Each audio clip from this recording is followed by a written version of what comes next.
Chapter 101. After Simon defeated the pirate Captain Guile, the sea force and residents joined forces to bind the fallen pirates with ropes. The entire Blue Harbor is in great debt to you. How could we ever repay you? A soldier kept on bowing down, giving his thanks.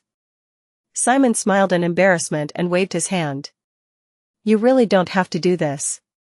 It's making me uncomfortable. Other than that, if it's okay with you, may I interrogate the pirates myself? Some of the stories Simon heard from Guile felt leery.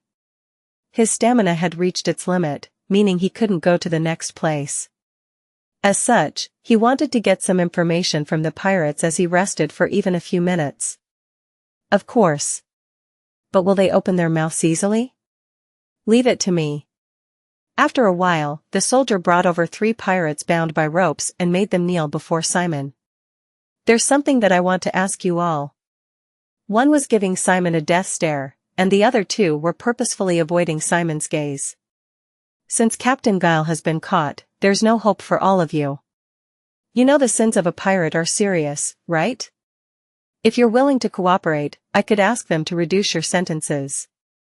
Simon tried playing the appeasement card, but the pirates didn't even bat an eye.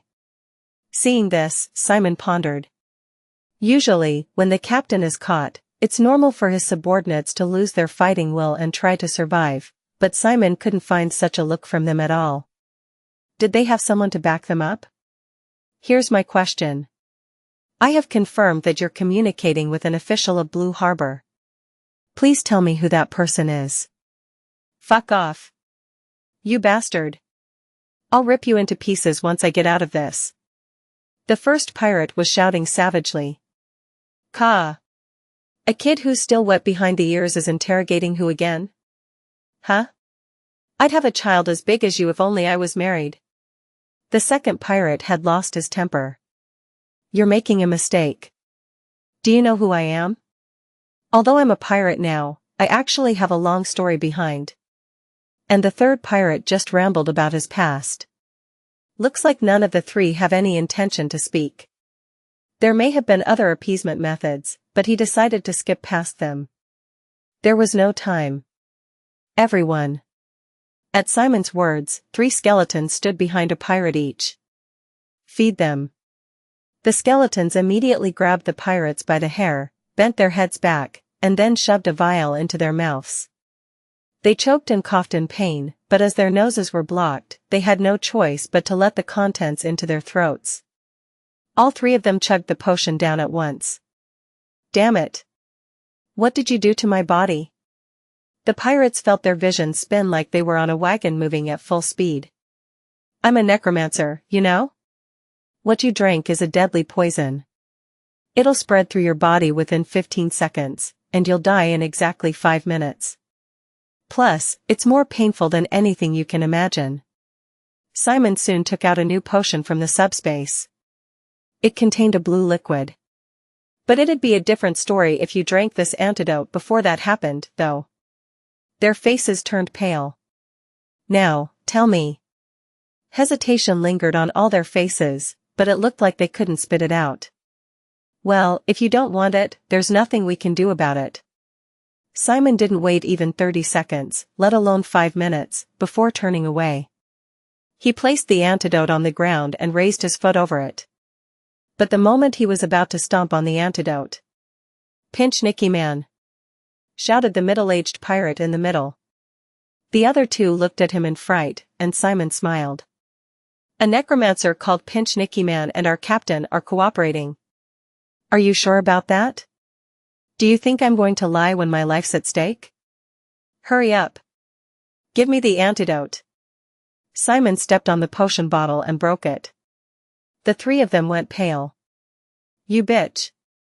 Shouted the pirate on the left. We told you the truth. Is it fun to play with people like this? Huh? What do you mean? Simon smiled and turned his back. Actually, that's not a poison potion, but a nausea potion. You'll return to your original state in 2 hours. Thank you for your cooperation. Simon waved his hand behind him and walked away.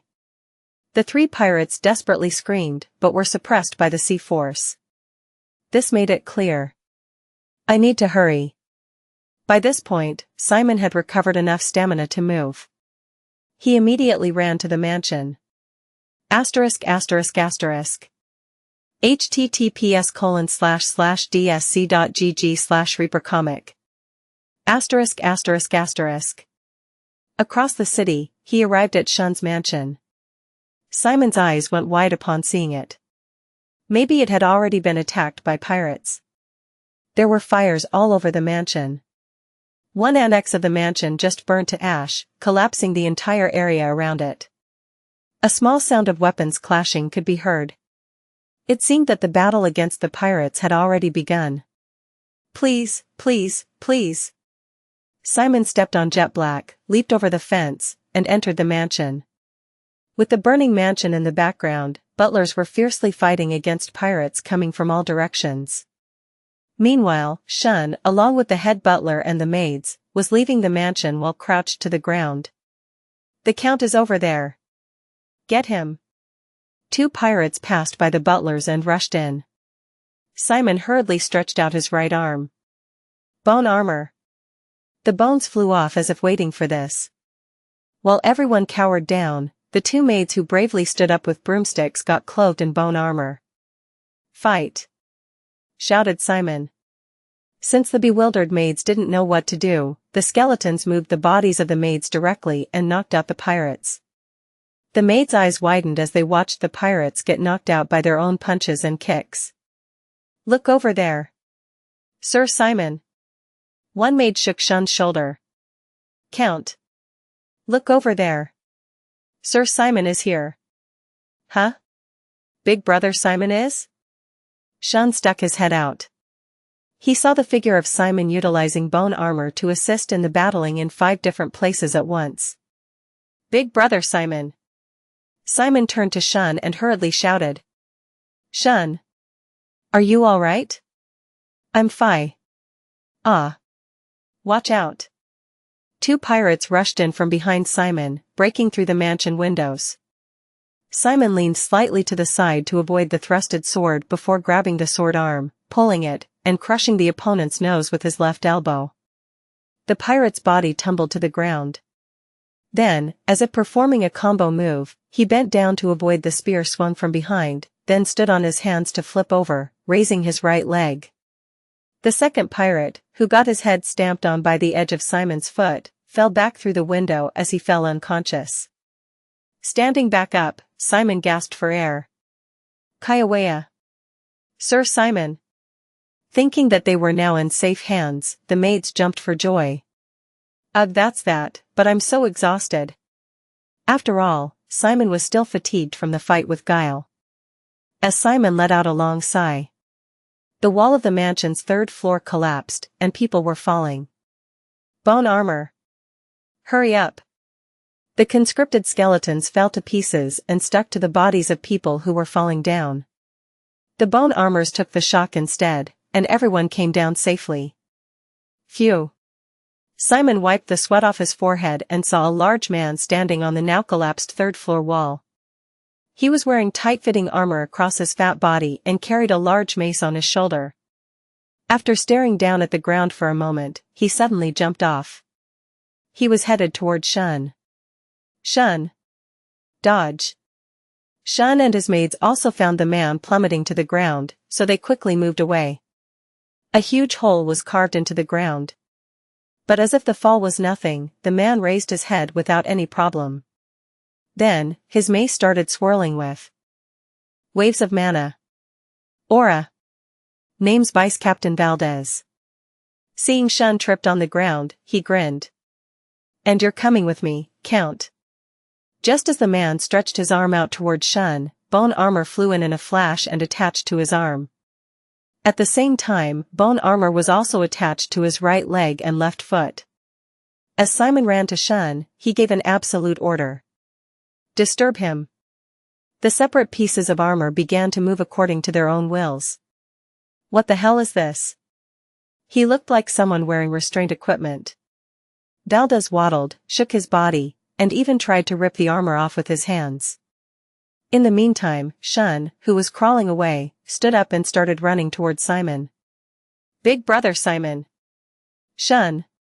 The two ran toward each other. But Valdez tore off the bone armor with his strength alone and followed but a step behind. Just a little bit more.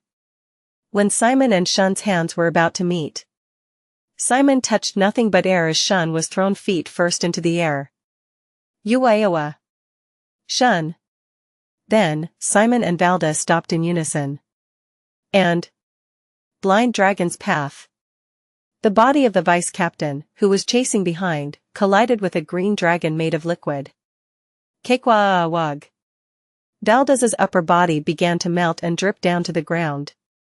The maid screamed at the terrible sight of his bare bones falling with nothing left to support them. Didn't I tell you before? Simon turned his head. Can a so-called bodyguard take your eyes off a VIP like that? Pinch Nicky Man was approaching. His arms, which had turned to liquid, held Shun's legs. Uncle Pinch. Shun raised his hands and cheered. It's Sir Pinch. We're saved. The family members also sighed in relief and rejoiced, hugging each other. However, in the midst of this, only one person, Simon, wore a coldly distorted face. Everyone, please rest assured. I'm here now. Sir Pinch. The head butler came up running. Why did you, the necromancer of the family, get here so late?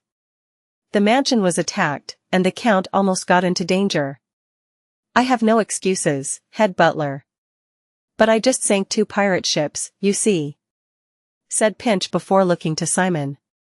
HM? Why do you look so nervous again? Simon gnashed his teeth. Please put down the count. Pinch gave a strange smile. Shun, hanging upside down, returned to a normal posture, but Pinch still didn't let him go. I can't do that.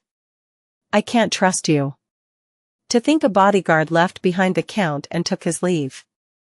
I'll make a formal complaint to Kizan. Don't scold him, uncle. Big brother Simon only went because I ordered him to. Pinch looked at Simon with a stiffened face. Sarthanafire.at website on Google to access chapters of novels early and in the highest quality.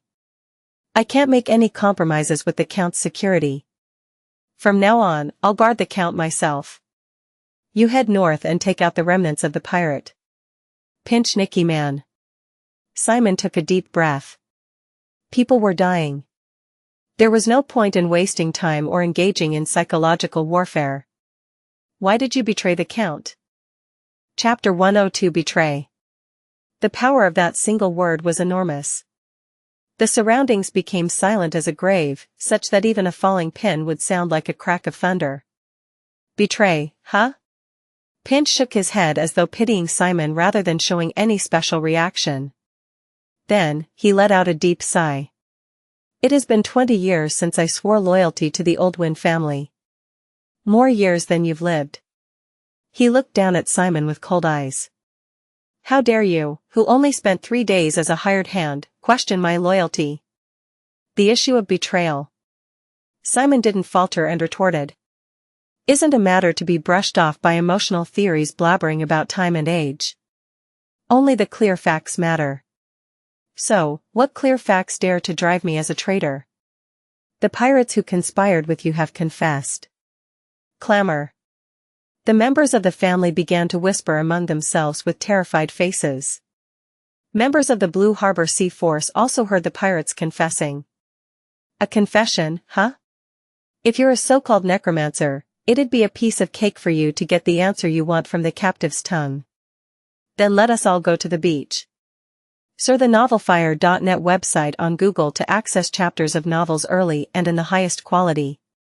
Said Simon as though acting up. It's not as if there's only 1 or 2 pirates captured there. It'd be impossible for me to have gotten a grip on all of them. We can find out the truth there. We're at war right now. There's no room for that when pirates are rampaging all over the territory. It was finished. Simon lowered his stance.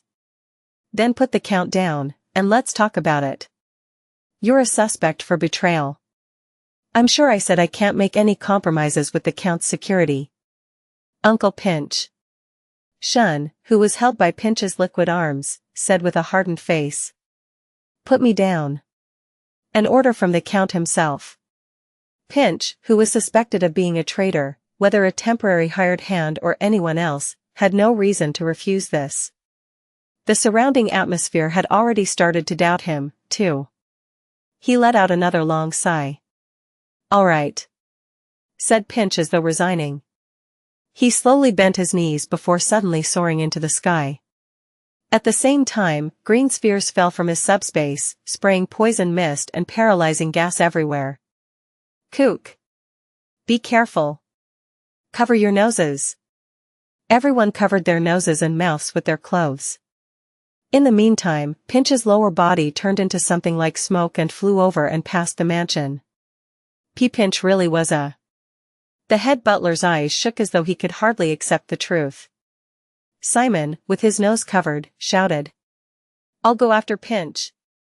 Everyone, please spread the news of Pinch's betrayal to the Sea Force and other officials. The head butler bowed his head with a hardened face.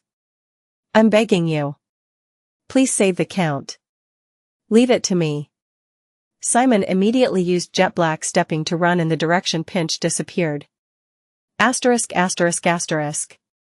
Pinch flew a long distance with Shun. Through the mansion, through the burning city, through the deserted beach, and finally, to the sea.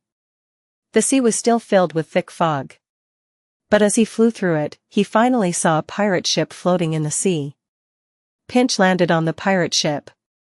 There were no signs of life on it, only a deep silence. Pinch bound Shun's wrists with a rope and threw him onto the deck. Ugh. Don't start anything. Shun sat up, letting out a pained groan. When he looked around, the corpses of dead pirates were scattered all over the empty pirate ship. A magic circle was drawn under each of those corpses. Pinch muttered an incantation and cast dark magic. Shun scrambled back in his seated position, terrified, and pressed his back against the mast. The flesh separated from the corpses, and undead, who were left with nothing but bones, began to stand up. As skeletons. Work, you trash. Ordered Pinch. Then, the skeletons dispersed in a cacophony of rats. They started preparing for the voyage by raising the anchor or holding the ship's rudder. This was possible by utilizing the characteristics of a skeleton. They held strong memories and habits from their past. Phew. Pinch sat down on a chair on the deck with a tired look on his face. Shun, watching the skeletons at work, turned his head and said, Uncle Pinch. Pinch chuckled. You still have the nerves to call me uncle? Why are you doing this to me? If there's anything you're unsatisfied with, then... It's not you. Pinch pulled a cigar out of his pocket and put it into his mouth. The root of this all is your father. What? The death of my sister, your mother. The corners of Pinch's lips twisted strangely. Do you know the truth? Asterisk. https://dsc.gg/reapercomic. Asterisk. Pinch was born into a lowly, fallen family, but he was a genius as far as his talents were concerned. He showed overwhelming achievements from a young age, and rumors that he'd be the next candidate for special admission #1 in Kizan spread throughout the Federation. Although many families were busy making moves to acquire Pinch, the most active one was the wealthy Oldwind family based in Blue Harbor. Pinch's older sister married the eldest son of the Oldwinds, and Pinch himself signed a contract as an exclusive necromancer for them. It seemed like a solid start, but he wondered where it went wrong. A year after that, during the admission season of Kizan, Pinch didn't receive a special admission offer. Far from being a special admission, he even failed the entrance exam he took after swallowing his pride. As a result, the Oldwinds became a laughingstock of the public. After spending a huge amount of money to recruit Pinch and make their eldest son marry a family with nothing to show, the result was a loser who couldn't even reach the shadow of Kizan. In the end, although it was inferior to Kizan, Pinch enrolled in Alan, one of the 3 major necromancer schools. There, he was reborn as an elite student by maintaining his grades as top 5, but the ridiculous reputation of Pinch, who had fallen behind in Kizan, also given to the old winds, still remained. Still, Pinch desperately gave an effort. What he believed in was a major change from the system where students from 3 major schools went up to Kizan. He believed that Kizan would call him.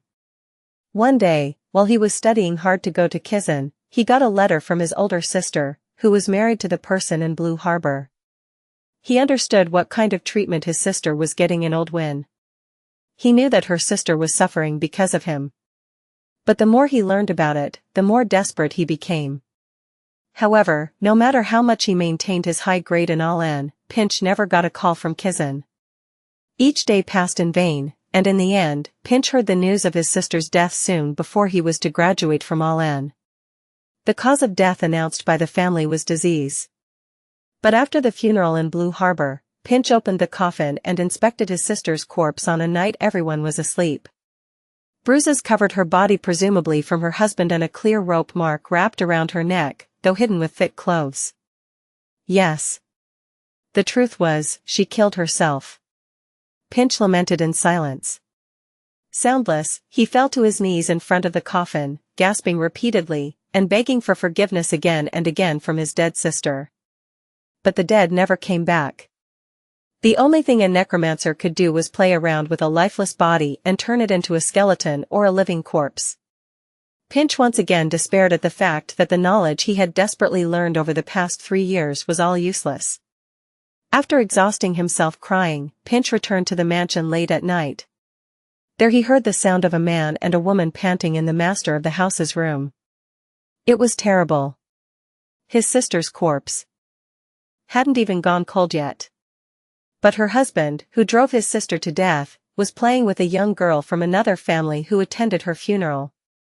His eyes turned so bloodshot it wouldn't be unnatural for his tears should be dyed red. Pinch had made up his mind by the time he reached the bedroom door, through which the sound of excitement only worsened his red eyes. He'd destroy this family. He'd take everything from this family. As time passed, the head of the family suffered from a mysterious disease and soon died, leaving his son, Shun, to inherit the title of Count at a young age. Mfafufufu. Wahahaha. Pinch laughed like a madman. It was very interesting to see Shun's expression changing from time to time as the story progressed. He looked at Shun's blank eyes and laughed again and again. Dear nephew, do you get it now? Pinch shouted. I poisoned your father. I am your father's foe. I am the one who killed your mother's foe. And I waited for the time when the officials serving the old winds would gather in one place, like now. There's no way to escape. The people of this island will be completely slaughtered by the pirates, and the old winds will disappear from history. The only member of the family who will own the sovereignty of this Blue Harbor and the property of Old Win. Pinch's face distorted like a demon's. Will be me, Pinch Nicky Man. What do you think of my plan, dear nephew? Shun blinked once. Then, he took a deep breath and glared at Pinch. It won't go as you plan, uncle. And why is that? Because Big Brother Simon will come stop you. Pinch let out a loud laugh. Yeah, the only variable in this plan was that you called Kizan's special admission number 1. But my impression after seeing that guy with my own eyes? Huh. My goodness. That kind of mediocre bastard with no special features is the special admission number 1? Fury flashed in his eyes. I failed the entrance exam. And such a mediocre bastard is special admission number 1? Nephthys must have gone blind in her age. Damn it. Kizan. Kizan. Kizan. And I was wondering how great that place is, and how great that bastard is. Pinch ruffled Shun's hair and put the cigar back in his mouth. His expression calmed down as he puffed out some smoke. It's fine. It's just all water under the bridge, anyway. I'll take you to the ruins of the old winds and take their property, then I'll kill that special admission number 1 and the pirates with my own hands. Big Brother Simon won't die. Then, the body of the ship shook greatly. Pinch glared at the skeleton holding the helm. Steer pro pearl. Out of the thick fog, a large pirate ship jumped out of the water. Yuwa. The two ships collided. The deck tilted, and the hull shook violently. Shun rolled across the deck, but Pinch fixed his feet on the floor with jet black and stood up. He puffed the cigar one last time, snapped his fingers, and threw the butt of the cigar into the sea. After the shaking from the impact stopped, he could see someone walking from the deck of the pirate ship on the other side. Pinch readied his jet black and opened his mouth. "Who are you?" Shun stared straight ahead in a mix of worry and expectation. Whatever it may be, it probably wouldn't get any worse than it was now. He thought that maybe Simon had come to rescue him. It's not Simon. Pinch had a different idea. He had just met Simon at the mansion and parted ways. Common sense dictated it was impossible to seize a pirate ship in such a short time and crash it into his. In conclusion, Pinch was right. The person who revealed himself was a man with a black beard wearing a wide-brimmed hat symbolizing his position as captain. "So you were here, Count." It was none other than the pirate Captain Guile. His gaze turned to Shun, whose wrists were bound. "Why are you here?" asked Pinch while frowning. "Isn't that obvious?" Guile smiled and pointed forward. "Bring the Count to me unscathed. You may kill those who interfere." Wuxia. From the deck of the opposite ship, pirates began to rush in. Pinch scoffed, his jet black already readied. "So they betrayed me first." Pinch and Guile used each other to their own benefit, but in the end, they had no choice but to betray each other. Guile hated necromancers, and Pinch wanted the old one's fortune all to himself. They're just small fry in the end. It wouldn't be bad to eliminate them now. Pinch began to grin as he watched the pirates rushing in. On the other hand, Guile was anxiously glancing around and gulped. "Phew, I'm glad that I didn't get caught. So, what do I do now?" https://dsc.gg/reapercomic. Chapter 103 Inch Everyone, come over. It's just one guy. Dozens of pirates jumped up on the deck. It was an overwhelming difference in numbers. And yet, Pinch opened his subspace with a very calm face. He took out a small vial the length of his finger, removed the cork, and drank the contents. As he burped, the skin on his back started to boil. "Kill him." Just as the pirate rushing in first was about to swing his sword, green tentacles spewed out from Pinch's back before grabbing the pirate by the face, and slamming him into the deck with a "What?" The pirates stopped in their tracks. Light green tentacles reminiscent of a jellyfish's were rising from Pinch's back. "Oh my." Pinch gave a creepy smile. "Is this your first time fighting a necromancer? You bastard. Get him." The pirates jumped in at the same time. Several tentacles lurched forth in response. It was a one-sided massacre. The tentacles were elastic, and he could freely control their length. While dealing with dozens of people on his own, Pinch stood relaxed, not having to move a single step. His guard is down. A pirate who broke through the side of the tentacles aimed his crossbow at the back of Pinch's head and fired. The crossbow bolt struck its target. "There we go. Got him." The pirate shouted in joy. "Wahaha. Serves you right. Show OHM?" Pinch moved his arm. He grabbed the end of the bolt. It had pierced through his skull and come out the other end between his eyes, and he pulled it out as it was, tossing it to the ground. A few drops of a green substance fell on the deck where there should have been blood. Before anyone realized, Pinch's face had turned into a green liquid. "You thought you got me?" Pinch, who had thrown the bolt on the floor, restored to his original state as the liquid rushed together to form his face. "Why, you're crazy. What kind of monster is this bastard?" Pinch's tentacles flew in like whips and grabbed the crossbow pirate's legs, throwing him overboard. The terrible scream of the pirate echoed in the distance, and soon, the sound of him splashing into the water could be heard. In the meantime, a pirate ran in from the side and cut Pinch's waist, but what seeped out of the wound was green, not red, and Pinch didn't look like he took any damage. "What in the fuck are Kuhuk?" Pinch shot his arm out and grabbed the pirate's face. "Cakewawawawag." You could hear the terrible sound of smoke rising and flesh melting. After a while, the pirate's entire head had melted, and only the body fell to the floor. The pirates who saw that scene started backing in fright. Are you getting the hang of it now? Pinch made a crooked smile. That's who you bastards turned against. Pinch was overwhelmingly strong. He took all his opponent's attacks like they were nothing and used his tentacles to throw dozens of people into the sea or wrap them around their necks to break their bones.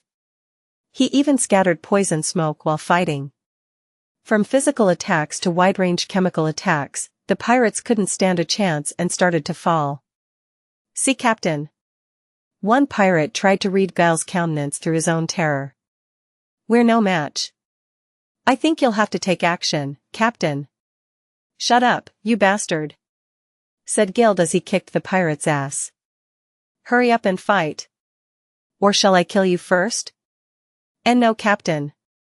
While cornering the pirates into this deadly situation, Elizabeth, who had turned into Guile, was sweating profusely. "What kind of body does he have?"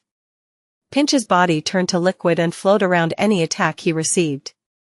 Elizabeth's spider web bind and wide-range penetrating attacks probably wouldn't work. It wouldn't just be a dark magic spell that turned the body into a liquid. He would have paid a huge price to have that body. Elizabeth could feel it. "For now, if I let the Count escape and run, huh?" It was then. Suddenly, Elizabeth felt her vision spinning violently, and she felt a terrible dizziness. She fell to a knee. Yet the pirates seemed fine. It finally worked. Pinch was walking towards her, taking down the small fry. "How does it feel?" "Undead." Elizabeth was surprised. In addition to being discovered as a fake, he also figured out that she's an undead. "I have a good nose, you see. Undead's got this distinct smell. And I know you're a strong one who's incomparable to Guile. That potion is a reagent that I've developed myself that only works on undead. I mixed it into this poison mist and sea fog and spread it around in the form of a gas. It's colorless, odorless, and has no effect in small doses. Still, it gradually accumulates in the body, and the moment it exceeds a certain threshold, the effect appears all at once." Elizabeth stood up. She staggered, but firmly held her stance. "This won't do, this won't do." Pinch frowned. "In my thesis, I wrote that if an amount of 4,760 ppm or more is injected into an undead, they can be completely neutralized, but to see an outlier right in front of me?" Tentacles rose wildly from Pinch's back. "You'll have to die for the integrity of my research. And I'd like to dissect you, outlier." A cobweb was formed on her fingers, along with dark blue jet black rising up. Just when the two were about to clash. Once again, there was a huge impact on the hull. It was because another pirate ship had appeared through the sea fog and rammed Pinch's. I am gonna fall." The defenseless pirates bounced off the deck and fell into the sea, but Pinch and Elizabeth endured with jet black. She fired her spider web and safely fixed Shun to the pillar. "What is it this time?" Pinch turned roughly. 3 large, ruined pirate ships were huddled together, and 2 silhouettes could be seen walking through the fog onto the ship's deck. "Ah, Commander!" Elizabeth's face turned bright. Shun, who was tied up, also shouted out. "Big brother Simon!" It was none other than Simon and Pierre. Pinch clicked his tongue. "To come all the way here you want to get yourself killed, huh? We'll see about that. https://dsc.gg/reapercomic. Simon gave a crooked smile. "Eliza, step back with Shun." "Okay." "Kuhahihi. This is great. Finally, it's time for me to shine." As Pierre was about to step forward with his greatsword on his shoulder, Elizabeth stepped in front of him, arms raised. "Pierre. You shouldn't be going near him." "What is it?" "Reagents that work on undead are spread everywhere. It's hard to even keep your footing after even a small amount of exposure. Not even giving them time to talk, more than 20 tentacles flew in at once. The party all jumped in different directions to dodge them. Holes were drilled into the deck wherever the tentacles struck. "Oh, Junior, you're carrying quite the intriguing undead." Pinch flicked out his arm.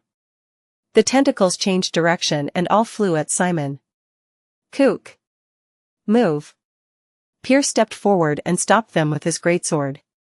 The tentacles that bounced back after hitting the greatsword turned in the air and flew at Simon once more. As Simon jumped up using jet black, a hole was pierced in an or on the floor. "Big brother Simon." "I'm fine." Simon made a gesture and signaled Elizabeth.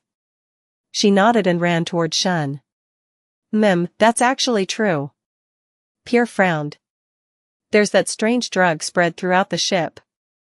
The space is narrow, so at this rate, we'll have to fight while taking the effects of this poison." "Then what should we do, Pierre?" "There's one method. Though, to be honest, it's the last thing I'd want to do." Pinch continued to send tentacles, interrupting the conversation. His back kept boiling, and the number of tentacles grew. "This is crazy." Simon jumped away, twisting his limbs in strange directions to avoid the attacks. However, a light green tentacle barely managed to graze him. It was even acidic. Fortunately, the defense magic on the Kizan uniform was holding up, stopping his body from melting down. As Simon landed on the deck, corroded by acid, collapsed down to the hull below. It was like a dusty warehouse. The stench of rum emanated from the barrels. Holes were punched all across the walls and portholes, and tentacles stubbornly followed behind. Simon ran frantically. When he faced a dead end, he ran on the wall itself. The tentacles came down after down and pierced a hole in the wall right beneath him. Huff! Simon stepped on jet black and grabbed a ladder connected to the ceiling. Then, he immediately climbed up on the deck. Pierre and Pinch were fighting. Pierre was frowning as though he wasn't in good condition due to the reagent, and Pinch looked quite surprised, too. The tentacles cut by Pierre's greatsword weren't regenerating. "This is my first time seeing such a powerful undead with intelligence. How interesting." Pinch, muttering this, saw Simon just coming up to the deck, and sent tentacles after him. Pierre quickly jumped in front of Simon and scattered the tentacles with his greatsword. "I don't understand this. Why is an undead like you serving this brat?" Pierre giggled and said in Simon's head. "This guy's full of inferiority complexes." "Pierre. Ignoring all that, what's that method you mentioned before?" Pierre replied while breaking out into a grin. "Boy, where me?" Tentacles flew in again. Pierre swung his greatsword, and Simon lowered his stance to dodge them. "You could do that?" Bone armor using Pierre. If you had to classify Pierre, he was also a skeleton-type undead. "I can't control my body properly because of the reagent. It's impossible for me to protect you in this state. So you take him down using this strength." Simon's heart began to beat frantically with excitement. The priest he had met in the Forbidden Forest. Elizabeth. Ellen Zyle. Serene Eindark. The strong enemies in the past that Simon struggled to handle with his own power were all defeated with the assistance of Pierre. To be precise, he only watched on from Pierre's back. In fact, such a position was natural as the commander of the Legion. But Simon always felt a sense of frustration and hunger at not being able to play a leading role in settling these situations. But now, it could be different. He could fight with the power of Pierre. "But I'm an ancient undead. Connecting to my thoughts would be tougher than you imagine. The slightest mistake will make your mind collapse first, and you could fall into a vegetative state. Will you still do it?" Simon nodded without any hesitation. "Of course. I'll manage it, no matter what. Get ready. Wear me the moment I give the signal." Simon and Pierre ran toward each other. 1. Pinch's tentacles rained down from every angle all at once. 2. Pierre jumped out to protect Simon. 3. Now. As Pierre's body was hit by the tentacles, it shattered. Pinch's face turned bright as he thought that his attack had finally worked. But that was nothing more than a delusion. Everything was exactly as intended. Simon, concentrating with closed eyes, shot them open. Bone armor. Pierre's body broke into pieces and flew towards Simon. Simultaneously, the mental link between the two was activated, and Simon succeeded in accessing Pierre's thoughts. SEA the novel_fire.at website on Google to access chapters of novels early and in the highest quality. It was like a water droplet fell into a pond. Simon was just a small drop of water, and Pierre was a massive pond. The water droplet was starting to get swallowed in the pond, and the presence of Simon slowly blurred. Focus, boy. Pierre's voice could be heard. Don't get swallowed by my thoughts. Focus on your mind. Keep your will in the will of others. Yes. Before his consciousness could be swallowed, Simon quickly tried to restore his mind and recognize himself. Focus. Focus. Focus. On the calm and clear surface of the pond, the falling water droplet caused a ripple. The growing ripple soon became a wave, the wave became a torrent, and the torrent became a new tide. The pond began to swirl like a whirlpool. Pierre beamed ear to ear. Kuahihi. As expected from the son of Richard. Perfect. Simon had left the mindscape and returned to the original world. Countless bones forming the huge body of Pierre that stood taller than 2 meters were broken in the air and began to stick to Simon's body one after another. The bones of Pierre embraced the body of Simon and started forming the upper body and lower body. On his back was the shapeless cape that Pierre wore, and one half of Pierre's skull sat on Simon's face and turned into a skull helmet. The eye socket of the skull helmet fell over Simon's right eye, and the dark blue flame inside burned. The large, shapeless cape had completely settled on Simon's shoulders. Pierre's hand bones covered Simon's palms and turned into his gloves. But only his right arm was covered in Pierre's bones, leaving Simon's left hand empty. Bone armor was made out of 2 sets of skeletons. As such, the number of bones was lacking with the body of Pierre alone, so only the right side of the head and arms were covered. Nevertheless, Simon felt a thrilling power he had never before experienced in his life. As tentacles rushed in from all directions, Simon walked forward and grabbed the handle of Pierre's greatsword that was stabbed on the floor. As though welcoming the owner, the greatsword that he once couldn't even lift could now be carried with ease. Pierre's voice was heard. Let's do this, boy. Simon smiled and raised the greatsword of destruction. https://dsc.gg/reapercomic. Chapter 10 For the countless tentacles came down from the air. Simon, cape fluttering in the air, grabbed the greatsword with his right hand and swung. The sky split in 2, and dozens of tentacles were cut in half, falling all over the deck. Looking at the falling tentacles, Pinch's expression quickly hardened. The power levels had all of a sudden changed. Just a moment ago, Simon was being driven into a corner by Pinch, but now even his atmosphere had changed. It was like he was a different person. The moment Pinch reflexly took a step back, Simon's body shot toward him like a bolt of lightning. What? Simon swinging the greatsword up was faster than Pinch pulling his body back. Pinch's right arm flew into the sky, blood trailing behind it. Kekwa-a-wawa. Pinch writhed in pain. My arm. My arm. Pinch felt his doubts as he ran wild in extreme pain. It's like the tentacles before. Why are they not regenerating? His gaze turned to his severed arm. As if the part sliced by the greatsword had been necrotized, it had changed into something that didn't look like part of his body. Give up, said Simon, wearing a skull helmet, as he easily lifted the greatsword with only his right hand. A shadowless green-blue cape fluttered in the wind. Next time I'll be your head. It was overwhelming. A deep sense of fear and dread formed inside Pinch, looking at his much younger junior. His 20-plus tentacles and one of his arms had become impossible to regenerate after a single blow. Pierre's greatsword was the perfect counter to Pinch, who was normally impervious to harm. He bit his lip, then shook his head with a resigned smile. Ha, way fine. I admit it. Question mark. Certainly, when I was 17, I did also get comments that I was a genius. But I wasn't as strong as you. If the special admission number 1 is at this level, it makes sense that I couldn't get into Kizan.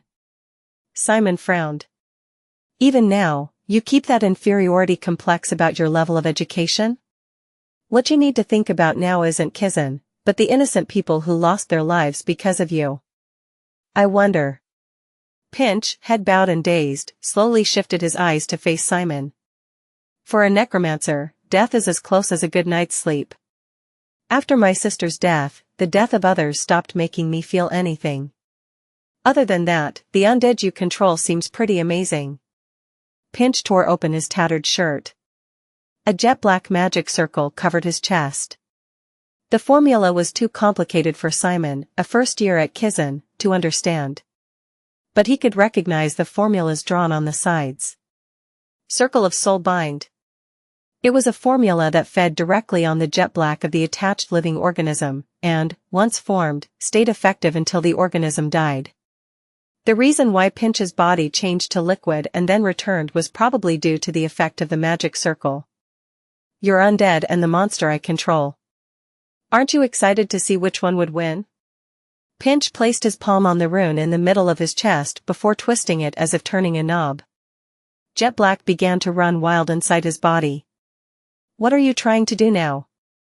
The moment Simon grabbed the greatsword and was about to jump in, Pierce stopped him. Get away, boy. What? Pinch's whole body turned to liquid and inflated like a balloon. Then, with a loud, Pinch was no more. Simon blinked repeatedly in shock. Pieces of Pinch's flesh and organs scattered across the deck. Huff. Simon dry heaved at the terrible scene. Gasping for air, he looked at the things scattered around that once made up Pinch. The organs and flesh, beating as if alive, drooped, and after a while, stopped moving entirely. He killed himself. Master. Elizabeth transformed back into herself and came up on the deck. Shun was in her arms, but Elizabeth covered his eyes to stop him seeing the remains of Pinch. Is it all over now? Looks like it. Simon glanced around his surroundings. Something feels off. A powerful storm blew. The mysterious sea fog also got thicker and thicker, blocking out the sun. The sea current suddenly picked up and began to spiral in on something. The place where the 3 large pirate ships were anchored also shook violently. Commander! Behind you! Simon quickly looked back at Elizabeth's shout. The giant tentacles were rising up from the sea. What the hell is that? More legs rose from the sea. There was nowhere to dodge. The legs surrounded the entire ship, wrapping around the anchor or coming up onto the deck. It's disgusting. I don't like this. Elizabeth and Shun backed away, voices shaking. This time, the water rose up high a short distance away from the pirate ship. That's... Simon went wide-eyed. What appeared from the depths was the body of a large octopus monster. Simon remembered what he heard from the explanation about the Overlord at the exhibition on the first day he arrived at Blue Harbor. Search the novel Fire. Net website on Google to access chapters of novels early and in the highest quality. This was the adult Kraken. https://dsc.gg/reapercomic. Master. Why is that monster attacking us? I don't know, either. The Kraken's body clung to the hull. The beak in the middle of its body opened, and the Kraken's legs wrapped the remains of Pinch scattered across the ground. Soon, it gobbled them all up. What the hell is going on? After swallowing Pinch's body, the Kraken's body fell off the ship once more. It was immersed in the sea, and only the top of the head breached the water's surface.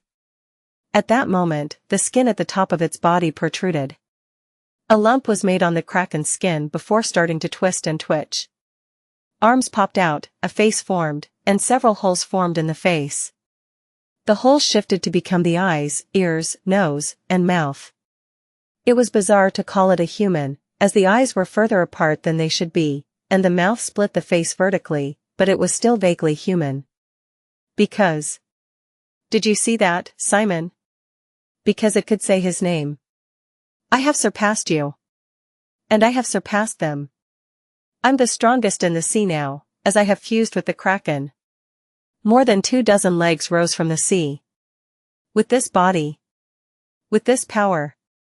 I'll give you and the humans of Blue Harbor a watery grave. And I'll head to Roke Island. This will pay for her wrong choice. For I, Pinch, who wasn't chosen by that witch. His vertical mouth opened, and his eyes, nose, and the rest of his head were split in half. I am the strongest. The 24 legs lashed out. Simon hurriedly jumped up using Pier's power. Tentacles lined with suckers grazed past Simon's body. Strong sparks flew from Pier's armor, and Simon felt the pain that Pier suffered. It was a different level of power, speed, and flexibility from the tentacles that Pinch used when liquefying his body as a human. It was incomparable. Eliza. Take Shun and get inside the ship. Okay. His shapeless cape fluttered like mad. As Simon was forced to get faster, faster, and faster, he shot out like a flash of light.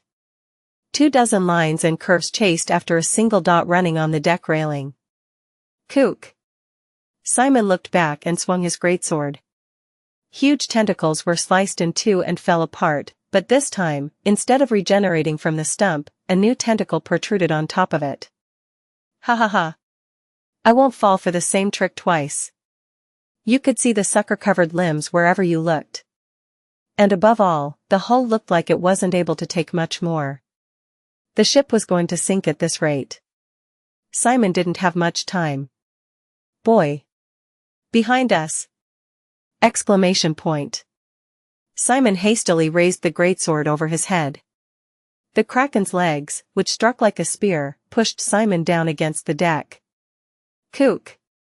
The strong force broke the floor, and Simon fell downstairs. Although he avoided getting a hole punched into his body with the help of the greatsword, 2 more tentacles came down, punching holes in the ceiling as they entered. Soon, the 3 legs started pressing down on Simon.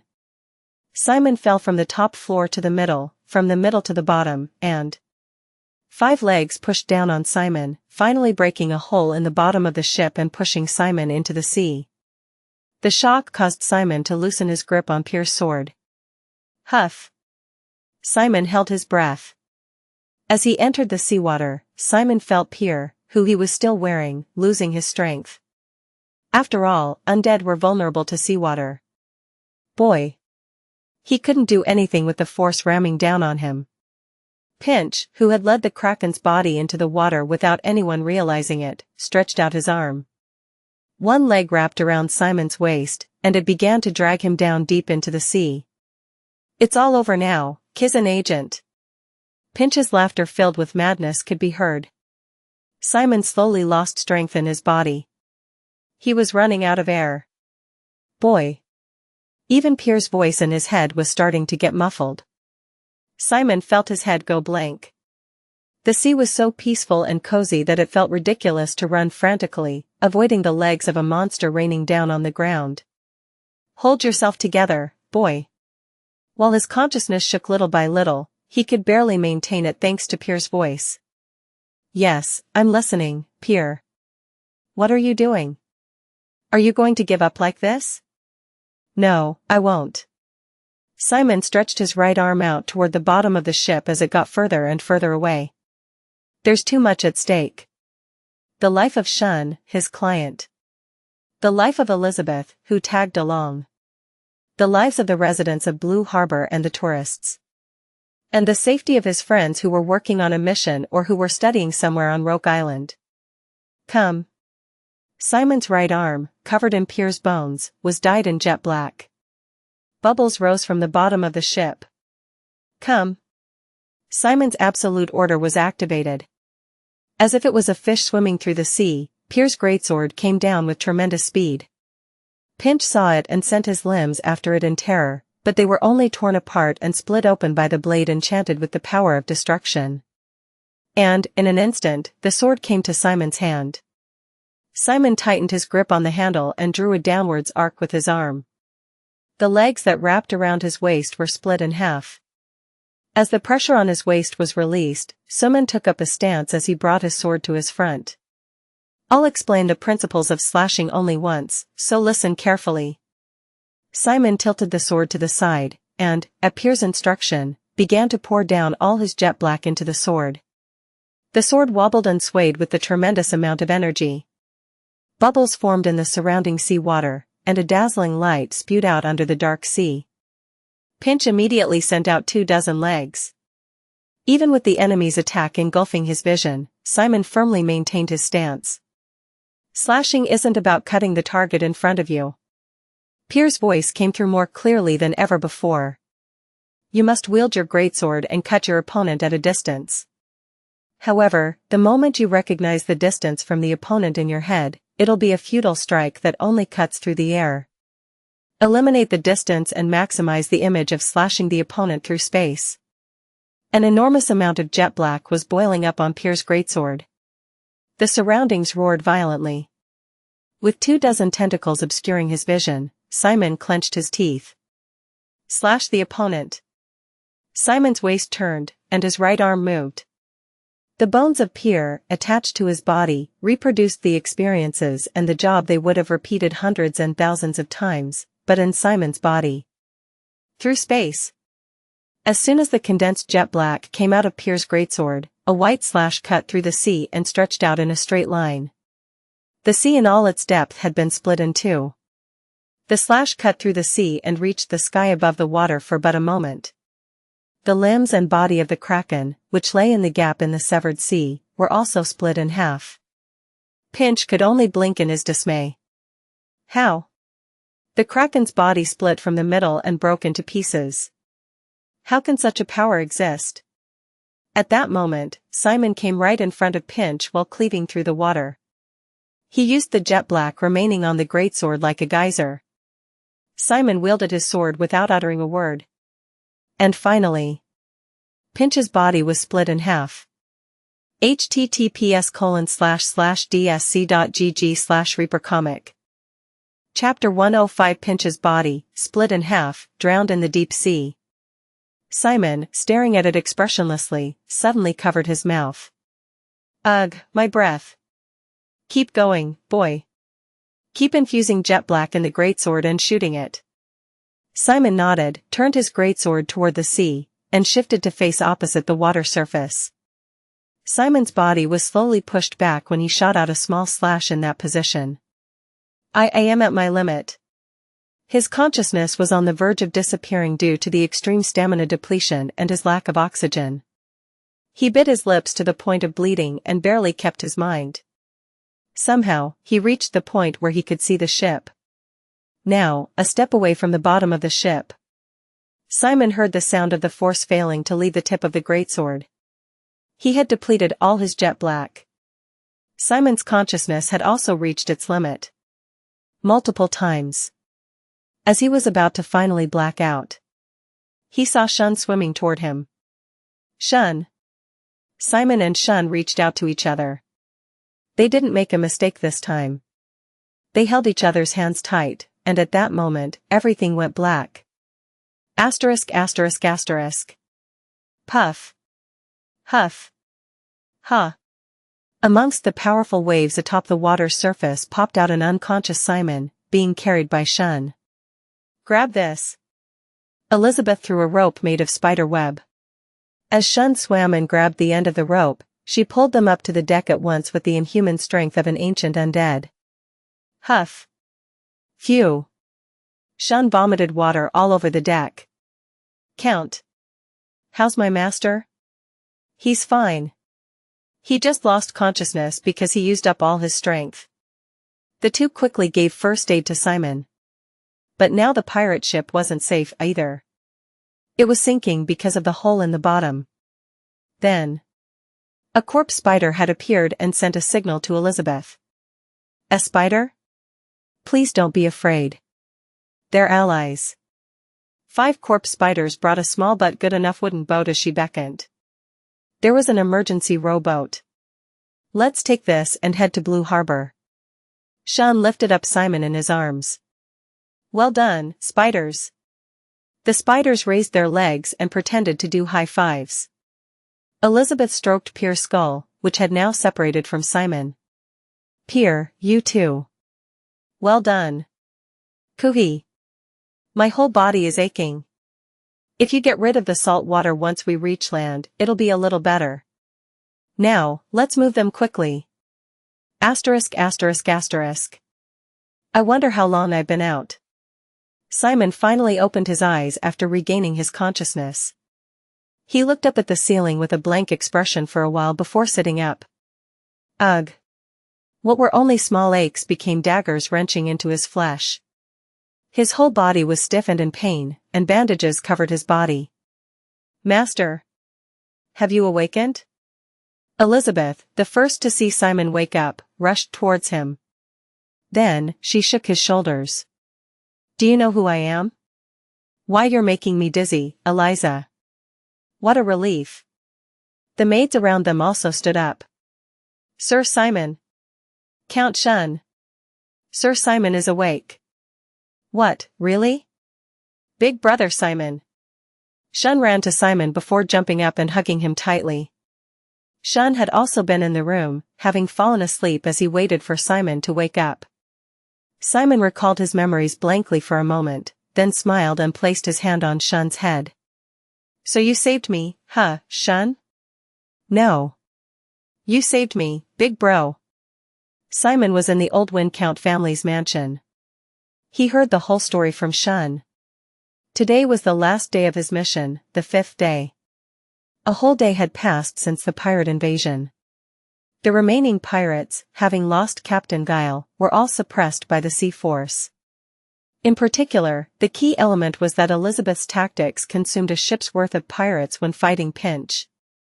After the battle, Simon was immediately moved to the mansion and treated, and Pierre was also alright. Blue Harbor's main downtown area was burnt down by a pirate ship's bombardment, but the flames had now been extinguished, and rebuilding had begun. Xian added that it wouldn't take long to regain the old appearance with the wealth of the old winds. Xian also decided to reinvestigate the case of his mother's death. Several elders of the old winds were suspected of being involved in this case. They seemed to have wanted Xian's father, the eldest son, to go through a marriage of convenience with a new noble girl. It would take a lot of time to scrape out the rotten parts of the family, but Xian was determined. Asterisk asterisk asterisk. https://dsc.gg/reapercomic. Asterisk asterisk asterisk. After hearing about all that had happened, Simon let out a long sigh. Thankfully, it all ended without trouble, huh? The terms of the mission haven't been exceeded, either. Yeah. A servant from Kizan visited already. A man in black, who had been barely visible where he stood beside the wall, nodded. Simon nodded back and asked. When should I be back at school? There's no need for you to rush. If you tell me in advance when you want to teleport today, we'll prepare a teleportation based on that time. Alright. Thank you. Seemingly letting Simon rest, Xian, his maids, and the servant all left the room. Only his close subordinate, Elizabeth, remained. She was peeling some fruit. Simon looked Elizabeth up and down multiple times over. By the way, Eliza, why are you in that uniform? Dressed in a maid outfit, she looked back at Simon and grinned. I kept on calling you, Commander, by the name Master, so the maids in the mansion thought I had the same job as them and lent me a set. Does it suit me? She grabbed her skirt and spun around. Simon let out a small laugh. Let's rest for just 2 more hours and then return to Kizan. What? Wouldn't it be better for you to rest a little more? I'm a bit too busy for that. I have to write a report to submit to Kizan and prepare for tomorrow's class. And staying in the mansion the whole time would be a nuisance for the people who work here. If this is what you wish, Commander, I'll follow you. Let me tell the head butler. And like that, Simon, who had finished eating his porridge for brunch, regained his energy, put on a cleaned Kizan uniform, followed the butler's guide, and left the mansion. Sir Simon. Do your best. We'll never forget you.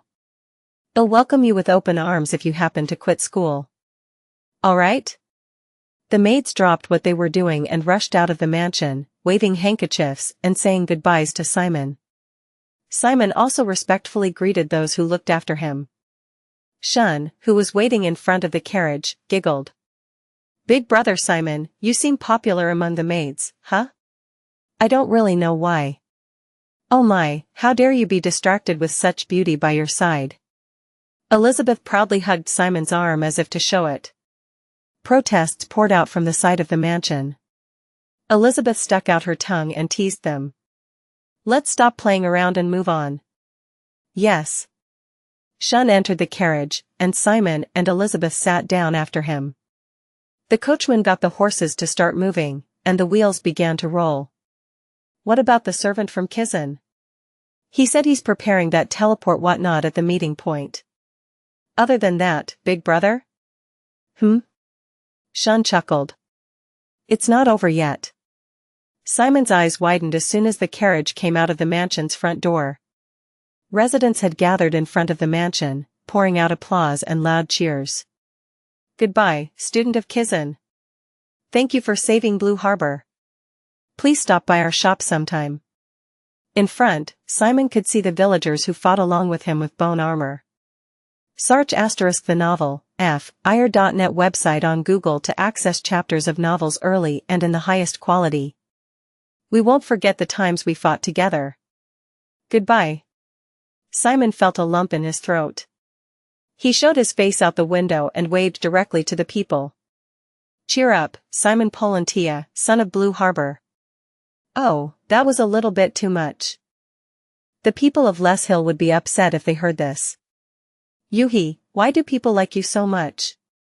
What have you been doing while I wasn't looking? I just fought according to your orders. The carriage, running zealously across the road past the mansion and downtown, gradually slowed. It was a very familiar place. The Undead Exhibition Center where Simon had worked. Why are we here? I have something to bring with me. Xian jumped off, and Simon and Elizabeth followed. The guard standing at the gate stepped aside. In the process, one of the guards thanked Simon for protecting Blue Harbor and left his well wishes. Simon also responded with a smile and greeting. You're following me even if I'm just gonna quickly get something? But I'm still your bodyguard today. Oh yeah. Right. Xian giggled and climbed the stairs first. It took me a while to get permission. As Simon climbed the stairs, the butler and the head butler politely bowed. The head butler was holding a large chest in his hands. What's this? What do you mean? It's the reward of the mission. Simon, having received the box, carefully opened the lid. He saw 1,000 sparkling gold coins. Ah. When he heard the words 1,000 gold, he couldn't really picture it, but when he saw it all in person, he could understand that it was quite a considerable amount of money. Simon said in excitement. Thanks for everything. No. Thank you very much, Count. Ahaha. Why are you acting so respectful all of a sudden? Xian giggled and gestured to the butlers. The butlers began to move in a hurry. And big brother, haven't you forgotten something? Yesterday, I said that if you protect this island and the residents, I'll be paying an additional commission fee. At that, Simon sheepishly scratched at the side of his face. No, you really don't. Take it off. At Xian's command, the butlers pulled off the cloth. A skeleton in the form of a squid was seen in a fishbowl.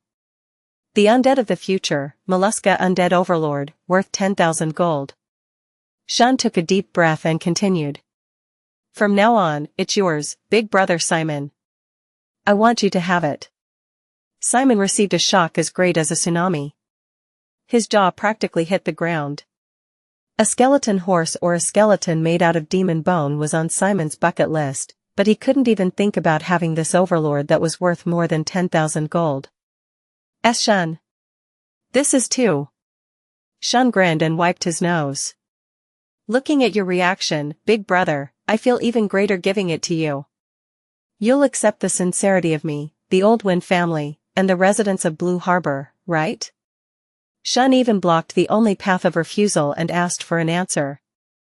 Simon, who had been dazed with tens of thousands of emotional interspersed, soon nodded. The butlers and Elizabeth applauded and congratulated him as though waiting for that response. And at $** email protected, and % and ION $. Although Simon couldn't understand it, it seemed like Pierre was also drunk with delight. https://dsc.gg/reapercomic. Chapter 106 Inch Now, the teleportation circle back to Kizan is on the roof of the exhibition center. You can go up those stairs. Shun hugged Simon tight with teary eyes. I, and the rest of Blue Harbor, will forever remember what you did for us. Whatever happens to you in the future, Big Brother, we'll be on your side. We'll welcome you anytime, Big Brother Simon. Thank you, Shun. I'll never forget what happened here. Then, Elizabeth entered Simon's subspace along with the Overlord. Simon also bid farewell to Shun, and then walked up the stairs. There was a teleportation circle headed toward Kizan drawn on the exhibition center's roof. The servant bowed his head.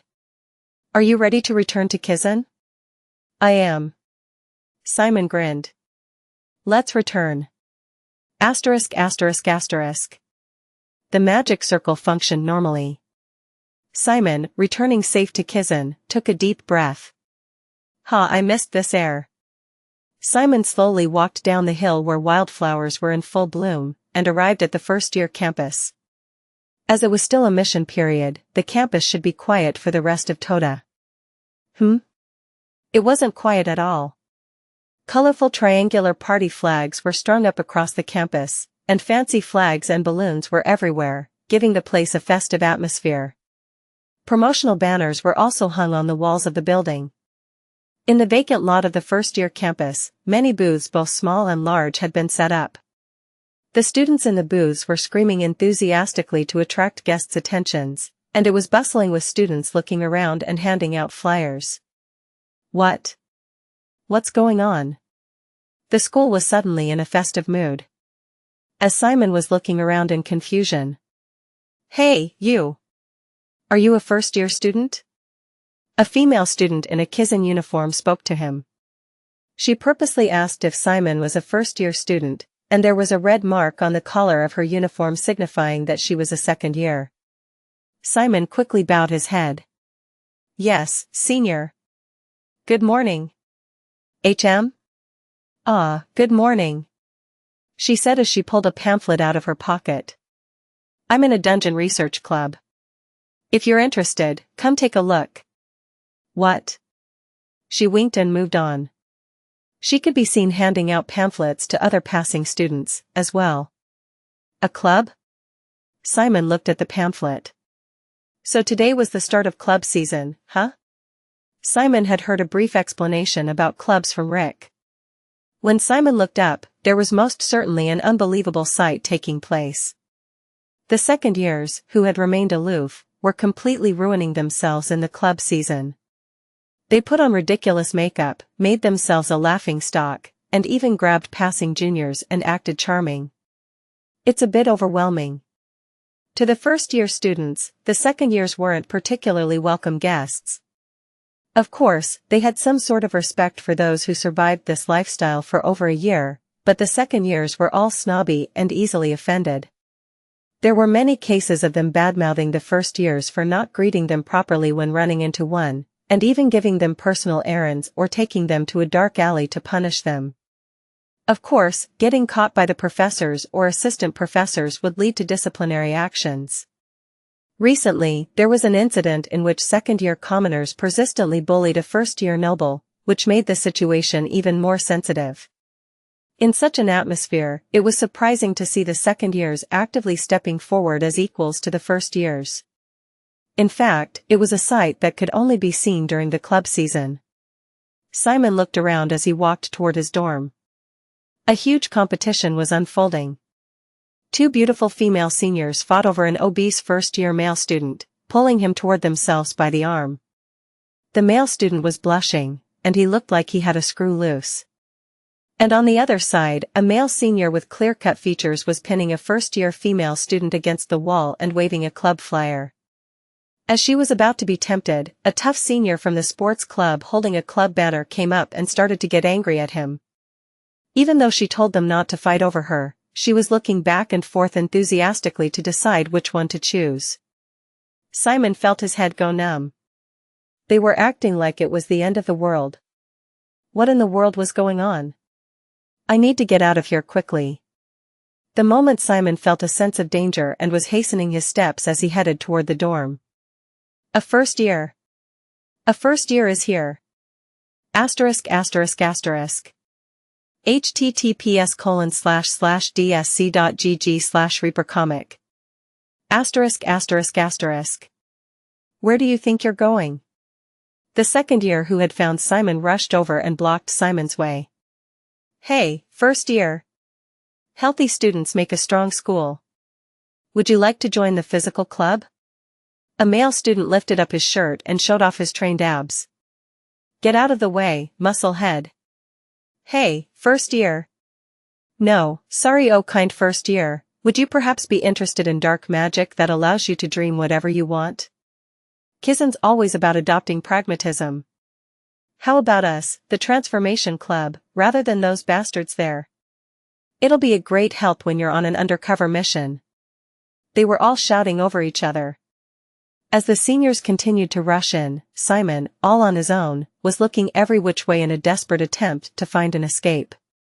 But at that moment, a female student ran in and grabbed Simon by the wrist. Haha.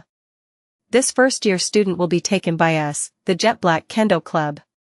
They're running away. The other second-year students all followed after Simon. Just as a chase was about to start. Kook. The female student from the Kendo Club bowed her head with a droopy face. Ugh, I'm so tired. A senior? What's wrong with why? The rest of the second years also suddenly became tired, and began to fall to the floor. As Simon blinked in confusion, he saw a man approaching him, completely unaffected by whatever was happening. He was a tall man, standing at least 190 centimeters, and jet black was flowing from his body.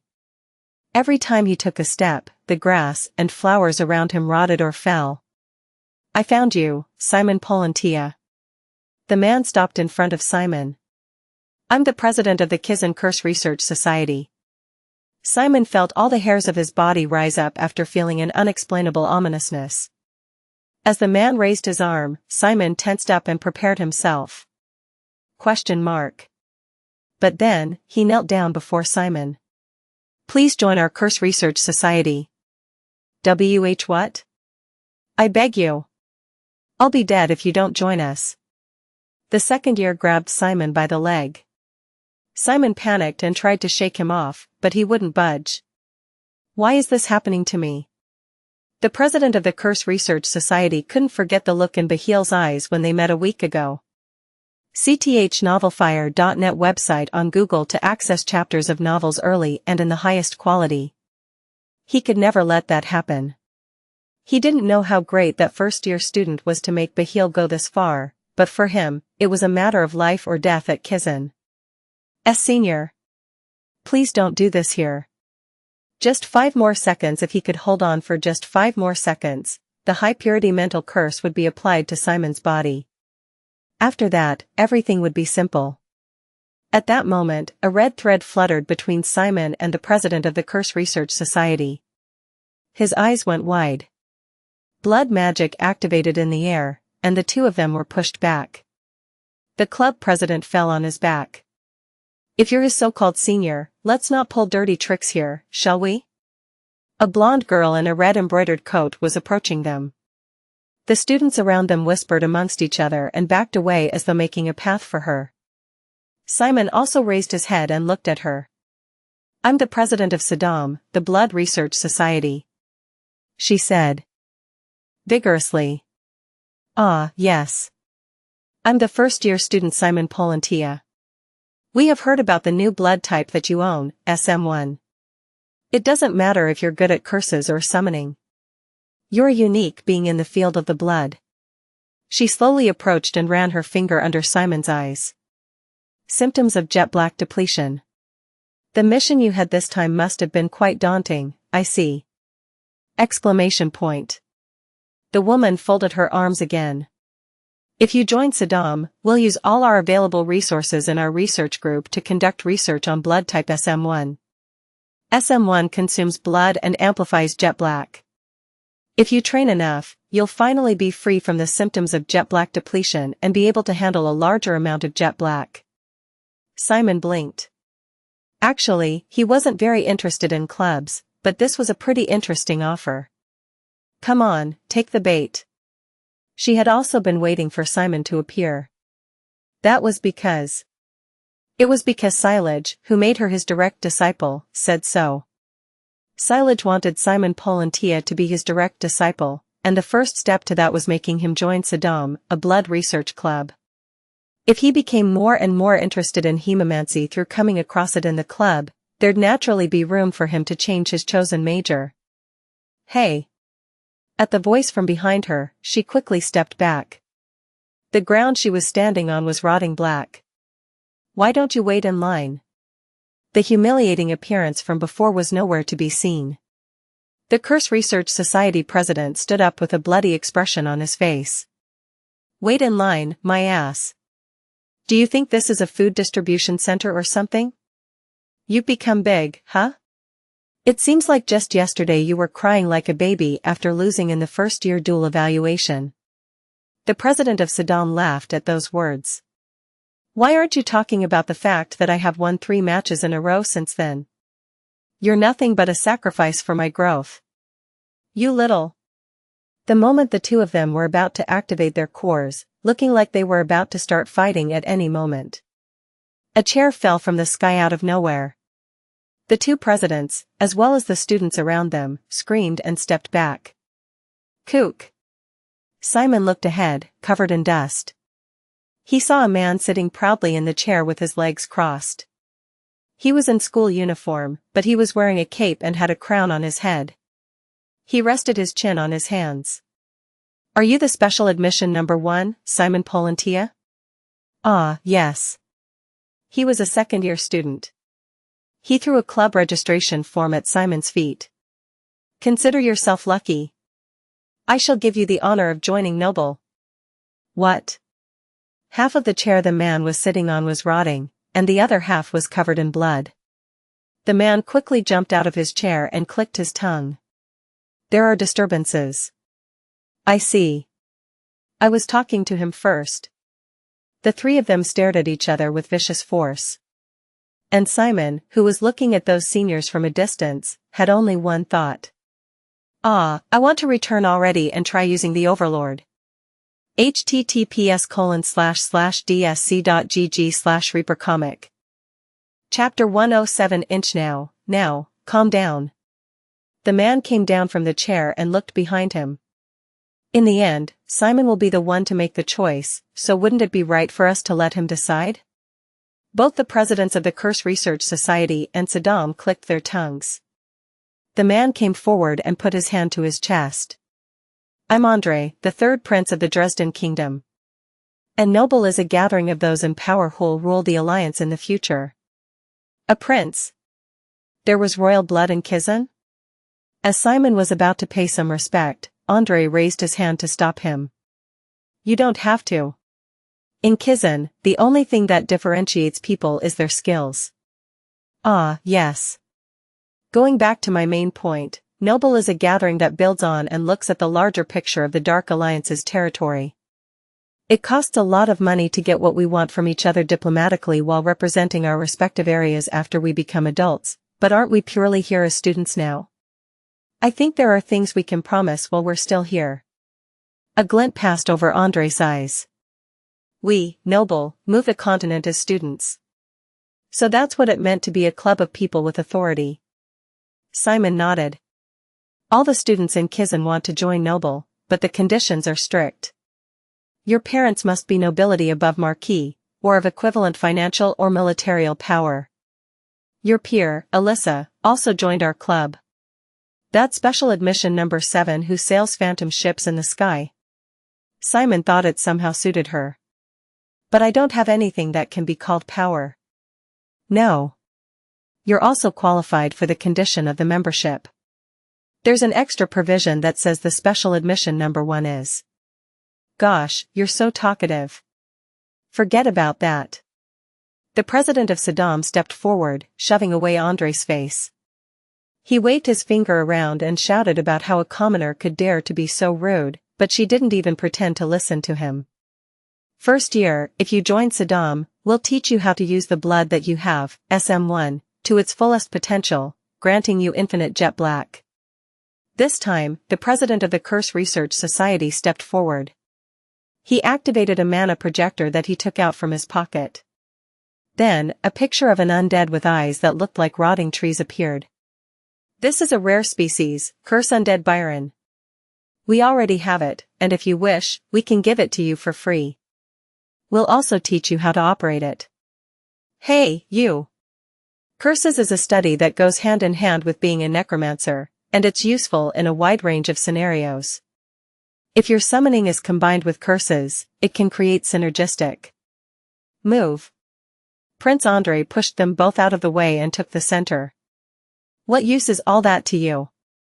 People keep prattling on, saying power this, power that. In the end, isn't doing our utmost to survive in this place the ultimate way to guarantee power in the future? Joining Noble is the fastest way to reach your ultimate goal. Get out of my way. You get out of my way. And take a shower or something. You stink. That's just how I am. The 3 seniors started fighting amongst each other. Simon sighed a little and bowed his head politely to them. I'm sorry. I want to have some time to think about it. Simon left those words and turned back in the direction of the dorm. The 3 looked at Simon's back as he left, and each of them smiled confidently. He's definitely coming to our side. Asterisk asterisk asterisk. He didn't really think much about the clubs. As soon as Simon returned to the dorm and unpacked his things, he went straight to the Forbidden Forest and crossed over to Pier's ruins. After taking out all the skeletons and corpse spiders from his subspace, it was finally its turn. Hurry up. Bring it out, Commander. All right. He opened the subspace and carefully took out the Overlord. Phew. It's still insane no matter how much I look at it. Pierre and Elizabeth, as well as the skeletons and corpse spiders around them, looked at it in curiosity. However, maybe the Overlord had a vigilant personality. It waved its long legs in the air and threatened the undead that were approaching it. But for real, it's fascinating. The Kraken, reminiscent of an octopus, squid, or jellyfish, was a boneless mollusk monster. But to think that a necromancer was able to move it as it was made of bones. It looked like an octopus model made out of assembled bones. Simon touched the Kraken's leg. According to Pinch's explanation during the tour, at first, the bones of the Kraken were too soft, so they did a cold treatment and injected a large amount of the hard, resilient metal called mithril into its bones, which was a stroke of genius. A flexible, yet sharp blade was made just like that. All right. Simon connected to the Kraken's thoughts and tried to move its legs. Seeing it swing its legs in the air at his will was refreshing. It was his first time with this type of monster, so he was still unskilled in controlling it, but he felt like he'd get the hang of it with a little bit of practice. Would you like to test it? Before Simon realized it, Elizabeth had grabbed flat pieces of rocky debris and waved her hand. Think of this as a target and try hitting it. Simon smirked and stretched out his right arm. A tentacle shot out at frightening speeds. When the direction swerved in the middle, Elizabeth got startled, having to take a step back after throwing the rock in the air. The tentacle went up as though chasing it, and pierced the center of the rock. That startled me, Commander. Ah, sorry. I'm still not used to the controls yet. However, he had only controlled the Overlord once, but the feeling was so special that it was thrilling. It was very fun to control. Although it's an oddball, neither power nor speed is flawed. It's definitely an undead that holds strength worth its price.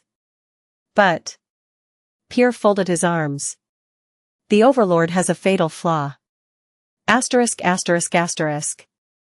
https://dsc.gg/reapercomic. ****. What is it? The body's defense capabilities are almost non-existent. They certainly were. Since the Overlord wasn't an undead that existed in the natural world, it couldn't form just with its bones. As such, the researcher put a lot of artificial elements into it, so if the body were to be attacked directly, it'd be destroyed. If it's destroyed, it'll most likely fail to restore with all the unnatural additions. The original creator, Pinch, was no longer around, either. If it got destroyed even once, that was the end of it. The Overlord was a species that couldn't use restore, an ability unique to skeletons. You'll probably have to go through a lot of trial and error to use it at 100% in practice. But it can't be helped. The Overlord is a one-of-a-kind undead that only you, boy, own. A one-of-a-kind undead. Yeah. So no one can teach you how to use it. You'll have to find the right operation method for the Overlord yourself. You're right. Simon folded his arms and went deep into thought. Then how about this? Simon put the Overlord back into the subspace. If it's at risk when exposed to attacks, I just have to put its body into the safety of the subspace. And Simon pulled the virtual lever again. If I open up the subspace like this and take out just the legs. Simon gestured into the air, but it didn't come out. He tried giving more and more orders, but the Overlord remained silent. What? Why isn't it listening to him? Suddenly, the Overlord's legs stretched out from the subspace and rammed the wall of the ruins in front. The tip of the tentacle broke the wall and pierced in deep. Wow. Splendid. Simon felt thrilled, and ordered the Overlord to retrieve its tentacles. But again, the Overlord remained silent. Since it's in the subspace, the mental connection isn't so smooth. Said Pierre. Search ***the novel, *ir.net website on Google to access. Chapters of novels early and in the highest quality. Since the Kraken isn't an entity that can become a skeleton to begin with, it has a weak ability to transmit thoughts. On top of that, since it's inside the subspace, the effect will be greatly reduced. Its power was certain. However, it was like a crossbow that doesn't shoot its bolt even when the trigger is pulled. It was too uncertain and too huge to be used as a main weapon if it wouldn't attack, even after ordering it to do so multiple times.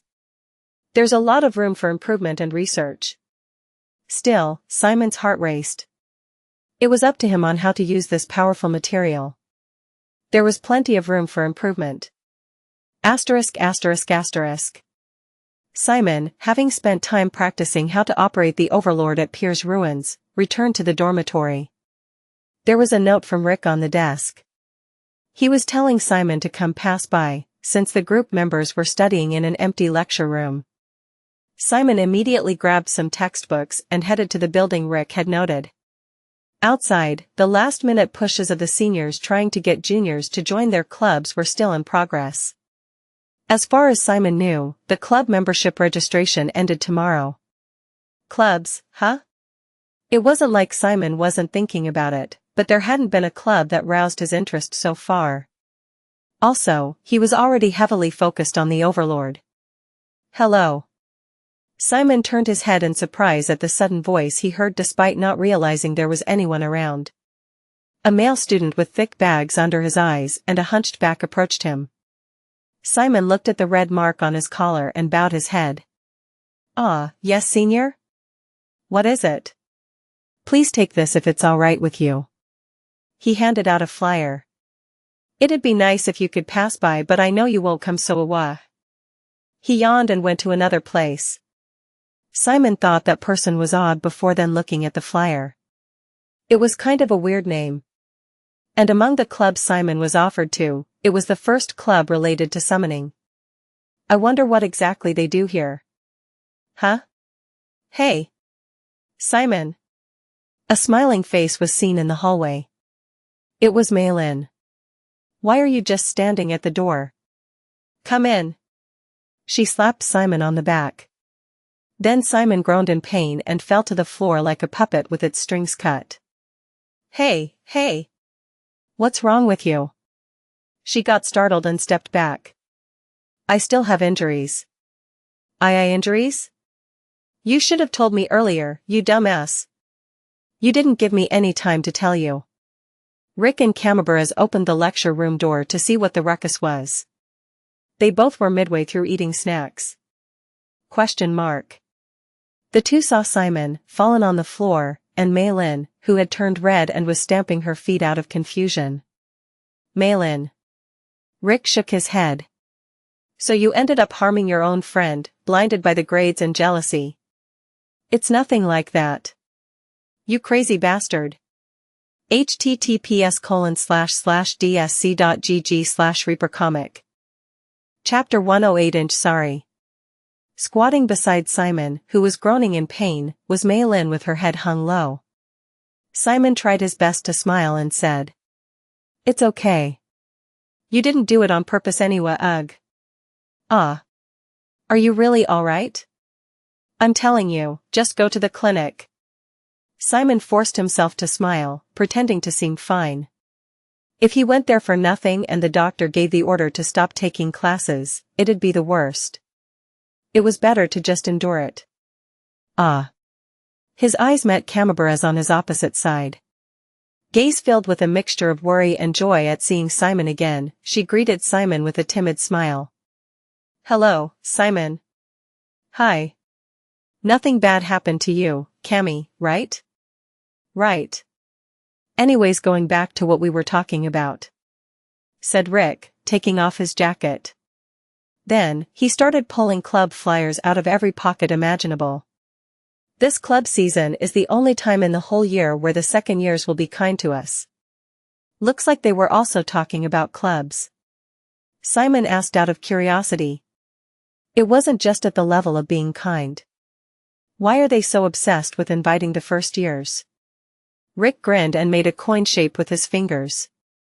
Isn't it obvious? Depending on the number of members joining, the club's funds vary greatly, you know? Ah. Simon immediately understood. In Kizan, money was important.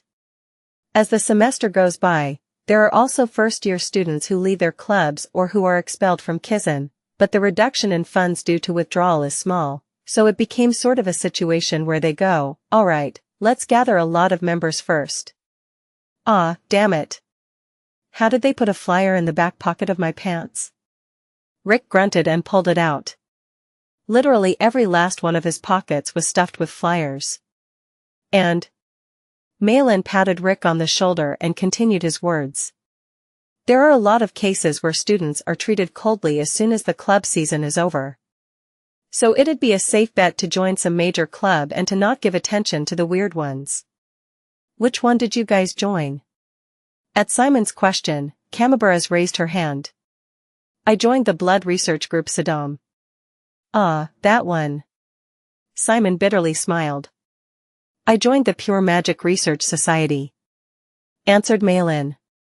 Pure magic was an old-style magic that utilized only mana instead of jet black to draw a magic circle. The Pure Magic Research Society? What brings you there? At Simon's question, Rick also raised his head. I wanted to ask that, too. Why are you suddenly learning pure magic? Well, I had the interest to begin with since I'm from Ivory Tower, and whatever it may be, it's the origin of the jet black elemental magic, isn't it? I heard that studying it gives a lot of inspiration. Both of them chose clubs that matched their desired subjects or majors. Simon turned his head. Then what about you, Rick?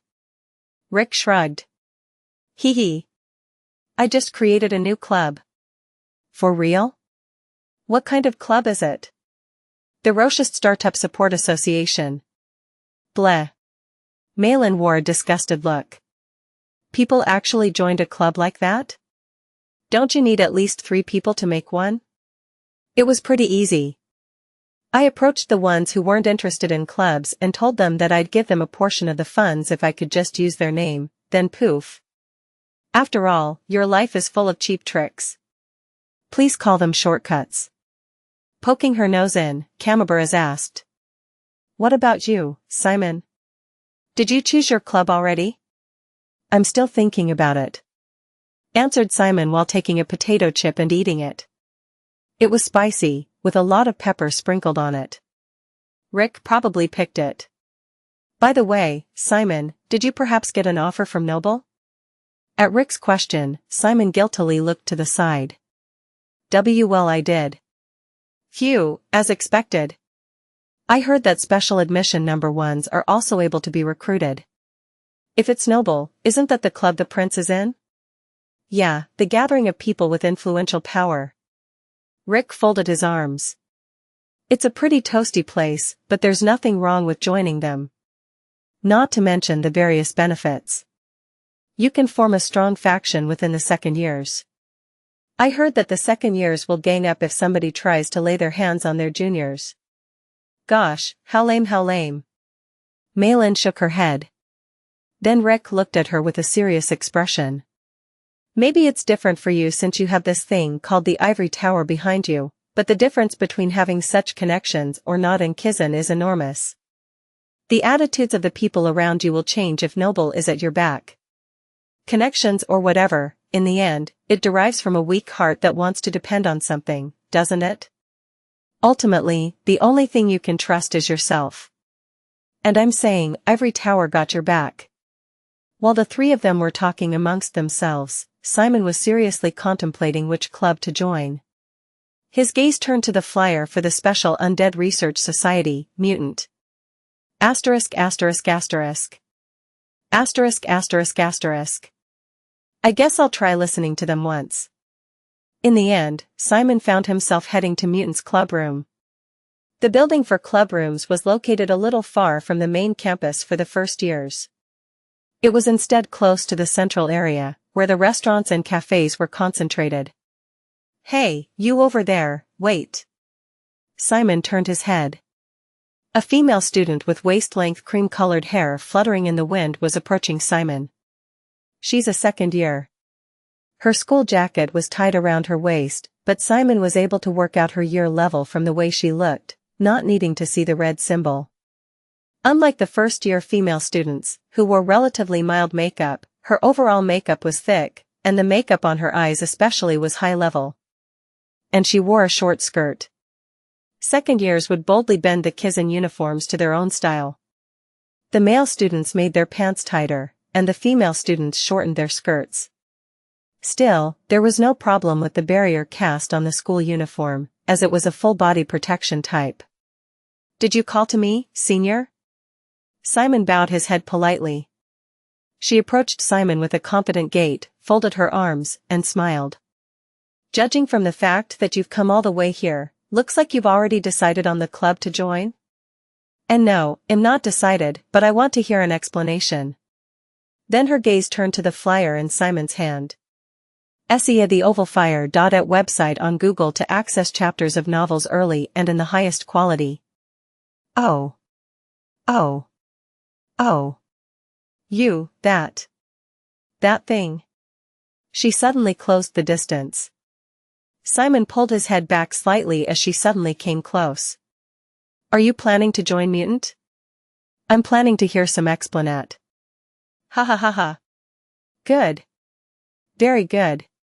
She smiled cheerfully and hit Simon on the back. At the strength incomparable to Malin's, Simon almost screamed. What's wrong with you? Why are you tearing up? It's nothing. Are you that deeply moved to join my club? Kaya ha ha ha. As you should be, as you should be. I'm just going to head. Grabbing Simon's wrist with great strength, she shouted. Let's go. She wasn't really the type of person who listened to others. She was a whimsical person speaking in a powerful voice and radiating self-confidence. She walked with straight legs, carelessly letting the shortened school uniform skirt flutter about. The place where Simon arrived, dragged by the wrist, was a shabby club room. Taped on the door was a piece of paper with the word mutant in uneven handwriting. The colors were fading and the tape was barely attached. Now, Come in. Thank you. The club room was a bit older and shabbier than Simon had expected. He had heard that clubs in Kizan were big, majestic, and glamorous. But this one looked different from the rumors. But it wasn't so bad. Simon felt like it was a hideout and liked how comfortable it felt. Simon had always preferred modesty over glamour. You're back? A second-year male student lying on the sofa got up, brushing back his frizzy hair. Simon immediately recognized him. It was the same guy with huge bags under his eyes who gave Simon the flyer. What are you doing, Dio? Today is the last day. I'm sleepy. And even if we handed out the flyers, not a lot would come. Not a lot would come my ass. Look who's here.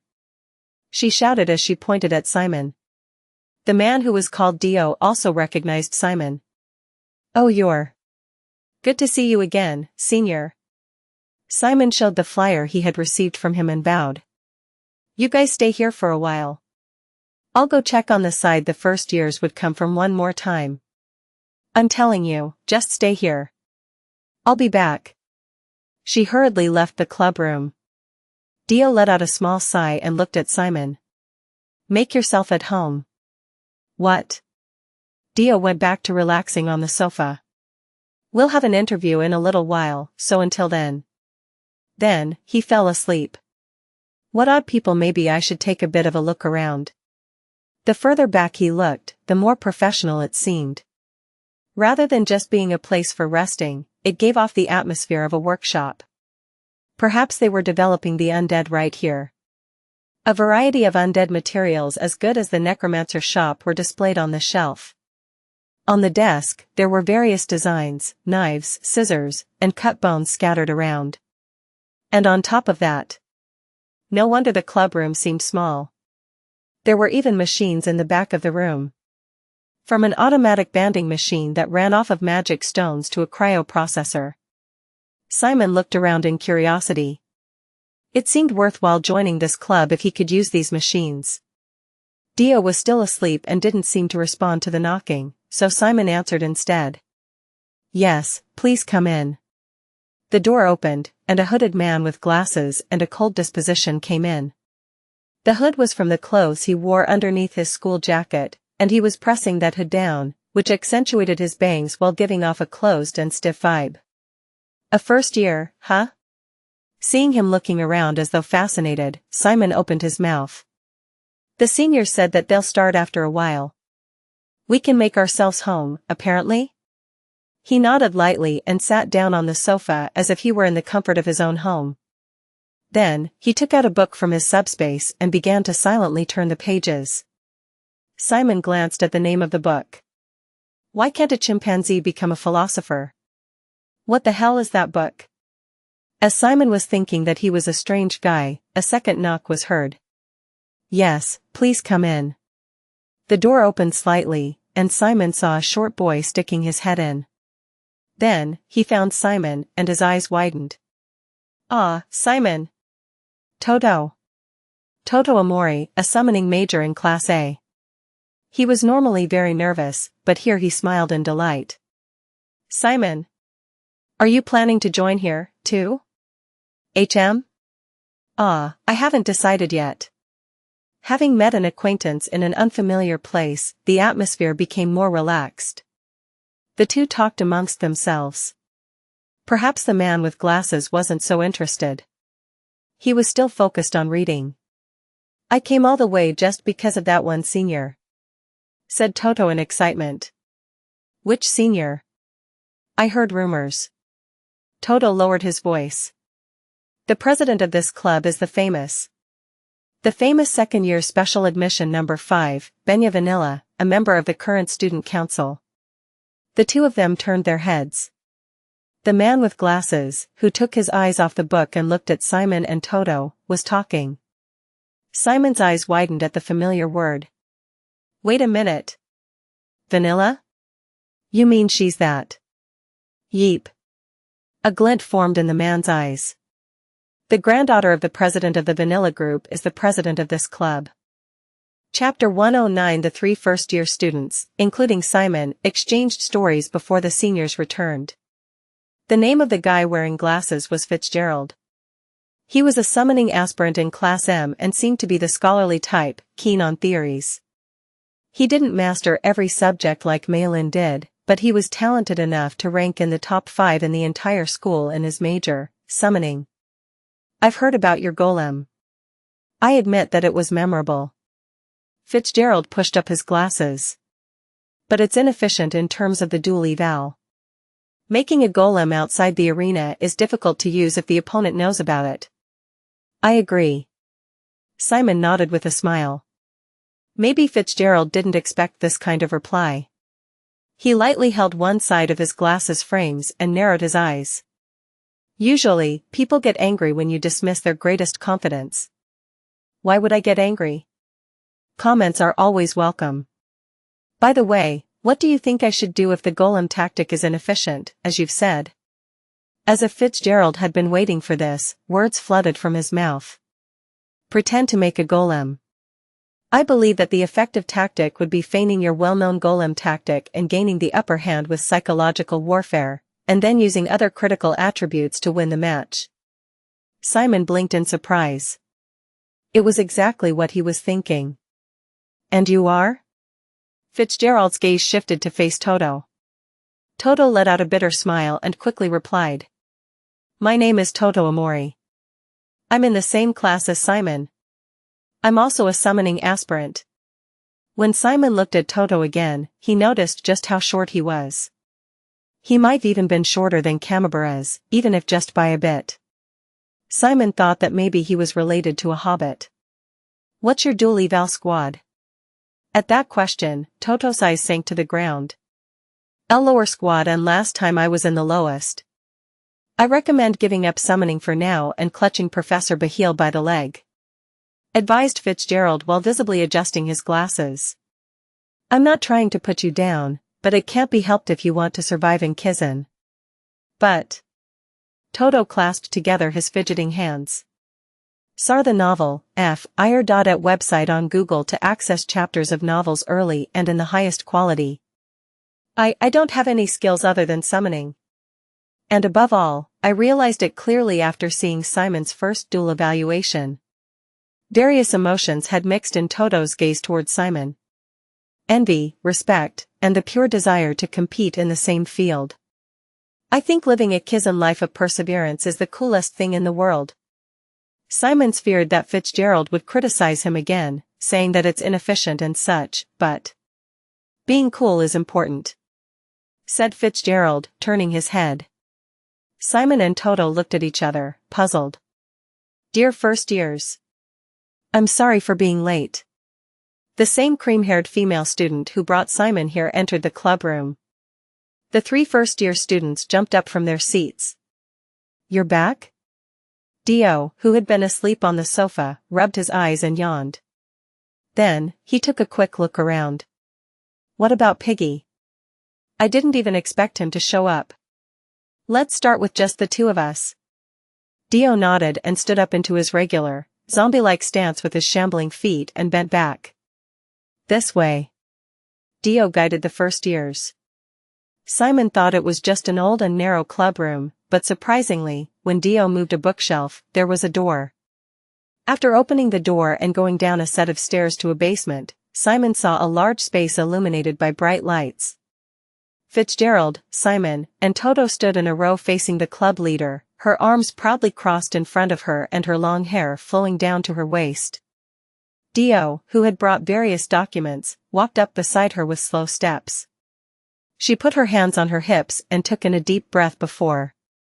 Nice to meet you, dear first-year students. A booming voice shook the entire room. It was so overwhelming that Simon wondered if she had studied opera. My name is Benya Vanilla. She raised her finger above her head. I'm a second-year summoning major. And my dream is world domination. I hope we get along well. Asterisk asterisk asterisk. Asterisk asterisk asterisk. Question mark.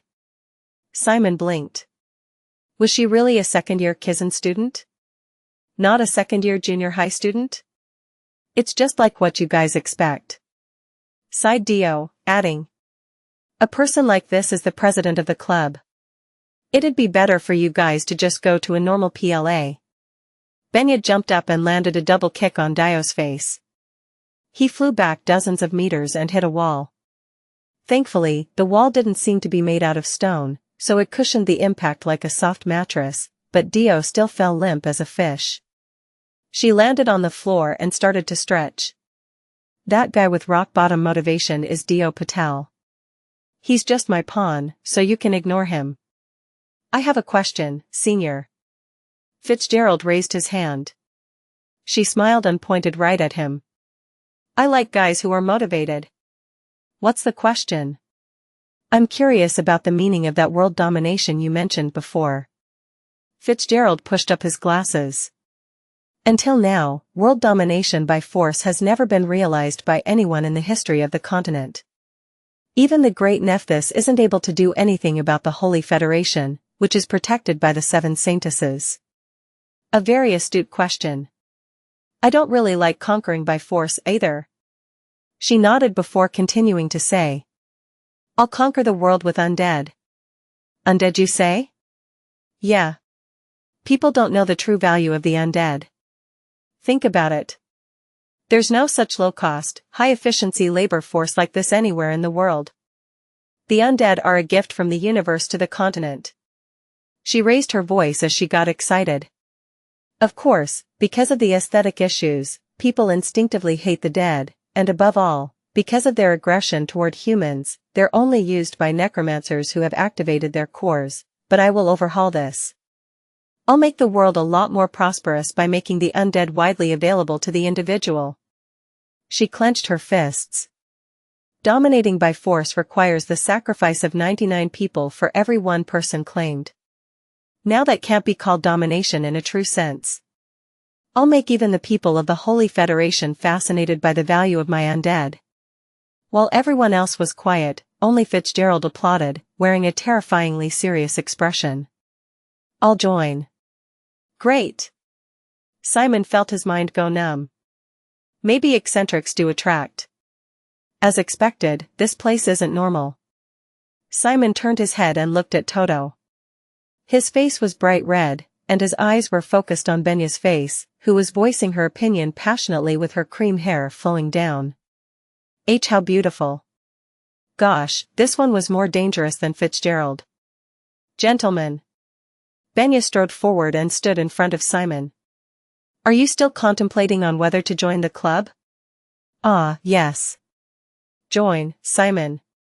Suggested Fitzgerald, standing next to him while fixing his glasses. Being able to watch a legend in the infancy of its school days is a treasure that cannot be exchanged for anything else. Simon smiled as a bead of sweat rolled down his forehead. As this happened, Toto wobbled a little, clutching his pounding chest. It's close. To Senior. Seeing that, Benya strode toward Toto and put her hand on his forehead. You seem to have a slight fever. Huff. Toto trembled like he had just been struck by lightning. I think it's better for you to head to the ward first. I am fine. I'll join the club. As she removed her hand from Toto's forehead, she blinked and smiled. As Senior smiled at me. With that smile, Toto short-circuited. Meanwhile, Simon was looking at her hands. There were many scars and calluses, to the point that it was hard to believe that they were an 18-year-old girl's hands. The dream of world domination seemed absurd, but the passion and effort in it was real. Judging from the materials in the clubroom, they seemed to be skilled, too. As a fellow summoning student, there must be a lot to learn from them. Friends who shared interests and topics. A workshop where you can create and develop undead yourself. Building connections with the daughter of the president of the Vanilla Group, the continent's best undead production company. In terms of immediate value, it was inferior to Saddam, Curse Research Society, and Noble, but where Simon's heart was heading was mutant. I'm sorry, but there's something that I want to ask you, Senior. What is it? What do you think I should do if I get my hands on a completely new undead that no one has ever used? She answered with a wide smile without any hesitation. You'll obviously have to try it and take the risk. Every day where the unknown and daily life coexists makes my heart race. Don't you think that's the best thing in the world? Ahaha. Simon smiled and nodded his head. I want to join the club, too. All right, gentlemen. You guys all made up your minds, right? However, said Dio, who had been blown back by Benya's kick, returning with his hunched back. It's not like our club is in a good situation, but we have no intention of accepting a first-year student who doesn't meet the standards, said Dio while waving the flyer. Benya also smirked and crossed her arms. You guys must have seen the conditions for joining, right? The conditions are possession of special undead and high-level control skills. In fact, Mutant had enough attractive elements for other summoning aspirants, too. Forgetting everything else, the presence of Benya Vanilla alone and the chance to make friends with her would have made many students consider joining the club. However, the conditions for joining were absurdly difficult compared to other clubs. Possession and operation of special undead. The classroom progress of the current first-year summoning aspirants was only at the level of wielding skeletons and other low-level undead. Simon, who had operated a skeleton archer and created a mud golem and operated it after teaching himself, was definitely an unusual case. Of course, there were summoning aspirants who owned special undead, but they were but a handful, and strong enough to join a club that was ranked higher. Mutant, which specialized in special undead, was inevitably a minor club in the grand scheme of summoning, but the conditions were difficult nonetheless. This was the reason there were only a few applicants. Now, let's start the interview. Benya clapped her hands and said. What kind of unique summons are you guys interacting with? Show me. Chapter 110. I'll go first. It was Fitzgerald who started the interview first. The undead he took out of his subspace was of a species Simon had never seen before. There were biological wheels where the legs should have been, a rectangular torso reminiscent of a wagon, and a proper humanoid formed the rest of the way up. Its large eyes waved in all directions, seemingly unstable, and each of the 6 arms made strange hand movements. This is an undead? It held a very convoluted appearance that was difficult to describe with words. It looked almost like an old statue that could only be found in ancient ruins. Simon was confused, but the reactions of the second years were quite different. Dio leaned closer out of curiosity, and Benya shouted in excitement. This is an amalgamation. Right? Yes, you're right. The invention of amalgamations was called a masterpiece of undead research. In many cases, if a living organism was modified or mutated even a bit from the original form from which it should be born, the physiological balance would fall apart, and its lifespan would decrease. Siamese twins and mutants were examples of such. However, the undead, which has a sense of life far from common sense, is capable of somewhat unconventional biological research, and the monsters that necromancers have elaborately crafted by combining different types of undead cells were these, amalgamations. What was the primary monster for this? Asked Dio. The primary monster was the one that worked as the core entity of the amalgamation. Fitzgerald answered without hesitation. It's a siren. Benya and Dio let out a small gasp at the same time. Sirens were rare monsters that were half human and half seabird. Using a magical undead as a first-year student, huh? I heard that the siren's thoughts are extremely complex. That people go insane just by accessing them. Yeah. 5 minutes is my limit, too, said Fitzgerald, pushing up his glasses. And going insane doesn't really matter. Everyone silently agreed with that statement. Benya observed the amalgamation from various angles, her eyes glistening, before finally asking. Mister, can you show us a demonstration? Of course, if it's too much for you. I'll do it. Fitzgerald quietly closed his eyes. Then, the amalgamation, whose eyes were closed, suddenly shot them open. It was still bizarre to see the 6 arms bending in different directions and taking different poses. Magic circles formed at the end of each arm, and jet-black flames and icicles shot out from them and hit the wall. How amazing! A summon that can activate 6 dark magics at the same time. That's all. Fitzgerald stumbled in his spot and disconnected from the amalgamation. Awesome! Benya jumped in joy before raising a finger and pointing at Fitzgerald. You passed, mister. You definitely passed. Thank you very much. What are your thoughts? Benya asked Dio. Dio gently nodded his head. Perfect for the style of our club. He's good. Then, one person is confirmed to have passed. Next? Next was Toto's turn. Toto's special undead, huh? Simon was very curious about which undead Toto would bring out.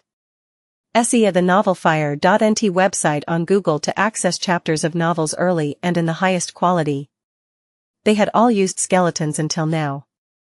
Simon wondered what kind of special undead he got in such a short amount of time. I'll begin now. Feeling Benya's expectant gaze, Toto nervously opened his subspace. What appeared in it was none other than a dog?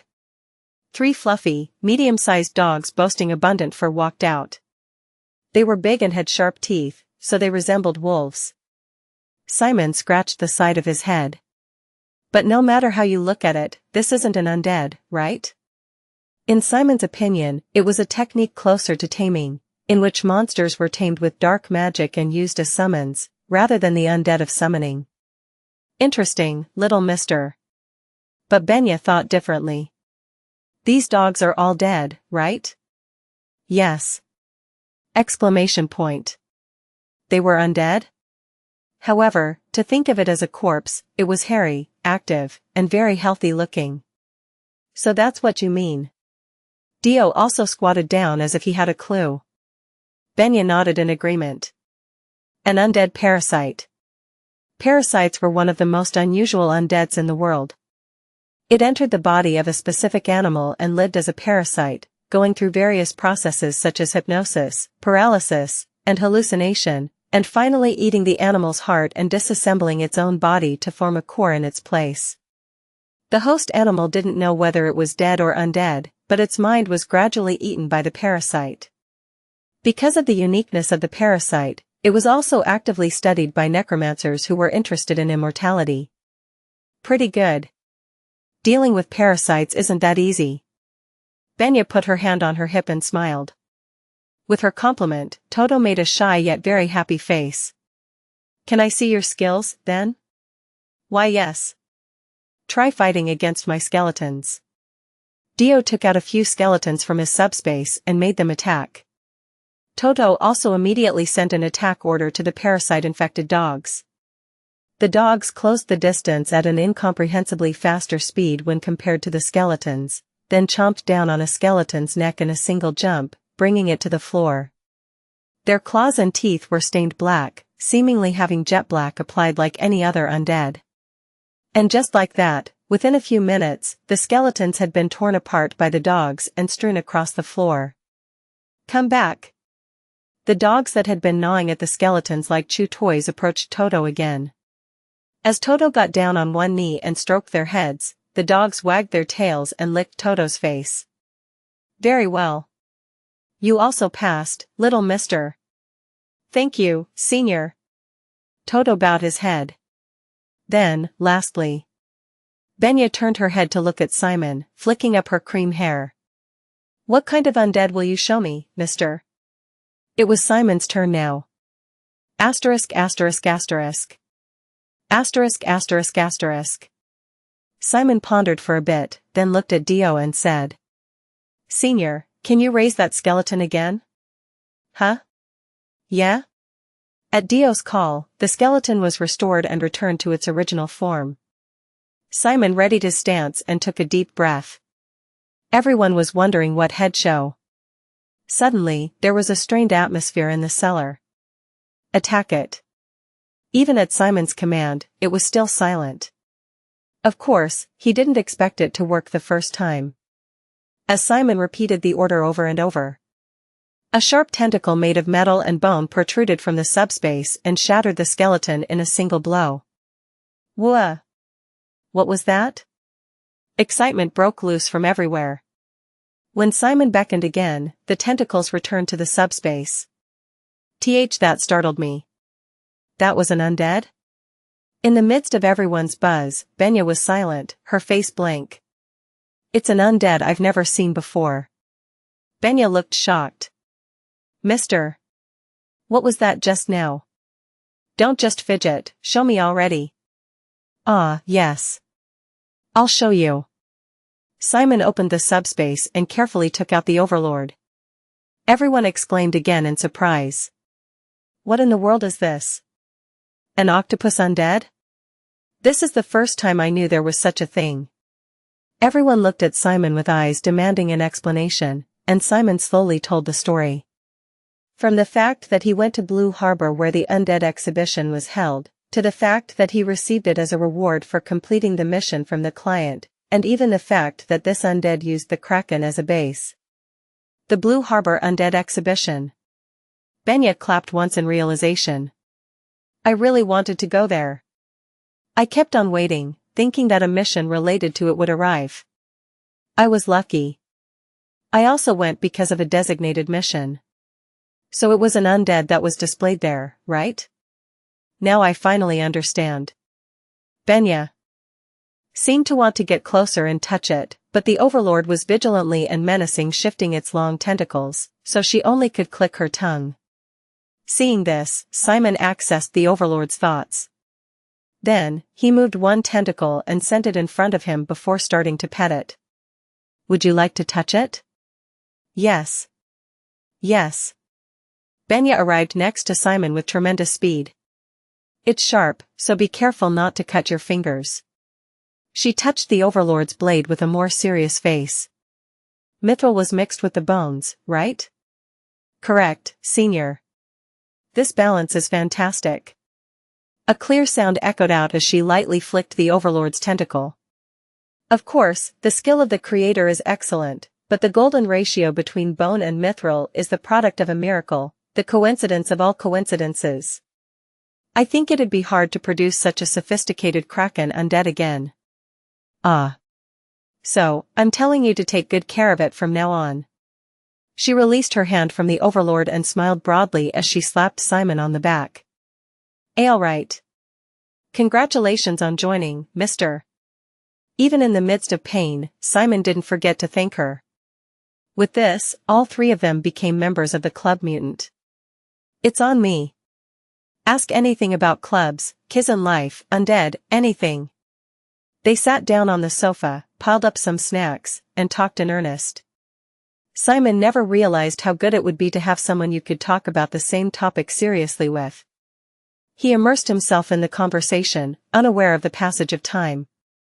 Then, when they returned to the topic of the Overlord, Benya said. The Overlord's specs are certainly good, but I think it's difficult to use it while leaving it outside the subspace. She was right, and Pierre had said the same thing. They say it's the fate of summoning majors for their summons to be destroyed, but the Overlord itself is too fragile. Yes. So I'm also practicing to put the Overlord in the subspace and attack using its long tentacles. But it isn't easy, right? Yeah, it's probably a connection problem while linking. She pondered for a moment, then snapped her fingers. Mister. Do you have any plans on meeting a subspace master artisan? What? I'm saying you should find the solution for your subspace. In my opinion, subspace management isn't a maybe for the Overlord, but a necessity, and if that's the case, create a subspace that's exclusive for the Overlord and use it. Simon's eyes widened. Would that be possible? You can't go outside Roke Island during the school year. I'm saying this because someone just happened to be in Roke Island right now. Have you ever heard of Galen Eclipse? He's in contract with us, Vanilla, you see. That name rings a bell. Simon put on his thinking cap and scoured his memory. Simon looked down at the ring on his finger. Yes, Galen Eclipse was the creator of the subspace he was using right now. Simon jumped in excitement. Please tell me, Senior. How can I meet him? Finally, the path was starting to become clear. Chapter 111. The next morning. Simon's new routine after the mission period. Everyone, have you been doing well? Yes. Professor. He began with Jane's beginner dark magic class, the first one in a while. Simon sat at the same table with Rick, Maylin, and Camabarez, listening to Jane. He exchanged greetings as he occasionally made eye contact with Cindy Vivace or Jamie Victoria, who he was acquainted with due to them sitting at a nearby table. He also met Totos Eyes, who he had become closer with through the Mutant Club activities. I have another announcement this week, said Jane. As always, a big event in Kizan would follow those words. Everyone waited patiently. First of all, your midterm exam results are out. Sighs echoed from everywhere. Rick banged his head on the table, Maylin couldn't hide her anticipation and rhythmically drummed the table with her fingers, and Camabarez flapped her bat wings with her signature tensed face. Your midterm exam grades and rankings will all be out. Of course, the current rankings are measured only with the written scores. The performance assessment hasn't yet been counted. The assistant teachers moved busily and called the names of students. Interestingly, the report cards were inside envelopes. Simon Polentia? Yes.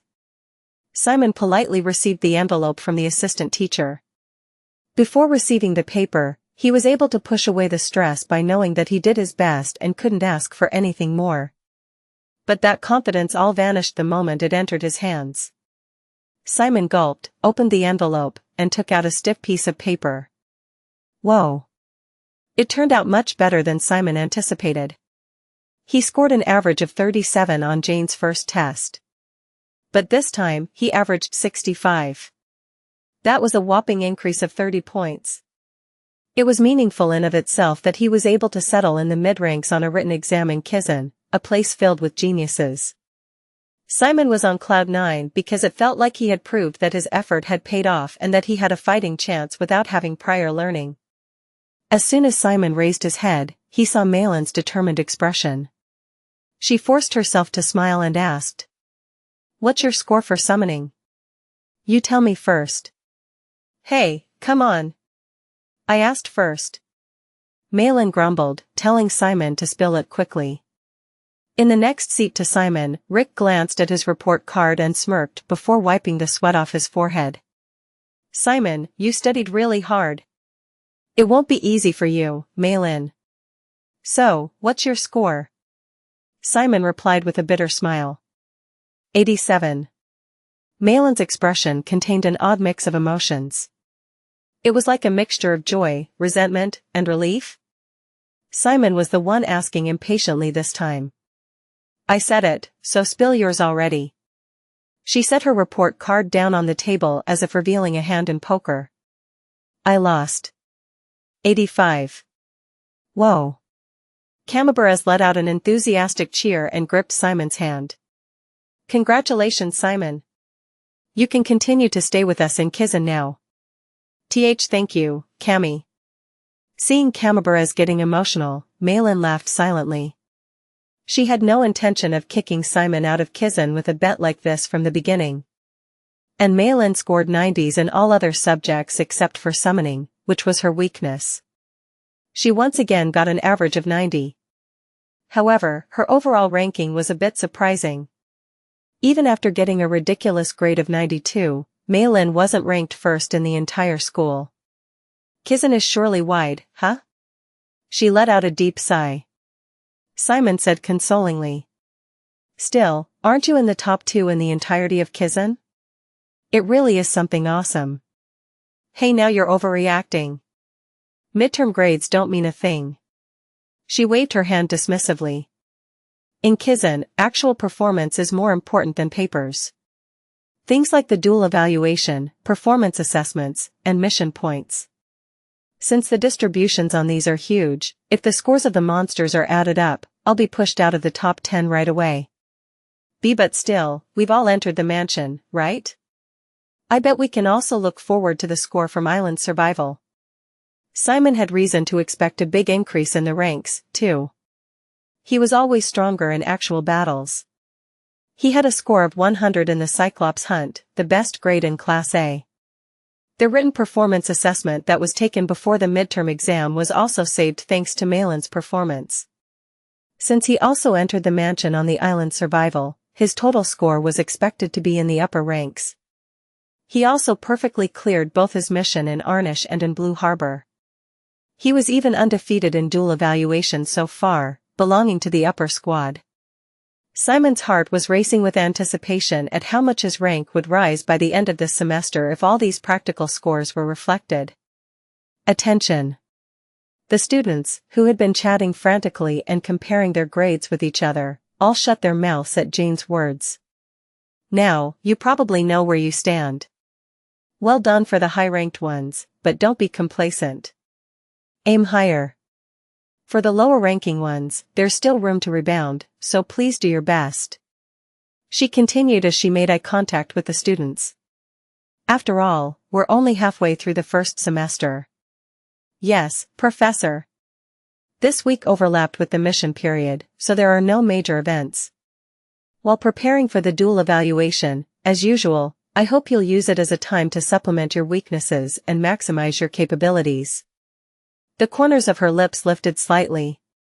That's the only way you can survive the next performance assessment, after all. At her weighty words, the room became tense. Jane glanced behind her.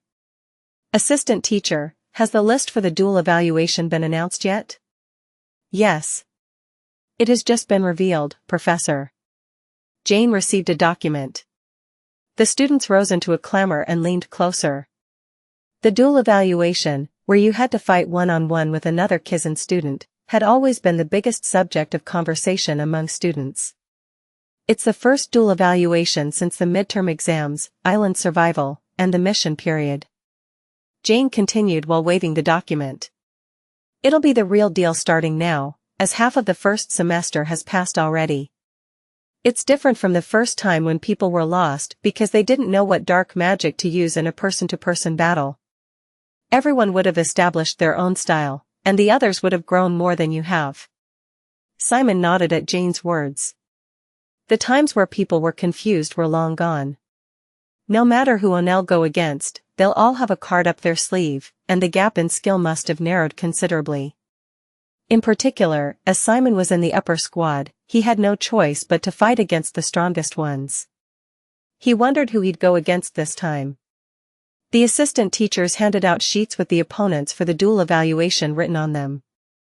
Simon accepted the handout, took a light breath, and checked his opponent's name. It was someone he had met before. Rick turned his head to see Simon's list. Simon. Who are you against? Rick clicked his tongue. Malin also wore a complicated expression. Looks like it won't be easy this time. He was the violent special admission number 10 who had a little trouble at the mansion of island survival.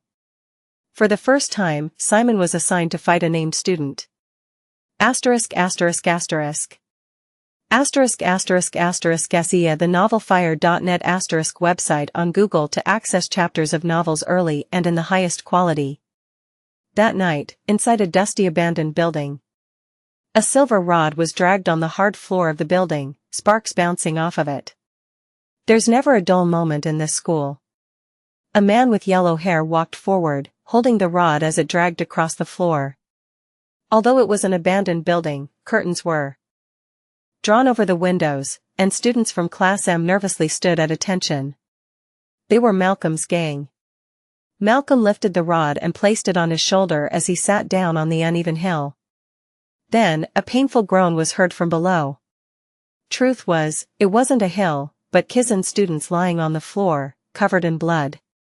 Some even coughed out blood. I'm surprised you managed to make this. It's not even taught in poisonous alchemy. Malcolm grabbed one of the potion bottles and shook it around.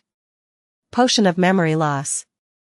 A potion that corrupts the most painful recent memory when consumed. He said as he put the potion on the floor. So you were planning to make me drink this, huh? Hey, say something. In front of Malcolm was a student covered head to toe in blood, arms chained to an old blackboard as he lay limp. Malcolm said with a smile. Say something, Heron Quark. Blood dripped from his mouth and pooled on the floor, joined by a few missing teeth. To top it off, a few of his fingers were bent in inhuman directions. Malcolm reached his rod out and hit him across the face. Did you do this out of fear of my retaliation? Ha, geez. The story was like this. In island survival, Heron Quark couldn't properly carry out Serene's instructions, and he couldn't restore Bahil's trust either. Now, with no one protecting him, he was bound to pay the price for toying with Malcolm using Serene's feather. So he devised a plan to get Malcolm before he was beaten up. At that time, Malcolm was carrying out a merciless purge of his gang. Class M students who abandoned him when being harassed by Serene's feathers were treated like traitors and suppressed. So Heron persuaded those traitors whose interests were aligned and purchased a potion of memory loss from the black market in Rochest. They planned to put the potion in Malcolm's food and drink after luring out Malcolm from the restaurant he was going to. However, a traitor also appeared on their side. Everything fell apart, and Malcolm, enraged, punished Heron and his squad mercilessly. And that led to the current situation. You guys are so obvious. Malcolm giggled and waved the potion bottle. You guys were planning to feed this to me and erase the memory of when I kneeled to Heron like a dog, right? No, no. I have no plans on forgetting this humiliation. Heron, coughing out blood while tied to the blackboard, looked at Malcolm in terror. Please have merc. Bullshit. Malcolm struck Heron across the face with the rod again. If you wanted to live, you shouldn't have laid your hands on me. From the beginning. A stream of blood spurted out. All the members of Malcolm's faction kept their heads down, but one of them plucked up the courage to speak. Malcolm, aren't you being a bit too harsh? Yeah. Settling it like this, there are all sorts of troubles that'll. Malcolm glared at them menacingly. Then you guys do it instead. At those words, everyone immediately shut up. Malcolm came from a famous gangster group, one of the 3 major gangs operating throughout the Dark Alliance. Malcolm inherited his father's cruel personality, and he had a very good understanding of how to terrify people and of the feeling of fear. Tie them up, ordered Malcolm. His faction members hurriedly ran up, bound the traitors on the floor in chairs, and then tied their hands behind their backs with rope. They were also gagged with cloths. Roll up their shirts. He made them expose the traitors' stomachs. Malcolm trudged over and lifted an iron poker being heated in the fire. The traitors, mouths clogged with cloth, howled and screamed. Since I'm in school, I wanted to live like a student. But why aren't you guys being cooperative with me? Oof off. Oof. The traitors shook their heads frantically. Try crying to the professors after this, alright? Malcolm smiled and approached them. In that way, I can also let go of it and comfortably pull off the same business with your families as an ordinary person, don't you think? Oof. Oof. Malcolm's mouth twisted wide like a demon's. Help me. A terrible scream erupted. Help me so that I can live just as a student. The work of instilling fear had begun. Malcolm looked behind him and smiled eerily. You'll be the last, Heron Quark. Heron burst into a flood of tears and snot, terror etched into his face. Chapter 112. Hurry up. This way, misters. That evening, Simon stopped by in Rochest with Benya to meet Galen Eclipse, the one who made Simon's subspace. But why do we have to run? Benya was far too full of energy. Even though they were in a hurry, Benya greeted each and every Rochest resident that they passed while laughing loudly. All the villagers knew Benya from the Vanilla family. By the way, Senior. What is it, mister? It's prohibited to go out of Rochest on weekdays. Is it really okay to go out while revealing your identity like this? In order not to be noticed by school officials, they changed out of their uniforms and put on hooded robes, but Benya was waving at and greeting everyone passing by. Benya smiled, her teeth shining white. Of course it's not okay. Question mark. If we get caught, Well, let's consider the suspension a vacation and then come back after. Simon wondered if it was the easygoing nature of the second years that made her act like this, or if this was just how she was. Still, she was a difficult person to comprehend with Simon's common sense. Thankfully, they arrived at their destination without incident. The meeting place was a small cafe in the city. As they ordered drinks and went up to the second floor, they saw a middle-aged man wearing an out-of-fashion evergreen coat and a fedora sitting at a table. He noticed Simon and Benya coming up the stairs and stood up with a big smile. "Hey Galen!" Benya waved first and greeted him. The man took off his fedora, placed it neatly on his chest, and bowed his head. "Long time no see, ma'am." Simon and Benya went speechless for a moment. When Galen took off his fedora, the center of his head was revealed to be completely bald. His long sideburns only reinforced the emptiness. Perhaps Galen didn't notice it, as he put the hat back on and looked at Simon. "Could it be? You're—" "Yes, I'm Simon Polantia from Kizan." "Ah, nice to meet you." The two shook hands. "I heard about you. I was gobsmacked to hear that the person who bought my masterpiece was Kizan's special admission #1. Haha. For a man of my craft, it is such a crowning glory." "My pleasure. I'm using the subspace very well." The three sat down and started talking in earnest. "I heard it from the lady. You want to order a dedicated subspace this time?" "Yes. I want to see what kind of undead it is." "Would that be okay?" "Of course." There was no one but the three of them on the second floor, and there was plenty of space. Simon immediately took out the Overlord. "Oh, so this is the one." Galen couldn't hide his excitement. And even though Benya saw it yesterday, her eyes were also glistening in anticipation. Simon slowly shifted the Overlord's tentacles and pretended to strike an enemy. "Like this. I want to attack my opponent by moving only its tentacles out of the subspace." "Haha, impressive. Very impressive." Excited, Galen returned to the table and pulled out a sack from his pocket. Then, he poured its contents on the table. It was filled with accessories such as rings, earrings, and necklaces. "This one. Or how about this one?" Simon, who became curious seeing Galen choosing accessories, approached him. "What are these?" "Ah, all these products are subspaces. Search *the novelfire.net website on Google to access chapters of novels early and in the highest quality." Simon's eyes widened. It was as if someone put several dozen mansions on the table. To be more precise, they are works in progress that haven't been officially released. I never make the same product. When new inspiration strikes, it's made and then withheld due to issues in practicality. He picked up a smooth ring and looked at Simon.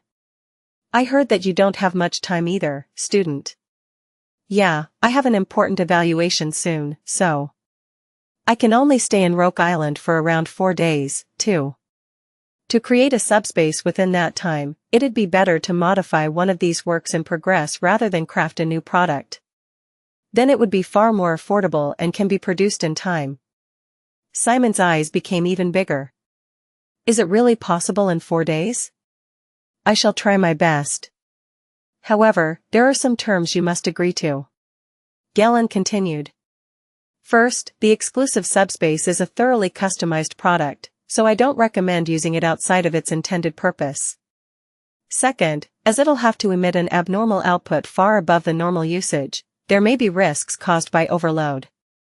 I cannot know what the risk would be until it is completed. Would that be okay with you?"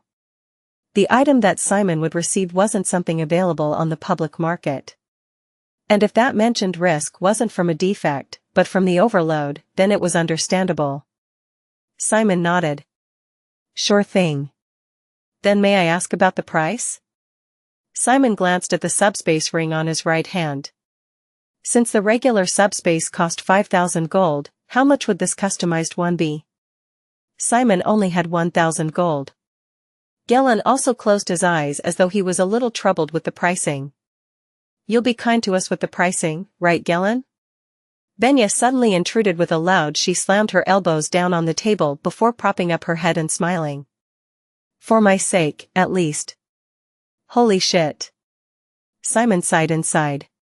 Stop, senior, please, in this kind of business, that's not a way to war. Ahem. Surprisingly enough, Galen smiled like a proud father. Actually, even if you didn't say that, ma'am. Galen turned his head to look at Simon. A Kizan special admission #1 using my product would greatly advertise my works, so I decided to take that into account. Good job. Benya smiled and offered Simon a high five. Simon excitedly accepted it before looking at Galen once more. The deposit will be 500 gold. Said Galen. After that, depending on the materials, magic effects, and cost, the price could rise by several hundred gold. Let's set the maximum total at 1,000 gold. Would that be alright? It wasn't just alright. It was an exclusive subspace that Galen was making for Simon. It was also within budget, if barely. Simon nodded quickly before Galen could change his mind. Let's do it, Galen. Asterisk asterisk asterisk. Asterisk asterisk asterisk. The conversation ended smoothly. Galen decided to get to work immediately, and Benya returned to Kizan after taking care of the remaining errands in Roshist. Simon walked down the nighttime road by himself. The weather is nice. Filled with anticipation for a new subspace, even the chilly night breeze felt great to Simon, and the leaves rustling in the wind sounded breezy. Now, he just had to be careful of the keepers and return to Kizan safely. Perhaps, because this was far from his first time sneaking out, he had gotten used to these roads. Boy. Pierce spoke up. You willingly paid a large sum of money to someone you had never met before. Can you trust that person called Galen? More than anyone else. It was Senior Benya's arrangement, after all. Since the meeting was directly arranged by the daughter of the president of the Vanilla Group, Simon thought the man was guaranteed to be reliable. And since Galen was also a well-known big shot in that industry, the probability of him pocketing the 500 gold while ignoring a Kizan student was practically zero. Putting the price aside, the key is whether it'll be made in time. There was a reason why the subspace had to be completed quickly. Because the next dual evaluation opponent was Malcolm, the 10th SA. It was the first special admission student that Simon would face. Simon became #1 due to the recommendation of Nephthys, but in fact, only those who had certain achievements or skills were selected as special admissions. Not to mention strength. To top it off, he had heard some interesting information about Malcolm from Rick. Simon thought that the bets made by students for fun weren't very reliable, but it wasn't a story to be shrugged aside. It seemed that this dual evaluation wouldn't be easy. A mud golem or skeleton archer would be enough to beat Malcolm. Simon had to up his operation level of the Overlord a lot by the day of the duel. After going back, I'll train with the Overlord for just 3 more hours. It was then. One of Elizabeth's corpse spiders appeared in front of Simon, who was heading toward Kizan. Simon crouched down and looked at the corpse spider. What's wrong? The corpse spider scribbled an X on the ground with its 2 frontal legs. Seeing the sign, Simon's heart sank. There was only one thing that code meant. A priest appeared. Simon still remembered that night where the moon was bright and full. The memory of running away from the keepers with Camabarez, accidentally witnessing a worshipping priest, and almost getting killed. He'd never forget those creepy eyes underneath the hood. Pierre. I just received the report. I'll head toward the forest. I'll go too. Simon stepped on his jet black and ran to the forbidden forest. Sprinting through the bushes, Simon recalled a story Nephthys had told him. Even Simon felt that the priests were slowly exerting their evil influence. So, he decided to release Elizabeth's corpse spiders in the forbidden forest so they could immediately notify him if a priest appeared. The plan for if one appeared had Elizabeth transform into an official of the priest to extort information from them. If she got caught or the plan failed, they'd subdue the priest or retreat and tell Lorraine so she could investigate all the routes back to Kizan. He wouldn't let them escape again. Huff. Huff. The moment Simon went to catch his breath and entered the middle of the forbidden forest. Trees fell in the distance as a huge explosion rang out. Things got tricky. The encounter had already begun. Stay safe, Eliza. An opponent as strong as a professor. Simon called forth his jet black and ran with all his might. Chapter 113. The dust rose like a mountain, and trees were swept away. In between that, Elizabeth, dressed as a priest, was running away frantically. It feels like I'm being chased by a beast. Elizabeth, guarding the forbidden forest under Simon's orders, had spotted a suspicious man. Wearing a featureless brown robe all the way to the top of his head, it was obvious that he was trying to hide his identity. On top of that, he was looking around suspiciously, searching for something. She thought that he might be the priest that Simon had mentioned before. She immediately sent a corpse spider to call Simon and peer, but he was preparing to leave the forest before the two arrived. In conclusion, Elizabeth had no choice but to move alone. As planned, she transformed into a priest, greeted him in accordance with their formalities, and tried to extort some information, but what the other side reciprocated wasn't information, but messy punches. Elizabeth stopped in surprise. Logs and rocks the size of houses flew toward her as if being flung from a catapult.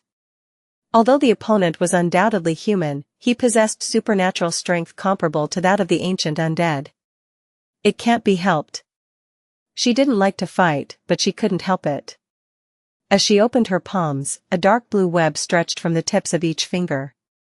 And just like that, when she crossed her arms, the trees were torn apart. The priest flashed up in the chaos where all the trees were entangled and fell. Spinning like a top, he swung his right arm and left a large claw mark across Elizabeth's body. There were scratches on her legs and above her knee. Kook! Elizabeth staggered from the pain. In the meantime, the priest came down to the floor and started charging toward her. Elizabeth reached out her arms and scattered spiderwebs all around. It was a secret technique that severely reduced the opponent's space, and cut bones and flesh alike the moment they touched the threads. But the priest narrowed the distance by avoiding each spiderweb one by one with bizarre, inhuman movements. He's a beast, for real. As she crossed her arms with her palms up, the spiderwebs in the air reversed all at once, changing positions. Spiderwebs cut into the man's body, blood coating the floor. The moment she smirked, expecting her victory. Exclamation point. The soles of his shoes filled her vision. As she received a kick right in the forehead, she flew back hundreds of meters, smashing through trees, and crashing into the ground. Cuff. The priest jumped on top of her, pinning her to the ground before she could move. He then raised his fist, blocking out the moon. Oh my. Elizabeth forced herself to smile. I'm a woman, so it'd be nice if you avoid hitting my FA. Elizabeth's head reeled to the side. A ruthless beating ensued. Then, Elizabeth, who was being beaten on one-sidedly, wagged her finger. Exclamation point. The priest soared off the ground. A spiderweb had wrapped itself around his neck before he realized. I said not to hit my face, you bastard. Her face peeled off before she knew it, and Elizabeth shouted while her monster-like crimson eyes shimmered. Die. The cord around his neck pulled tight. The priest, who was holding his neck in agony, suddenly lifted his right arm and hit the air. Trees to the right were uprooted and lifted as a huge shockwave passed through them. One of them must have been connected to the spiderwebs, as when the trees fell, the binds holding the priest went slack and he came to the ground. He spat a red spit on the ground and slowly stood up. The moment Elizabeth frowned and was about to ready more jet black. Eliza. Simon's voice could be heard. Her stiff face suddenly brightened. Commander. You've come to save me. However, the priest also reacted sensitively to the voice and suddenly ignored her, running in Simon's direction. Shucks. Asterisk asterisk asterisk. Asterisk asterisk asterisk. Elizabeth hurriedly followed after, but she couldn't keep up with the priest's speed. Simon was still a student. He wouldn't be able to defeat this monster. The priest, who ran hundreds of meters in the blink of an eye, found Simon, jumped into the air, and did a flying kick. Simon was also just wearing a robe instead of his uniform, as he had gone to Rochest. Huff! Simon reacted nimbly and immediately shifted his head to the side, letting the priest's foot cut through the air. Landing on the floor, he turned to Simon with a somewhat surprised reaction. But he quickly recovered and, this time, rushed forward, steps crushing the ground beneath him. Simon clenched his teeth and reached his arms back. Pierre's bones flew in from the ruins and connected to Simon's right arm. Simon then flung his right fist as it was. The two fists collided in the air, creating a huge shockwave. Exclamation point. And the one pushed back was the priest. Simon breathed out his tension and got into his fighting stance. Phew. Search *thenovelfire.nt website on Google to access chapters of novels early and in the highest quality. The priest started stepping strangely. His body repeatedly jerked about, head tilting back as though touching the ground, and then forward to the same extreme. You could hardly fathom how he would act. Phew. In the end, Simon struck first and swung his right arm wrapped with Pierre's bones. However, the priest quickly ducked to avoid it, then went behind Simon and kicked the back of his head. However, it was the priest who felt a sharp pain. Before the foot hit Simon's head, Pierre's skull wrapped around Simon's head like a helmet. The priest immediately spun around on his other leg and tried to sweep Simon's legs out from under him, but again, Pierre's bones were quicker. Like a puzzle piece fitting into an empty space, Simon's body was quickly being covered with the bones of Pierre. Just when the priest was about to rush in again, Simon didn't make the same mistake. This time, Simon first grabbed the priest's arm and pulled, getting within range. In response, the priest clenched his teeth and moved jet black to his face in protection. Although he intended to use Simon's force against him and break his fist.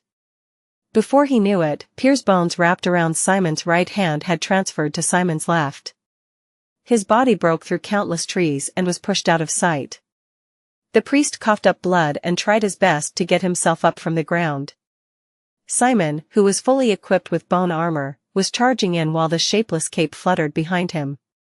The priest dodged by a hair's breadth. After dodging Simon by throwing himself to the side, the priest extended his right hand. His jet black swayed and changed into the form of a spear. He then flung it at Simon's back, who had just finished charging and was slowing down by scraping his feet across the ground.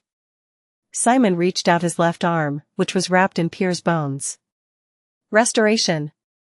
Pierre's greatsword immediately flew into Simon's hand, and Simon, who held it at an odd angle, turned around and slashed the air. The priest ducked down in fright. Pierre's slash tore the jet-black spear in half and split the trees reaching out behind it. The priest felt a cold sweat running down his entire body. He's strong. Stronger than anyone I've ever fought before. But he couldn't stop here. He bent his knees again and charged. But Simon didn't face him. Instead, he stomped down repeatedly, creating a thick cloud of dust around him. The moment when the priest had no choice but to stop due to not being able to see. Through the dust, a conscripted skeleton swung a sword. The priest took a step back and dodged it. This time, swords were swung from the back and from the side. Before anyone knew it, over a dozen skeletons surrounded the priest. The conscripted skeletons rushed in all at once.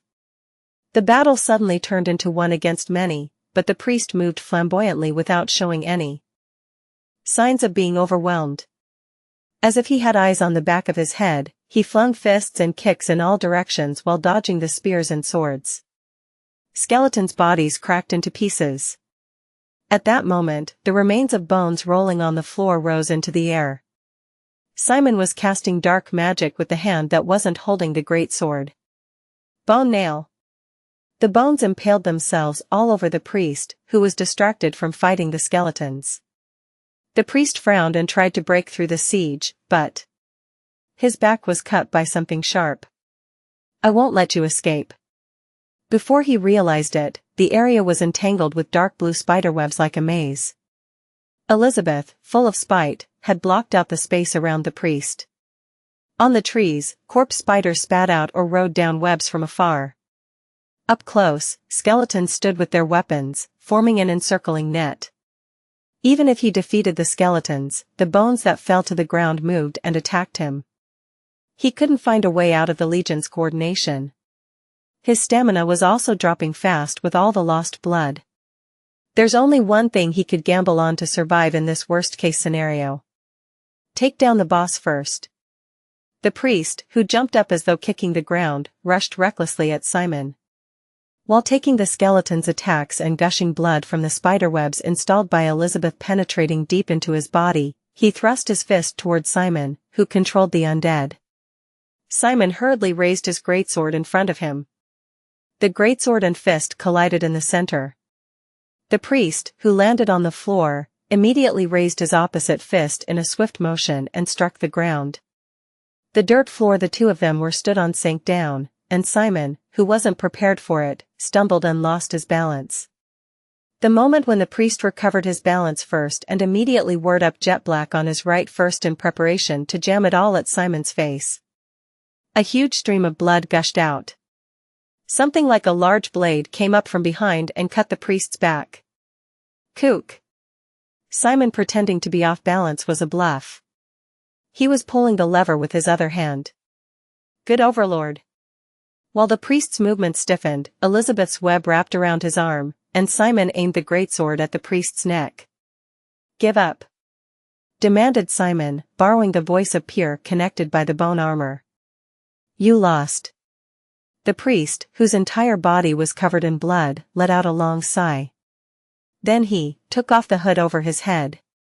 Simon's eyes widened in shock. You're... Chapter 114. After removing the hood, Simon's pupils started shaking as if experiencing an earthquake. The person underneath was someone Simon knew. No, not just knew. They saw each other multiple times a day. Kajan Edvalt. The faded gray hair and long scar going down his right eye. Even his distinctive straight, sharp eyes. It couldn't not be Kajan. It was difficult for Simon to keep his composure after the shock, but he barely managed and asked. Answer me. Are you the priest? Kajan looked quite frail where he lay. I'll ask you this instead. Do I look like a priest to you? Simon bit his lip. I'm not in the mood for jokes. The only answer I can give is the obvious. No. But in the end, it's all up to you. Kill me or spare me, do as you please. Simon calmed down and recalled the battle he just had with Kajan. He then also recalled the battle with the priest he fought when with Camabarez. The fighting styles of the two were completely different. Kajan was thoroughly fighting with physical reinforcements, and the priest focused on jet black spells. Of course, he might have fought in different ways to deceive Simon. However, if Kajan could utilize high-level jet black spells from the beginning, he couldn't have been captured by Simon in the first place. Kajan fought too earnestly for deception to be the goal. That's not to mention how people have a unique atmosphere, gait, attitude, and set of habits. It wasn't difficult to tell that the two were completely different people. However, Simon hadn't yet lowered the greatsword pointing at his neck. Answer me. What were you doing in the Forbidden Forest? Kajan slowly closed his eyes. I was looking for the priest who had infiltrated Kizan. Simon shut his mouth. Kajan was doing the exact same thing as him. While following the priest's trail and searching the Forbidden Forest, a strange woman introduced herself as a priest, and I fought to interrogate her. Is that answer satisfactory? One last question. Simon tensed up and continued. Why are you after that priest? I received a mission. It's forbidden to reveal the client's name, but... Kajan looked at the artifact hanging from Simon's neck. It should be fine if it's you. The client is Nephthys Archbold. Finally, Simon's greatsword went down. It was also in line with what Simon heard from Nephthys when he met Lorraine at her house. Besides, Kajan showed the request form with Nephthys' seal from his subspace. Nothing else seemed out of line. By the way. Kajan scratched at the scar on his right eye. When did you get such a nice skull helm, Simon Polantia? Simon sighed lightly and removed Pierre's skull, letting it join the armor on his neck. Did you notice it from the start? Somewhat, yeah. Kajan smiled lightly. When you shouted Eliza at first, I knew it was your voice and went to help. But I soon realized that you and that woman named Eliza were on one team. Elizabeth crossed her arms and glared fiercely at Kajan. I engaged with the idea that you might be an ally of Ethnal, but I guess not. Because if you really were with Ethnal, you would have beheaded me, being a witness. And? Kajan's gaze once again turned to Simon's artifact. A genuine product imbued with the power of Nephthys. That's something that priests can't even think of imitating. What in the world is this? Said Simon, fiddling with the necklace. Kajan sat down on the grass and took out a few potions from his subspace. You'll know when you really experience death. You don't need to understand now. He then took off his clothes and started pouring potions all over his body. Boy. If you want to kill him, this is your only chance. Warned Pierre in Simon's head. Simon's gaze was also directed toward Kajan's back. He saw the Legion. Things will be complicated if he spreads that fact to Kizan. Leave it to me, Pierre. It seems that Kajan is also a person of Nephthys. Simon sat next to Kajan and helped him apply the potions. Gosh, it must be painful. The black potion Kajan was using bubbled as soon as it touched the wound, and a huge amount of smoke billowed out. You could see the blood stopping and the wound forcibly shutting closed. I'm sorry, Kajan. It's a common thing when you engage in a battle. You don't have to apologize. His wounds were quickly sutured, but several scars remained. Perhaps those scars all over the body were from similar events. The two exchanged tales while bandaging and treating their wounds. And the most surprising of them all was, it's the Thieves' Guild I'm thinking of, right? Yeep. Kajan was the son of the Thieves' Guild's head. He was also already a completed person. At only 18 years old, he was an undefeated monster that could best even quite a few pro necromancers with his bare hands. Of course, he met Simon, the commander of the Legion, and recorded one defeat, but that was only because he was unlucky with the matchup. However, Kajan didn't call himself a genius, but a created monster. He said there was a secret about his birth, but he didn't reveal what it was. Anyway, the reason why Kajan, who had far surpassed the level of a student to the point where he didn't need to learn anything from anyone, was forced to come to Kizan was because of Nephthys' request. Nephthys' request was an undercover investigation. After Kajan formally enrolled Kizan, he focused on his investigation rather than his classes. That's why he went out of the dormitory every night and weekend. And why, when Simon saw him during the day, he was covered head to toe with a blanket to make up for the lack of sleep. The priest seemed to be active as a member of Kizan during the day, but he moved mainly at night to give worship and such, so Kajan also went out at night and wandered all over Roke Island to catch the priest. Wait a second. You're a repeater, Kajan. So you were in Kizan last year too, right? Yeah. It was last year when I received the request from Nephthys. Simon rubbed his chin. It means that Nephthys knew that the spy had been in Kizan since last year. This much information must be enough to repay you for sparing me. Kajan stood up and looked back at Simon. Simon, CTH Novel Fire. Any *T website on Google to access chapters of novels early and in the highest quality. Yes? I'll take care of this case no matter what.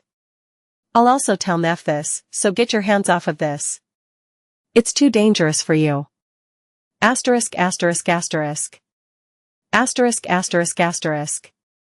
Simon smiled. It's okay. I'm stronger than you see? Kajan's face stiffened at those words. The expression was so funny that Simon could only barely hold in his laughter. I'll admit that. But it's not a matter of who's stronger. It's a matter of safety. You focus on living the Kizan life with your friends. Enjoy the happiest time of your life to the fullest. I'd like to decline. Simon slowly stood up and looked Kajan in the eyes. That priest wants my life, and I've actually come close to dying several times. Above anything else, he hurt my friend and also got my other group members involved. I have reasons to pursue him. Kajan let out a long sigh and brushed back his hair.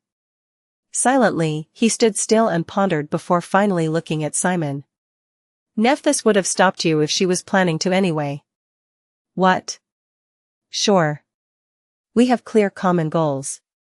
Let's form a united front. This was the answer Simon wanted to hear. The undead you control look quite useful, so I want you to continue to cover the Forbidden Forest like you did until now. And once a week, when that noisy bastard isn't around, I'd suggest reducing the number of suspects for who could be the priest by sharing the information we've gathered. The noisy bastard he mentioned probably meant Rick. Simon smiled and nodded. The night was getting deeper, and there would be nothing good if they delayed their return to Kizan, so the two of them were walking back as they talked. Ahem. Simon cleared his throat and checked Kajan's countenance. By the way, you aren't asking anything about me, huh? What do you think is the biggest risk for the agents of the Information Guild? B beats me. Kajan answered while craning his head forward. It's knowing. Simon tilted his head in confusion. There's a famous saying that ignorance is bliss. Those who belong to the Information Guild inevitably come to know dangerous information. And when it comes to secrets, the more people who know about it, the more anxious those that keep it become, and they tend to want to remove the element of anxiety. Kajan let out a small sigh. For them, who buy and sell information, the more they know the more their lives are threatened. There's no need for me to know any information that I don't need to. I'd like to exercise my right not to know. Kajan. Simon looked at him, slightly moved. Bwahahahaha. Suddenly, Pierre's loud laugh sounded in Simon's head. Well. Looks like he knows how to take care of his own business. Do as you wish. Even Pierre didn't ask to kill Kajan anymore. Asterisk. Left alone in room 409, Rick was anxious for no reason. I told him to avoid days when keepers are around, gosh. Simon went down to Rochest, and Kajan was nowhere to be seen either today. Oh whatever. Don't tell me I didn't warn you. It was then when Rick was rolling around in his bed. Maybe they'd been to the public bath. Simon and Kajan, with their wet hair wrapped in towels, entered the dormitory room side by side. Rick's eyes widened. What? Why are they together? It was so out of the blue. A combination that didn't match at all. Didn't we consider him to not exist? Why did they come in together? As always, Kajan went up to the bunk bed and prepared to cover himself up with a blanket, and Simon packed their clothes. Kajan, I'll leave these at the laundry, too. Thanks. Replied Kajan before covering his head with the blanket. Simon smiled a little and left the room. The door closed, and Rick, who was feeling detached and left out, suddenly raised his voice. What? When did the two of you suddenly become close? Rick jumped up from his bed. Wait, Simon. What's the meaning of th? A pillow flew and hit Rick right in the face. He let out a small oof, as he fell to the bed. I told you not to be so loud until I fall asleep. Rick hurriedly returned the pillow after seeing the creepy eyes from under the blanket. Kajan went back under the blanket with the pillow, and you could hear his snoring within minutes. Hoo-hoo. Why am I the only one being treated the same as before? The only person who couldn't be reached even with Rick's boldness and sociability. The truth was, Rick secretly wanted to be friends with Kajan. Chapter 115. From the very next day, Simon started training with the Overlord in preparation for the dual evaluation. Whenever he had free time, whether it was before, after, or even between classes, he practiced. However, even though he tried connecting to the Overlord's thoughts several times and swinging the blades, something wasn't right.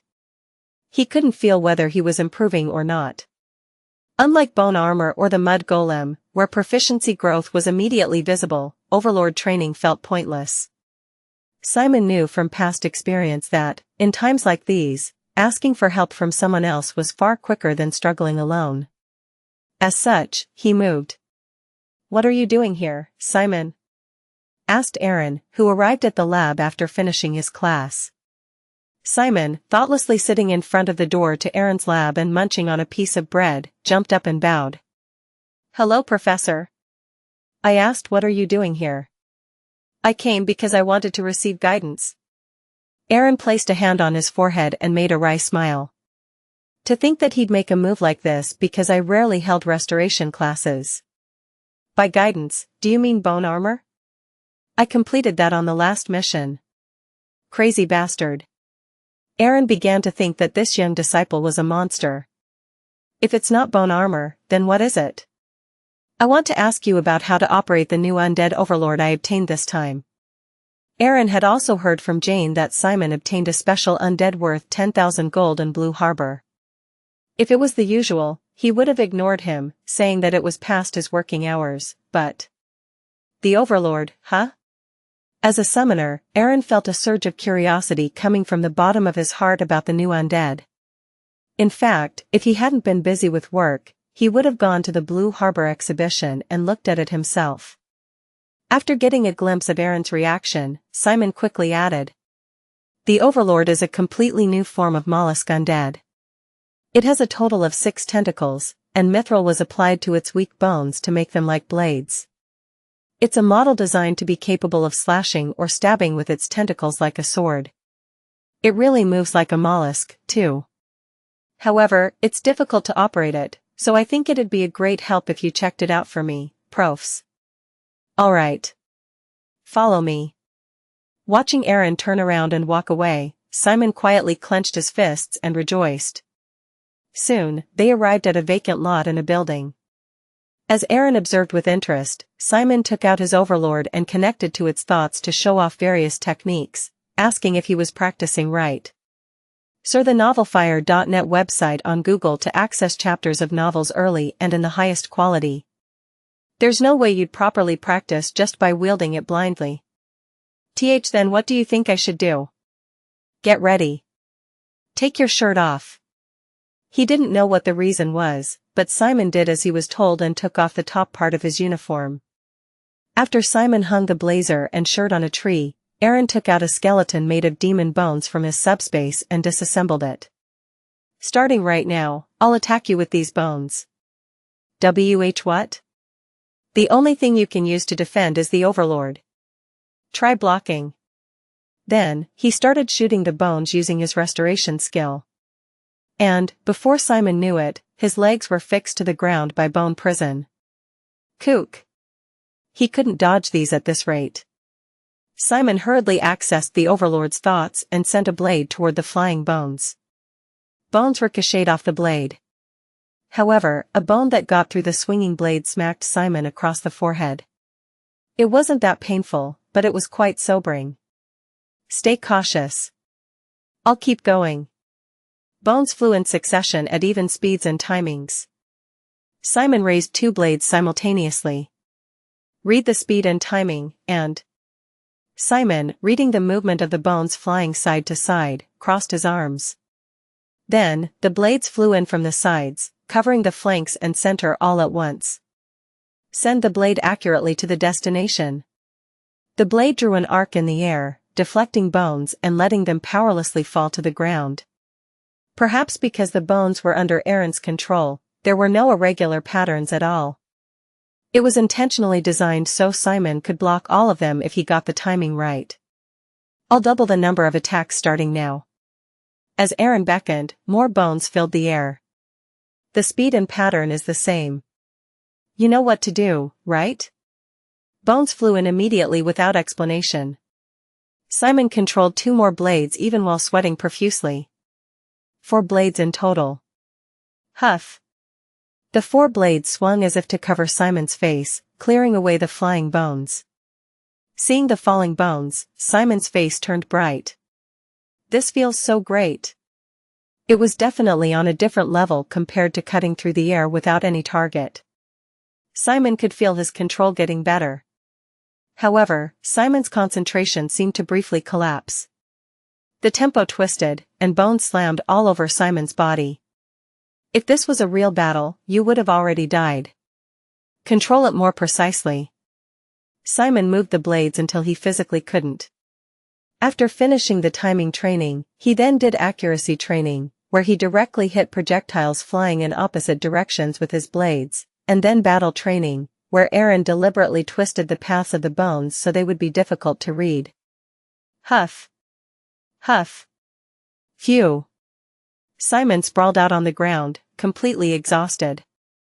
Asterisk asterisk asterisk. Asterisk asterisk asterisk. The parts hit by the bones were throbbing, and his mind was worn out from continuously connecting with the Overlord's thoughts. Aaron quietly sat down on a nearby bench and lit a cigar. Interesting. What? Simon thought he had heard it wrong and asked again, but Aaron didn't say anything, just puffed his cigar. You may have chosen to start this out of your own free will, but it's up to me to end it. What do you? Come here again tomorrow. Aaron tossed his cigar into the trash and turned his back. Let's have fun training, shall we? It'd be useful for me, too, since I'll be able to collect the data of the mollusk undead. Professor Aaron? Aaron, who always looked tired, left with an unusually creepy smile, making Simon's hair stand on end. But the training wasn't over yet. Having finished all his classes for the day, the next place Simon headed was Pierre's ruin in the Forbidden Forest. The class of that Kism professor bastard called Aaron is too simple. Simply increasing proficiency and reflexes can't bring out the true power of the undead, said Pierre, placing his hand on the body of the overlord Simon had taken out. Wait a second, Pierre. Don't tell me. Don't worry, I'm not trying to conscript it. You're supposed to use the overlord in Kizan, aren't you? When Pierre did something and stepped back, the overlord, which had been calm, suddenly began to move violently. Simon jumped in surprise. I made the overlord go berserk, maximizing its aggression for a while. Pierre then sent out a conscripted skeleton. The enraged overlord immediately moved its tentacles and blew it away. Exclamation point. Watch carefully, boy, said Pierre. That's the original movement of the overlord. The overlord's blade moved like a twisting snake, strangling the skeleton's body, or moving only the tip of the blade to immobilize the skeleton. Until now, the only thing Simon did after connecting to the thoughts of Overlord and moving it were stiff and artificial attacks such as slashes and stabs. However, seeing the Overlord's natural movements, Simon felt his mind melt. So flexible. So that's how you use the joints, huh? Just by slightly moving the tip of the blade, it's threatening enough. Not sticking to straight lines, but also curves. And if you wield the blade like that, you can effectively use the narrow attack range. While Simon was observing the action in real time with his eyes glistening, the Overlord's blade fell toward Simon this time. Wha? Simon hurriedly backed away and dodged. Pierre laughed loudly. Why are you just watching? Feel the movement of the Overlord by dodging it by yourself.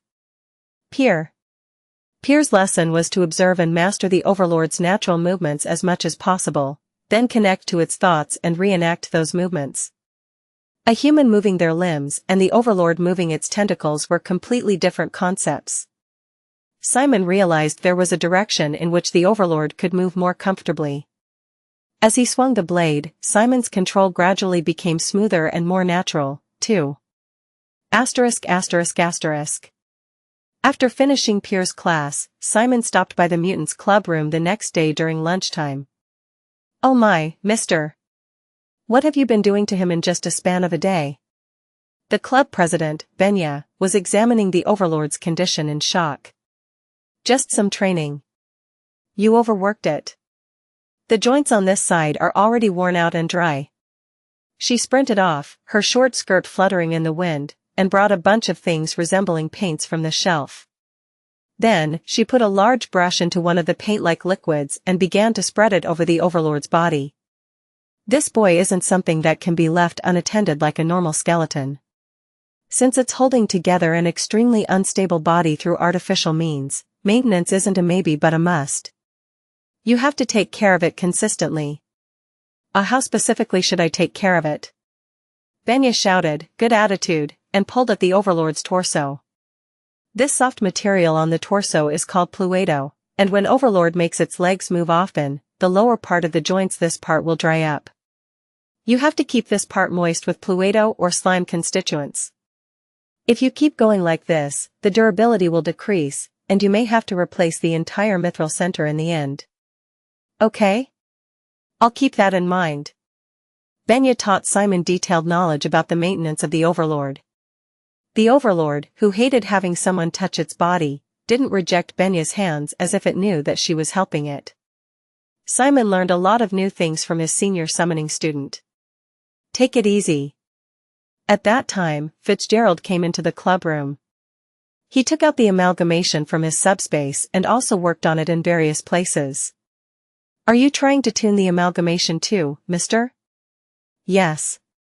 Oh. Hold on a second. I got some good materials from Rochest, you know? While Benya went to the shelf to get the materials, Simon walked over to Fitzgerald. Fitzgerald looked at him and said, Simon, looks like your dual evaluation won't be that easy this time. You saw it? Oh, come to think of it, you said you were in the same class M as Malcolm, right? Fitzgerald nodded and said, be careful, Simon. Malcolm is different from the ones you've met in dual evaluation until now. You can't win against him with a bluff like before. Simon blinked. He couldn't just let Fitzgerald's words go in one ear and out the other. He realized after talking with him several times that, even though he was a geek, he always based his words in logic. Then how do you think I can win? After staying silent for a while, Fitzgerald turned to Simon's overlord. Chapter 116. The club room for Noble was on the top floor of the second year's main hall. A man was walking on a carpeted floor while overlooking the beautiful landscape of Kizan, it being surrounded by mountains, rivers, and castles. As the man walked past a few second-year students, they all started to whisper to each other. He was someone who had no choice but to become an issue within Noble. Malcolm Randolph, the first-year special admission number 10. He was summoned to Noble. A second-year girl waiting in front of the door waved lightly. Malcolm silently bowed, then turned his gaze to the door. Are you ready, first year? Well, I guess. President. The first year had arrived. The woman opened the door for Malcolm. Behind it was a luxurious room. However, the lights were very dim, making the antique furniture, tables, and fruit on plates look drained of color. On one end of the table was a man sitting on a large chair reminiscent of a throne. It was Andrei, the president of Noble and the third prince of the Dresden kingdom. He was arrogantly sitting with his legs crossed and chin resting on his hands. Have a seat. Okay. As Malcolm sat down in his chair, Andrei gestured.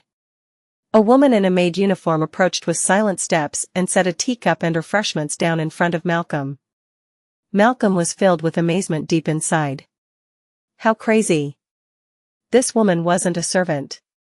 To think that Andrei would dress a fellow second-year Kizan student, someone in the same position as himself, in a maid uniform and order her around like a servant.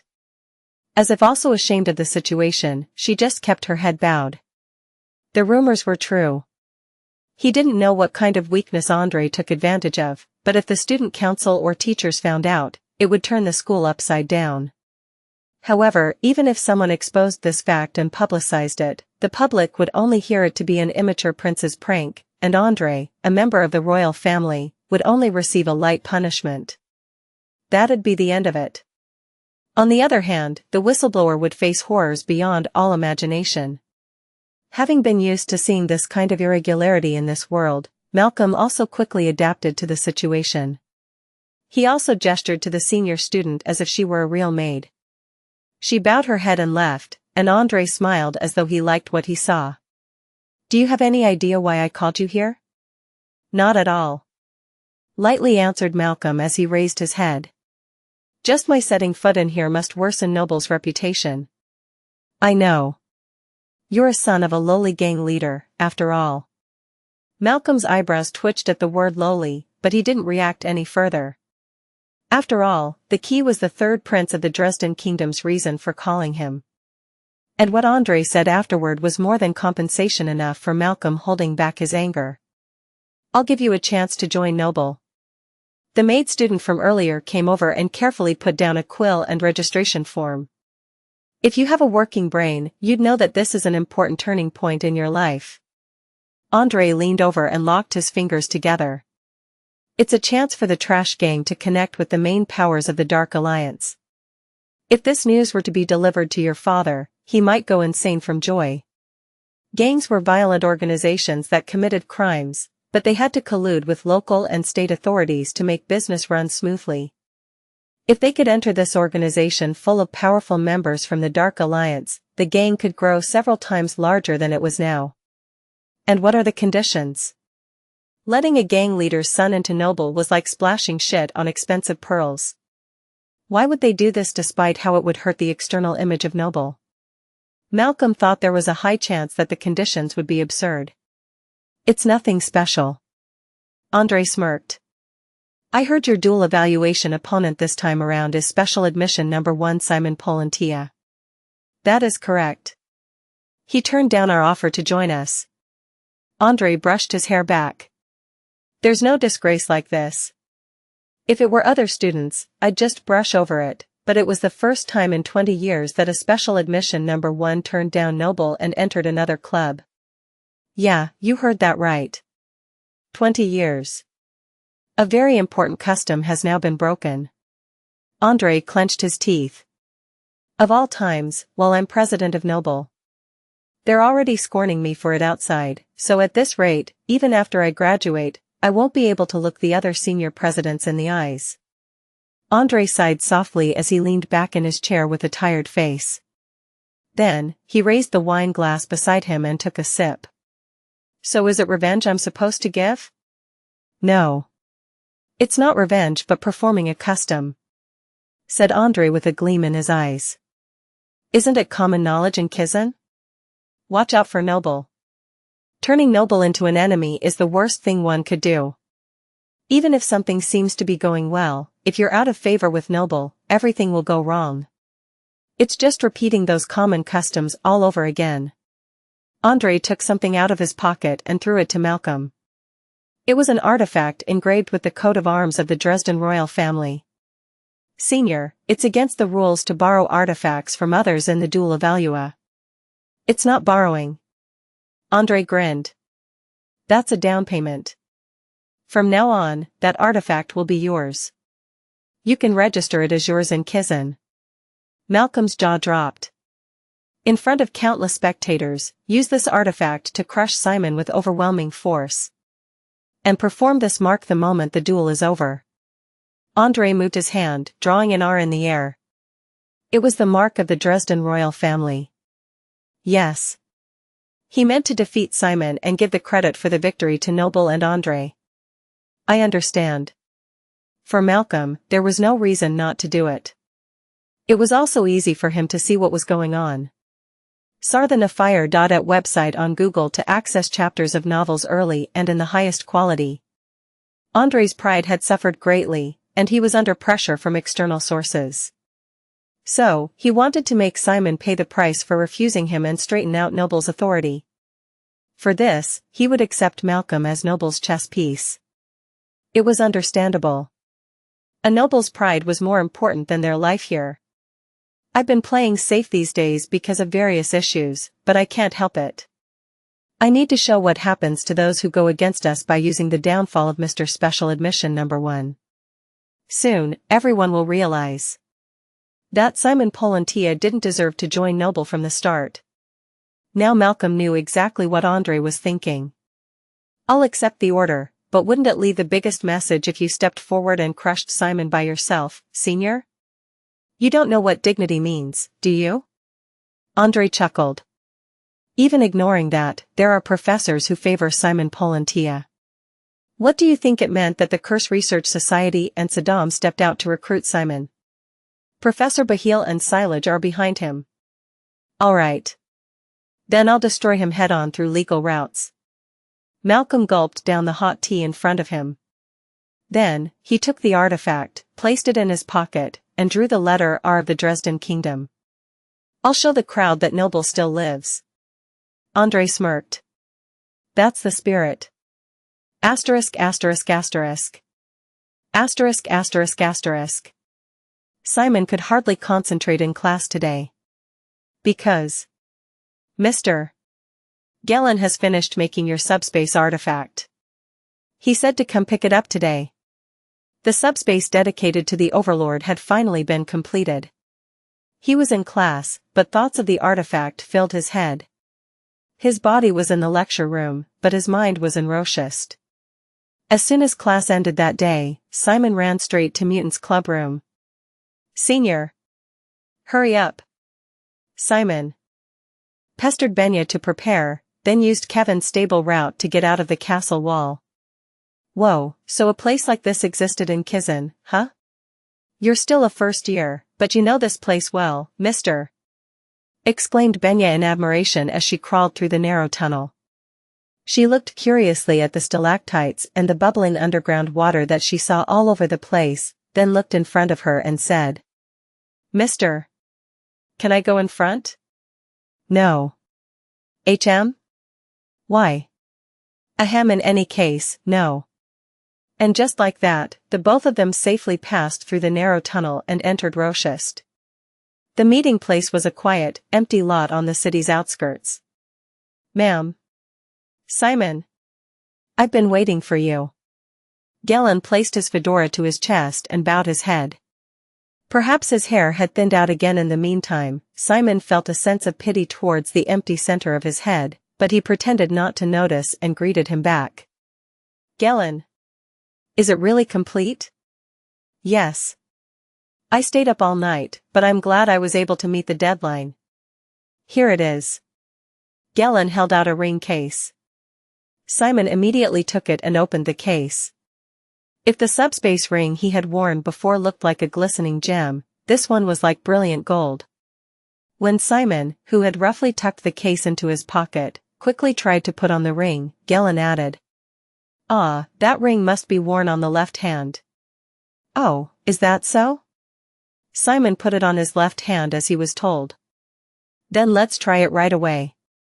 The motion to open the subspace is to relax your left hand, then open and close your fist, open and close your index and middle finger at the same time, then open and close your fist again. Simon nodded and did the motion as instructed. Then with a subspace opened behind Simon's back. Whoa. It was a custom size that would be densely packed when the Overlord was in it. But Simon intended to only put the Overlord in this subspace, so it was enough. Simon took out the Overlord from his original subspace and then joined forces with Benya and Gellin to put it into a new subspace. When the Overlord entered, a magic circle lit up on the floor of the subspace. Soon, the entire subspace became bright, as if a light had been turned on. Let's turn on the main subspace to figure out the features. The preparations are complete. Please pour jet black into the ring. Okay. As Simon applied jet black to the ring, a black pattern appeared on its smooth surface. First of all, the basic features. This ring reads the user's will. Try to visualize opening a subspace within 5 meters of yourself. That'll work? Yes, it will. Simon swallowed his saliva and looked over to his right. Then, a subspace opened up immediately. Almost by habit, Simon controlled the Overlord's thoughts. The Overlord's limbs flew out of the open subspace. Whoa! Exclaimed Benya in surprise as she gave a short little clap. Gellin also nodded in satisfaction. Certainly, thoughts should be delivered cleanly and without disruption. It makes a huge difference, huh? Simon looked back. There was a hole in the floor just below the Overlord's torso, and the Overlord was pushing its legs through it. When Simon controlled its thoughts and inserted a tentacle a little further, he saw the Overlord's tentacle protruding a little from the hole in the subspace. It was proof that the two spaces were properly connected. How's the connection of thoughts? It's great. Perfect. After a few more tries, Simon felt it was more than perfect. There was no need for Simon to give an order to the overlord to insert its legs. He just had to open a subspace in the air and give the order for it to attack the target, and the overlord automatically pushed its legs in. He was able to completely erase the previous actions from his head and focus only on the battle. It's a work that born from thinking about what method would be the best for you while doing hundreds and thousands of image trainings of you handling the overlord, Simon. Haha, it's somehow a bit touching. But it's too early to be surprised. Something shone within Gellen's eyes. Because the most important function of this subspace is right after this one. Chapter 117. Simon blinked. The most important function? Yes. Try sensing the ring on your finger and pressing your left foot on the ground. When Simon gently stepped on the dirt with his left foot as Gellen told him, it felt like he had pushed down a pressure plate, and a faint magic circle was drawn on the ground with his left foot as a center. Now, the user should be able to see a virtual magic circle. Activate the magic circle by pouring in jet black. Activate a virtual magic circle? How am I supposed to do that? Simon was confused, but he poured a small amount of jet black into the magic circle. A dark flame lit up in one corner of the magic circle, adding vividness. So that's how you do it. There was no complicated process. A virtual magic circle formed on its own just by letting jet black flow. That state right now is called set mode. Set mode is deactivated when the left foot is released from the floor. When Simon removed his left foot, the magic circle really disappeared as if melting into the air. When he stepped on the floor again and poured in jet black, a magic circle formed and it returned to set mode. How amazing! A childlike smile crept across Simon's lips. Now, what you can do in set mode is rather simple. The user can open up to 6 subspaces simultaneously. Simon froze. 6? Simultaneously? Yes, try looking around. Before Simon knew it, 6 faint magic circles were floating in the air. If no other settings are chosen, a subspace will open at the location of this virtual magic circle that's visible only to the user. Activation is simple. You can say the activation word open in your mind. You can speak it from your mouth, too. Simon nodded and took a deep breath. Just like had practiced, he made an imaginary target in the air and had the overlord focus on that spot. But this time, open! 6 magic circles opened, and 6 tentacles immediately poured out, piercing the air. Simon shouted out of surprise in spite of himself. Benya, standing next to Simon, also clapped, her eyes wide open. Simon exclaimed. Gellen! You're a genius. How could you think of a subspace like this? Ahaha. The work in progress used as the base was made to open multiple subspaces from the beginning. Somehow, a quirk of fate had me modify it to be an exclusive subspace for the overlord. It was a rewarding job for me. Gellen raised his index finger. But I told you, right? This subspace has to produce an output different from a normal subspaces, so there would be a risk. Haha. Yes. That's right. Can you feel it? Simon looked at the ring in his left hand. The ring became hot. Yes, certainly. If you open too many subspaces at once and too often, the subspace will gradually become overloaded. Simon looked puzzled. It's a subspace where you can open 6 gates at the same time. Isn't the ring getting a bit hot hardly a risk? There will be times when you'll have to keep opening the subspaces in actual battles. If you keep overusing the subspace, the ring will get hot enough to burn you, and if you keep going, it'll finally go. Said Gellen, imitating an explosion with his hands. In the worst case, your fingers could be blown to bits. Ah. Just thinking about it made Simon's fingers hurt. Of course, as long as you don't overdo it, there's no problem. All you need is common sense and self-control. Stop the activation if the ring gets hotter than the limit, and wait patiently for the ring to cool down. If you do these 2 things, I'm confident there will be no problems. So I can't overuse it. Sia the novel fire. Any *T website on Google to access chapters of novels early and in the highest quality. Simon nodded. And to prevent frequent overloading of the subspace, I recommended using an average of 4 gates rather than opening all 6. But it'd be good to use 6 as an ace in the hole in case of an emergency. After the explanation, Galen bowed his head. That would be all. Is there anything that you're curious about? So much. First of all. Simon poured out question after question. At the same time, in his head, he was thinking of how to most efficiently operate the Overlord. With this, Simon felt his confidence grow. With this, I can win with my strength alone. Asterisk asterisk asterisk. Asterisk asterisk asterisk. That night, in the first-year boys' dormitory. It's almost the weekend, shouted Rick, jumping into his bed. Simon, wanna hang out somewhere with Malin and Cammy tomorrow? Sorry. I've already set up a special training schedule. Simon had his dual evaluation with Malcolm right after the weekend.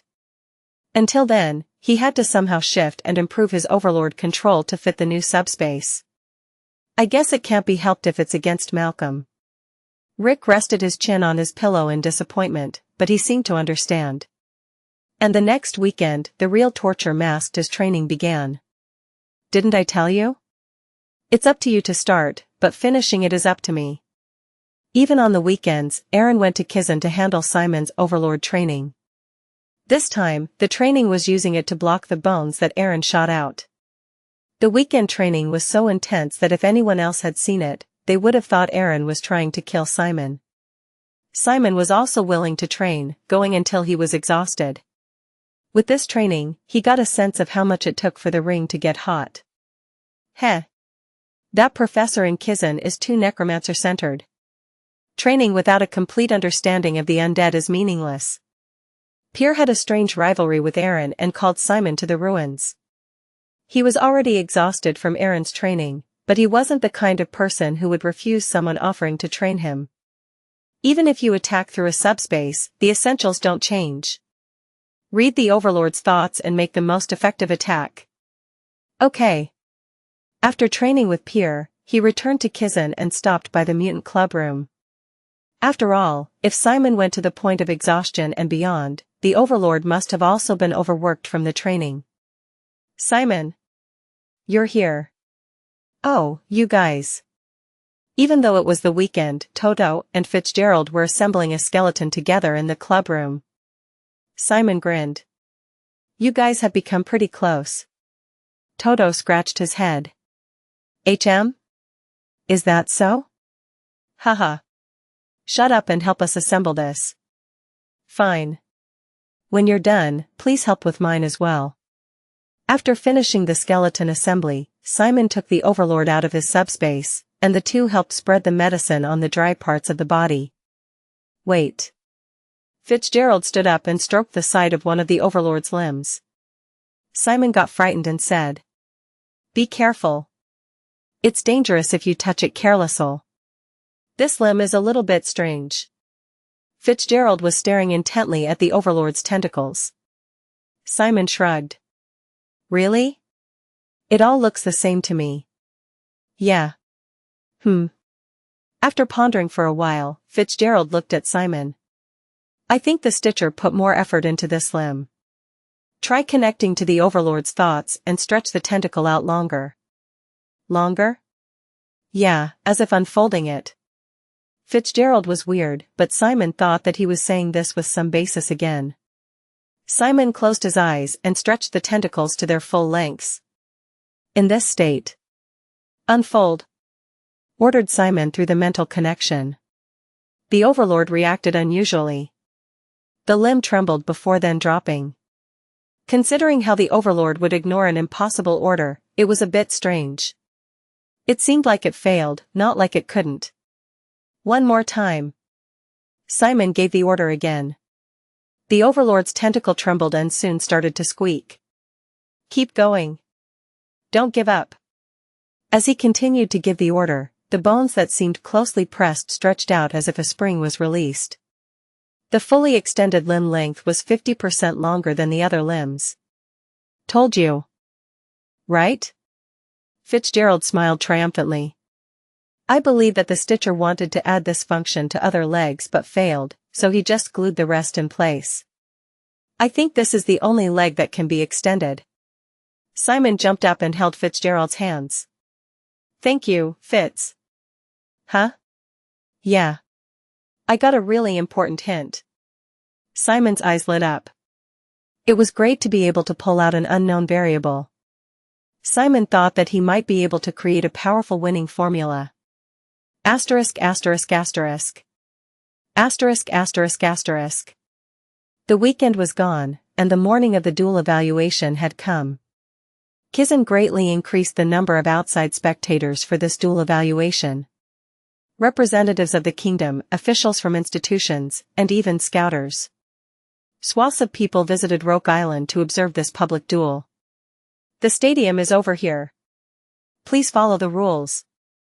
And the ones suffering were the servants sent to wrangle the nobles. Lena, a 4-year veteran dorm manager, also took part in controlling the event, but it was torture. Ahem. Do you even understand who I am? Can't we talk to the students for even a moment? No. Absolutely not. Lena desperately faked a smile, but internally she was screaming in pain. Ah. Sons of bitches, these people don't really want to listen despite being old enough to understand. For real. Nobles were highly prideful creatures, so they were unsettled with following the orders of servants. And while constantly flaunting their status or wealth, they'd talk so loudly that a servant's ears would bleed if the noble felt they were being mistreated. Lena thought that, compared to them, the troublemakers and the students were nothing. Ah. At that moment, Lena saw a middle-aged man who had been fiddling with his mustache starting to sneak out of the line. Lena opened her arms to stop him. You can't enter.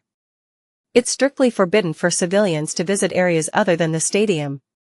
Do you not know who I am? I'm Count Sorio. I just want to see my son's face. Absolutely not, Count. Please go through the formal procedures in the case of a visit. My goodness, you're such a one-track mind. Count Sorio took a sack of gold coins from his pocket and pushed it to her chest. I'm not allowed to take it. Kaya. Please don't do this, Count. Ahem, keep it, keep it. While the two were arguing, Count Sorio signaled with a slight wink. 2 men following behind him suddenly started running to the first-year campus. 2 people are making a break for it. Stop them. The servants and assistants freaked out and chased them. However, these men weren't just ordinary men. They activated their cores in an instant and went ethereal, making the assistants behind them grab only air. They were necromancers. Nothing good could come from them breaking through. The assistant teachers shouted to each other and chased after them, but the 2 who etherealized didn't slow down. The moment they reached the steps of the first-year campus, a chain flew through the air and bound the 2 men. We're in ethereal forms. How?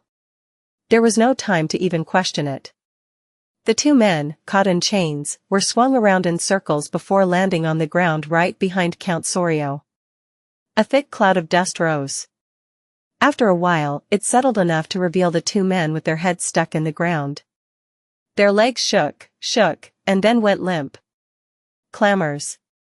Other nobles who saw that scene sneered or covered their mouths with fans. Count Sorio's face went bright red. How dare you do this to my vassals? Reveal yourself. Here I am.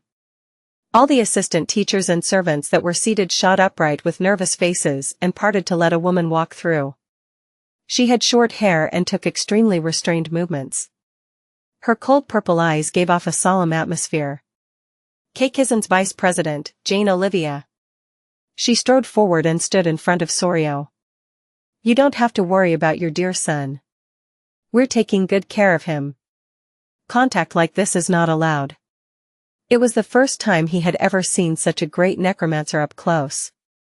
Sorio said while trembling with fear. Is it that bad for me to see my son? Once enrolled, before being your son, Count, he is a necromancer of Kizan. And, as she rotated her palm, 2 potions from the pockets of his vassals floated up. Count Sorio's face turned pale. Even if you sent something like this to your son, it wouldn't be able to change the outcome of the match. Exclamation point. Anyhow, since you visited our school, I hope you have a great time here. She walked away, and Count Sorio bowed his head in resignation. Then, a young woman in a dress within the mass of nobles waved her hand. Jane. Jane. Ah, princess. Jane smiled and approached her. So you came. Yes. Coming to Kizan's events is the only joy in my life. Ah. She lowered her voice to a whisper and asked Jane. What do you think of the special admission number 1 this time? I heard that he's quite unprecedented. Jane made a wry smile. Aren't you supposed to ask about your brother first, at least as a matter of courtesy? Like I care about him. A so-called prince is making a strange faction called noble or whatever? Sigh, nothing changed since he was in the palace, you know? She grumbled and looked at Jane again. So, do you think that special admission will do well? There's a dual evaluation between him and another special admission today. I'm really looking forward to it. Yes, you may look forward to him. Jane smiled softly. After all, he's under my care. What? Well then, I must go. I have work left to do. Jane walked away after bowing her head. The princess giggled, covering her mouth. Jane really said that? That's a first. I wonder what kind of power he will use. She headed to the stadium with a pounding heart. Chapter 118 Foot Woe. Simon, who peeked at the stadium from the student waiting room, was surprised. He had heard that there would be many visitors from the outside today, but he never expected them to be this numerous. The spectator seats were filled all the way from the bottom to the top. Students in Kizan uniforms were seated below, and outsiders sat in the seats above the divider. For your information, said Rick, who came to visit because his match was in the afternoon, while chewing gum. They all came to see your duel.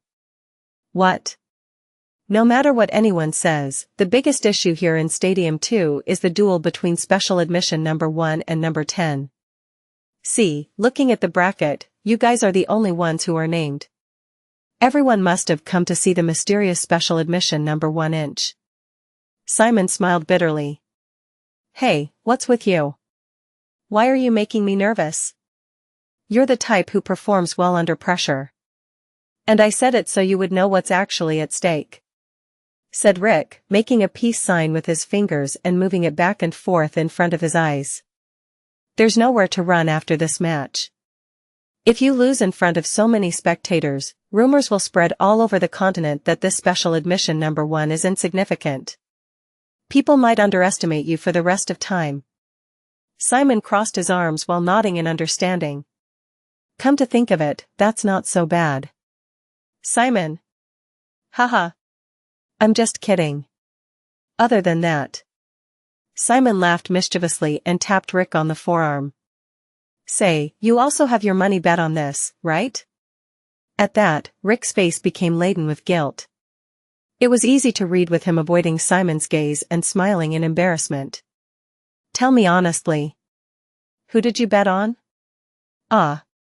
Of course I placed my bet on you. The beauty of gambling is with the underdog. I believe in my friend no matter what, after all. Simon giggled. Don't worry. I'll make sure you didn't waste your money. Hee hee, as expected, you're so assuring. I'm counting on you, Simon. After saying that, Rick glanced back and said. By the way, who are you? You've been here a while. Show yourself. He had sensed a presence. In fact, Simon had also noticed it. After a moment of hesitation, a female student appeared. Cami. It was Camabarez. Her fingers clutched onto the side of the wall, timidly sticking her head out. Remembering that her match was in the afternoon, Simon asked in surprise. Why are you in the stadium already? You get nervous when you come early. Simon. She sprinted towards Simon, her eyes screwed shut. Do your best. Whoever the opponent is, Simon will win. Simon worked harder than anyone. She repeated, than anyone in her trembling voice before very faintly whispering. Worked harder than anyone I've ever seen. After finishing her words, she crouched down and covered her face with her palms as though out of courage.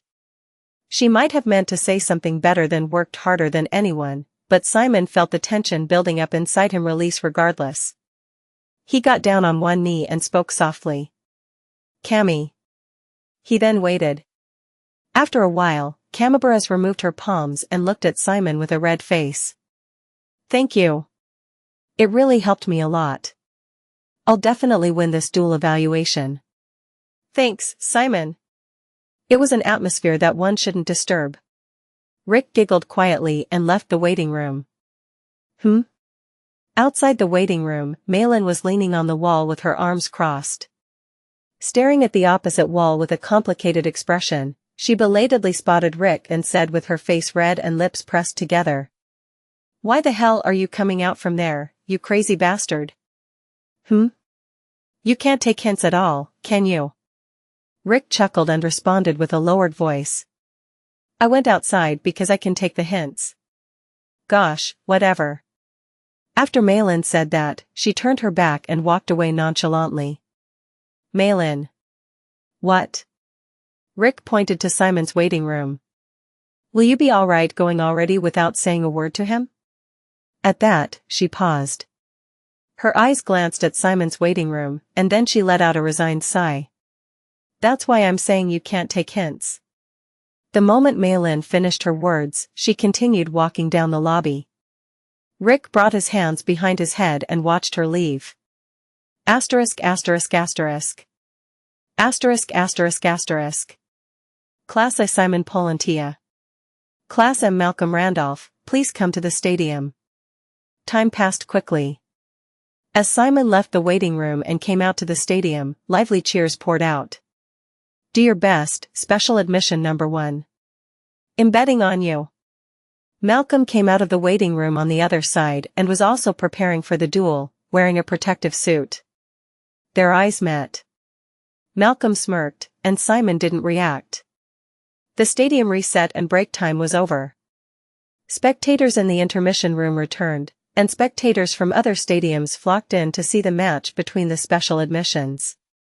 Rick and Camabaras also took their seats in the corner of the stands, and Malin joined them after finishing her match.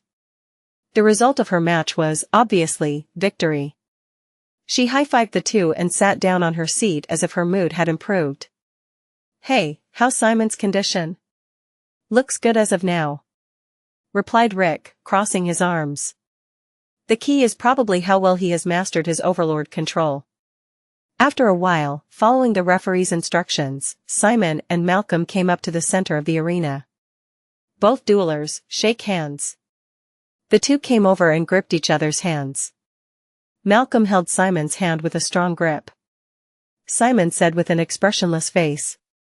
You're doing this again after putting yourself in trouble in the mansion. I never forget the bastards who humiliate me. Malcolm smirked and continued. And I am not the only one who thinks that they've been humiliated by you. This time Malcolm's expression stiffened. Simon had also begun strengthening his grip on Malcolm's hand. Malcolm clenched his teeth and gripped back. I'll be in your care for this match, said Simon while smiling. I'll make sure to show this massive crowd the worst day of your life, sneered Malcolm, also smiling. The two of them let go simultaneously and turned their backs. Both students. Are you ready? In response to the referee's question, the two nodded simultaneously and lowered their stances. Then, we shall commence the duel evaluation between Simon Polantia from Class A and Malcolm Randolph from Class M. The referee raised his right arm. Simon was surprised by the cheers that erupted from all directions. The crowd was incomprehensibly large no matter how much Simon looked at it. On the lower section sat his fellow Group 7 members, friends from Class A, Hector's faction, second years, and Benya and the rest of the mutant club members, who were sitting together. And above them were countless nobles wearing luxurious clothes and scouters scribbling hard with quills. This is bad. Simon smiled bitterly and wiped the sweat off his palms. This was his first time being nervous about a duel evaluation. The referee looked at Simon, then Malcolm, before dropping his raised arm. Begin. Simon was awakened by that shout. He fully activated his core, wearing up jet black all over his body as Malcolm raised a silver rod in his hands. He stabbed it into the ground. A huge jet black magic circle spread out from around the rod. You have no idea how much I looked forward to this stage, Simon Polantia. The magic circle on the floor began to unfold at a terrifying speed. Simon realized it when he saw the pace of the unfolding. Malcolm couldn't have just learned this after coming to Kizan, and he wouldn't have done this just once or twice. This had been repeated thousands of times, and now it was his specialty in the truest sense of the word. He could cast it even with his eyes closed. Everyone in the arena opened their eyes wide and watched the dark magic of the special admission number 10. Doppelganger. People who looked just like Malcolm came out of the giant magic circle on the floor. You couldn't tell the difference between the real one and a fake. Even the clothes, hairstyle, and the way they walked were the same. In an instant, 24 or so Malcolms filled the arena. A doppelganger user. So the rumors were true. Clamors erupted from all directions. Among the excited crowd, Maylin also wore a dumbfounded expression on her face. What in the world is that? It's Malcolm's specialty, doppelganger. Sir, the Novelfire, the net website on Google to access chapters of novels early and in the highest quality. Explained Rick, who was sitting next to her. With that spell alone, Malcolm enrolled in Kizan as a special admission, took control over Class M, and maintained the top rank in all performance assessments. To put it simply, Doppelganger was a dark spell that created countless summons that looked just like the user. But Malcolm was far beyond that level. Malcolm could see, hear, and smell through his doppelgangers. Their fighting power was excellent, and the replication was so perfect that the main body could hardly be distinguished. Considering that the average Kizan first year controlled 3 to 4 skeletons, Doppelganger, which endlessly created summons regardless of the numbers, was the ultimate dark spell. Of course, in the future, when the students were in the second and third years of Kizan, where all the students were powered up, the performance of Doppelganger may become a little ambiguous. But at least in the first year, the quantity was everything. This was the reason Malcolm, the number 10, was evaluated as having a higher combat power than other special admissions. To defeat Malcolm, you need a wide-range dark spell that can wipe out both his body and his clones at once, or detection magic that can detect his body. Other than that, you could use a cancellation-type curse that could neutralize the doppelganger itself. At Rick's words, Kamaburas looked extremely worried. But Simon has none of those. That's probably the reason why the ratio in the bets was 8 to 2. Doppelganger is either easy to beat or impossible to beat. There is no in between. The number of Malcolm's doppelgangers was increasing. In response to this, Simon activated his core to 100%, raised his concentration, and then calmly approached Malcolm. Have you gone mad? Malcolm smirked. You're approaching without any wide-range spells? Simon shrugged. Who cares? You arrogant bastard. Malcolm made 24 doppelgangers rush in at the same time. Simon stopped in his tracks. Simon put his left foot on the floor. A virtual magic circle spread around his feet, and he materialized it by pouring in jet black. Meanwhile, Malcolm's doppelgangers encircled Simon. What are you doing, special admission number 1? You're surrounded. They'll rush in from all sides. The 24 doppelgangers jumped at Simon simultaneously. Simon, eyes closed in concentration, soon shot them open. Open! A subspace opened up around Simon. The moment the doppelgangers got close, the Overlord's tentacles, made of metal and bone, protruded from the subspace. The blades went up in a circle as if wrapping around Simon, dicing up the doppelgangers around him. All the doppelgangers that jumped in were torn to shreds, scattered into the winds like discarded ashes. Whoa. What is that? That's insane. The crowd reacted explosively. Even his opponent, Malcolm, stood there with his mouth agape. That's dark magic? At that moment, one of the blades wrapped around Simon stretched out toward the real Malcolm. Kook! Malcolm freaked out and stepped back. Dodging in a hurry threw him off balance and made him fall on his buttocks. The blade swung like a whip, destroying additional doppelgangers, and it even pulled out the rod stuck in the floor and threw it into the sky. Malcolm's rod stuck straight into the arena's ceiling. The blades made a rustling sound and returned to Simon's subspace. Simon, no longer hidden in the forest of blades, smiled calmly. What did you say about having wide-range spells again? The crowd erupted in fierce cheers. Chapter 1 19-inch damn it. Malcolm became enraged and continued to squeeze out jet black into Doppelganger. Simon had removed the rod from the floor, but the magic circle remained intact, so there were no problems with creating more doppelgangers. So the rod wasn't the medium for jet black, huh? Simon let out a bitter smile, but was Malcolm growing even more determined? He just blocked my attack once. There's nothing more than that. Nothing has changed. Malcolm's doppelgangers charged Simon once more. This time, he didn't surround Simon, but sent in a staggered attack. Simon calmly looked at his surroundings and moved his arm. The subspace opened again, and the 4 tentacle blades slid out. The blades moved in different directions and at different speeds, yet still complemented each other. All objects moving in lines are bound to have openings, but other blades wrapped around and covered those openings, creating a systematic flow. It was control that went beyond practicality and reached the realm of beauty. The 4 blades crossed over each other in different directions to thoroughly protect the owner, and in that state, Simon moved in. Shambling forward without letting his left foot leave the floor, the magic circle formed with it remained, and Simon could freely move the Overlord's blades. On the other hand, Malcolm, who unfolded the magic circle on the floor, couldn't escape. He had to step on the magic circle with his feet no matter what so that he could send jet black into the spell. In other words, Malcolm was stuck within the borders of the magic circle. The situation repeated, blades being swung and doppelgangers turning to tiny bits of dust. Now the doppelgangers were being destroyed as soon as they were being created.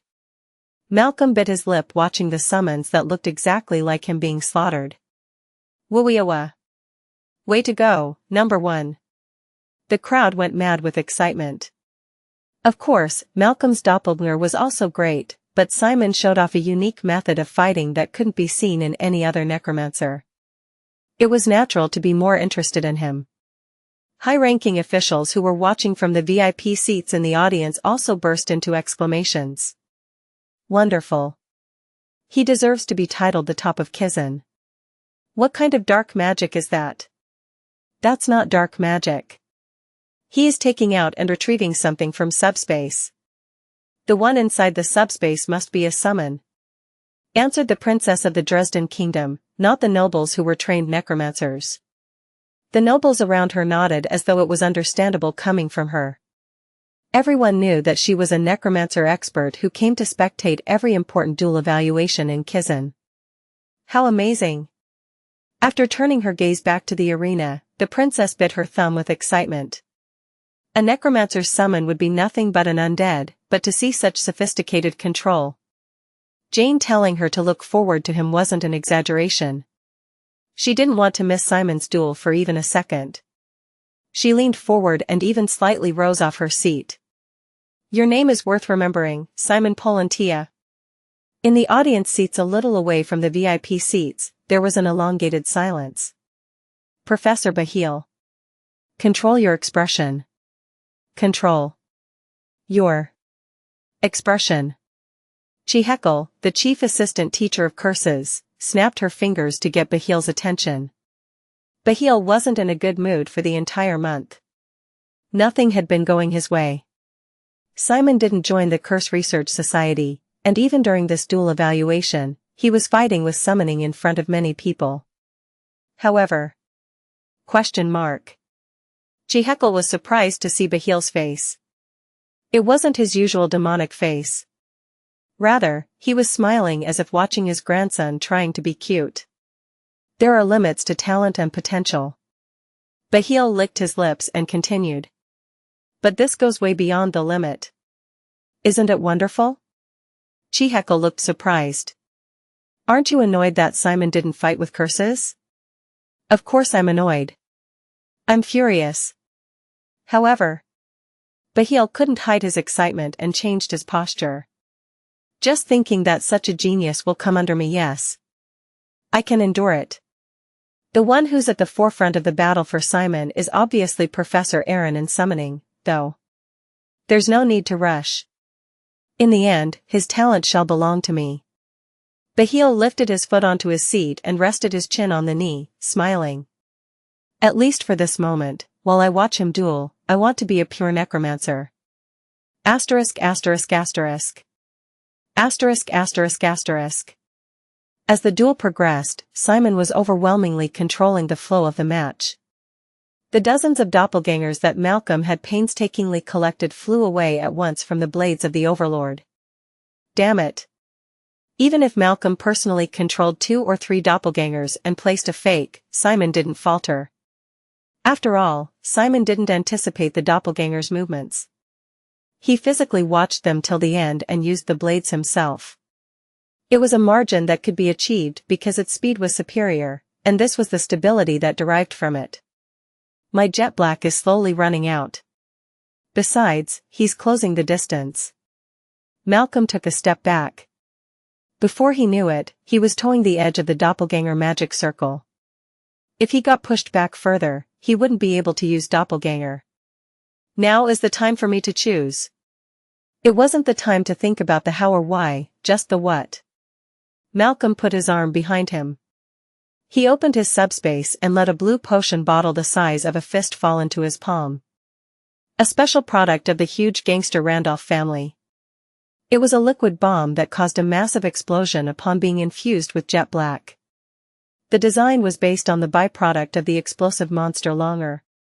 The Randolph gang made an astronomical amount of money by distributing this product, helping bring down numerous organizations. It was intended to only be used when necessary, as there was a high probability that even the user would be caught up in it. Still, it was a different story for Malcolm, who used doppelganger. He squeezed out his jet black and created 10 doppelgangers at once. The doppelgangers moved busily as if shuffling a deck, changing positions with each other. It seemed like a simple move to confuse Simon of their positions, but Malcolm had already given 3 doppelgangers bombs. I'll end it with this attack. Go. 10 doppelgangers jumped at Simon from different directions. Simon left only 1 blade to defend himself and sent the remaining 3 blades to attack the doppelgangers.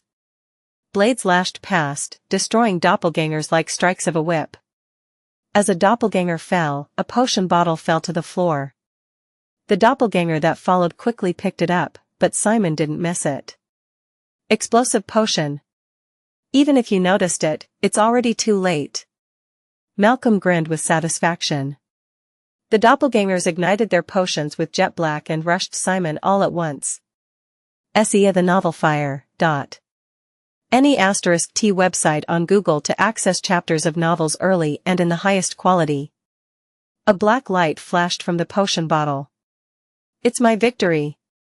Malcolm's mouth distorted with his grin born from his confidence in victory. An ashen explosion exploded in the middle of the arena. The crowd screamed and ducked. A large-scale barrier had been spread over the audience, but everyone could still feel the impact and power. Malcolm laughed like a madman as he faced the headwind from the explosion.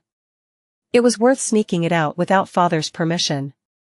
If Malcolm's father heard this later, he would be scolded, but the merit of defeating the special admission number 1 and entering noble would be far greater. The clouds of ash and dust settled all over the arena. There was a deep silence in the spectators, too. While everyone was holding their breath and watching for what would happen next.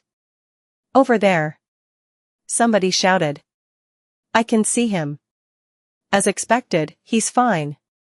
Woo-woo. Malcolm furrowed his brows in bewilderment at the cacophony of cheers. No way he withstood that much firepower? But now Malcolm could see it too. The 6 blades of the Overlord were tightly covering Simon's body like a coiled snake. The blades slid open, revealing only Simon's eyes glistening in the darkness. Malcolm felt the hairs on the back of his neck stand on end and goosebumps run down his arms. I am scared? Impossible. I've always been the object of horror. I am the one who instills fear. As Malcolm was biting his lip to the point where it bled, one of the Overlord's blades flew in. It pierced right through the doppelganger in front of Malcolm. A chill ran down his spine, but luckily the blade didn't extend any further and returned, taking only the doppelganger down. Ha! Malcolm opened his mouth.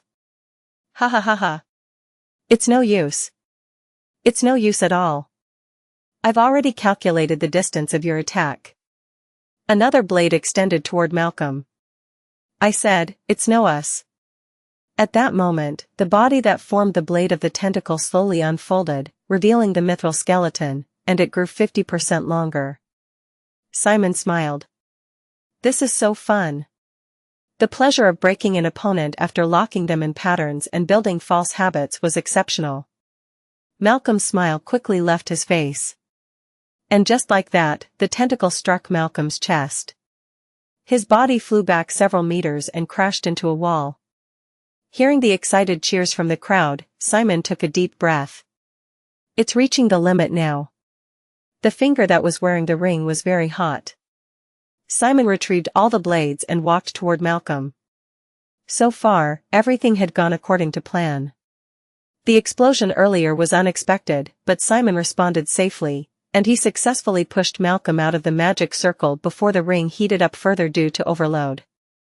Malcolm overconsumed jet black due to his doppelganger, but Simon managed the duel mainly with Overlord. He had more spare jet black than Malcolm. If both Overlord and doppelganger were sealed, Simon would have an overwhelming advantage from now on. He he he. Malcolm stumbled off the wall and glared directly at Simon. You think you won with this? He was holding on to the artifact hanging around his neck. The real fight begins now. His artifact emitted a fierce ray of light. Soon, a refined jet black flowed out of it and began to cover Malcolm's body.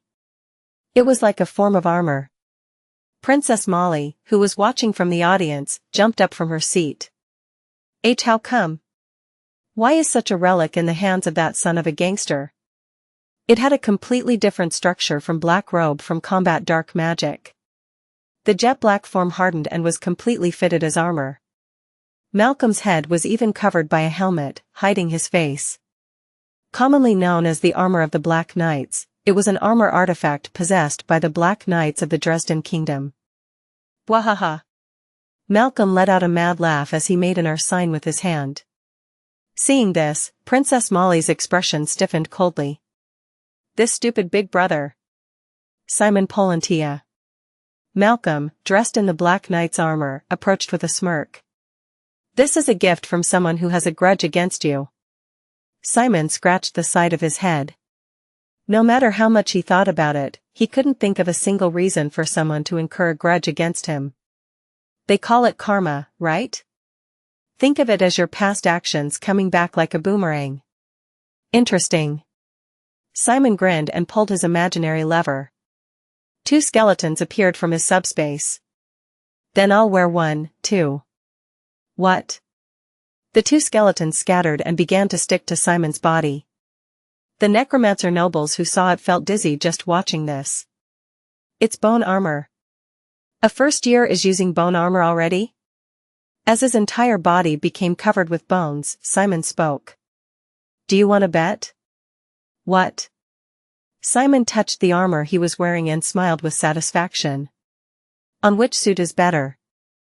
Chapter 120. Stop getting so cocky. Wearing the Black Knight armor, Malcolm rushed in a cloud of black smoke. He swung his armored fist savagely. Simon turned his shoulder, dodging with ease, before sliding to the side and swinging his left fist. Malcolm's head tilted back. However, as he shook off the impact, he flung his other arm. Simon also gave it his all, punching with his right fist. The two's fists crossed in the air and struck each other's faces. The Black Knight's helmet and skull helmet twisted and creaked, and both their heads twisted back from the impact. Wah-wah! The atmosphere in the audience was at its peak thanks to the sudden fist fight. Simon stepped back and wiped his mouth, but Malcolm was fine. Only Simon's barrier gauge had decreased, even if only slightly. Knowing this, Malcolm sneered. He won't be my match with pure hand-to-hand combat. Simon's current bone armor was in its infancy. It could increase the defensive parts covered with bones and use the core of the undead to create a strength-enhancing effect like an exoskeleton suit. In fact, at Blue Harbor, this function was used to its fullest to arm the residents and help them drive out the pirates. But Simon, who operated his own core, couldn't expect the strength increase to be as helpful. Wearing a normal skeleton, not pure, would only make Simon's movement stiff. It would have been better if he had strengthened himself through jet black operation. As such, Simon had prepared a slightly different way to operate his bone armor. Kuha! He ducked down to avoid Malcolm's fist and slid up close to Malcolm's front. Simon wrapped his arm around the front of Malcolm's shoulder before moving behind Malcolm's back. Then, when he did the same to the other arm and pulled, Malcolm lost his balance. What? You bastard! Let go of me. No matter how strong your armor is, if you get caught in a grapple, it's useless. Simon cast dark magic in that position. Bone armor. The armor covering Simon's body partially fell off and stuck to Malcolm's Black Knight armor like a tick. You bastard! What's the meaning of this? Simon beamed. I don't think you can beat me with just one suit, so I'm letting you wear mine, too. You damned bastard. Malcolm reinforced his body. Simon, concentrating on the bone armor, momentarily lost his hold on Malcolm's right arm and had to quickly step back to avoid Malcolm's elbow. I'll kill you. Freed from Simon, Malcolm jumped in wildly and thrust his fist. In response, Simon bent back to the point where his head touched the ground just to dodge. How flexible! The crowd erupted in cheers. After dodging the attack, Simon grabbed Malcolm's arm and kicked the back of his knee so it would buckle and fall from the shock. At the same time, the bone armor attached to Simon's arm began to transfer to Malcolm's arm. What the hell is the meaning of this? This bastard. Malcolm, who betrayed sober judgment for anger, swung his fists repeatedly. However, Simon could see through Malcolm's attacks that followed only the predictable fundamentals of combat dark magic. Using that, Simon continued to stick close to Malcolm, attaching more pieces of bone armor to his body. Simon, what are you doing? Mei Lin, in the audience, was also getting heated. Your opponent is also a special admission. You don't know what'll happen if you don't take him seriously. Camabarez, sitting next to Mei Lin, looked to her other side with concern. Rick. Have you heard anything from Simon? I haven't really, but I can somewhat guess what Simon will do. What? You know what Simon is particularly good at in summoning? Rick grinned and raised 2 fingers. Restoration and control. Simon stepped back while panting. Before anyone realized what was going on, Malcolm's Dark Knight armor had many bones visibly attached to it from the bone armor. They were mostly concentrated on the limbs where they'd be constantly in contact with Malcolm's fists and legs. Hey, you think you can win by pulling off this weird prank? Malcolm grabbed one of the bones attached to his waist. He took the bone off and threw it to the floor. The moment Malcolm grabbed the next bone, Simon kicked off the floor and rushed in. At the sudden attack, Malcolm tensed up and tried to raise his fist to block. But... Stop. Simon's absolute order activated. Malcolm's arm paused briefly as a strong force came from the skeleton bones attached to it. What, my arm is?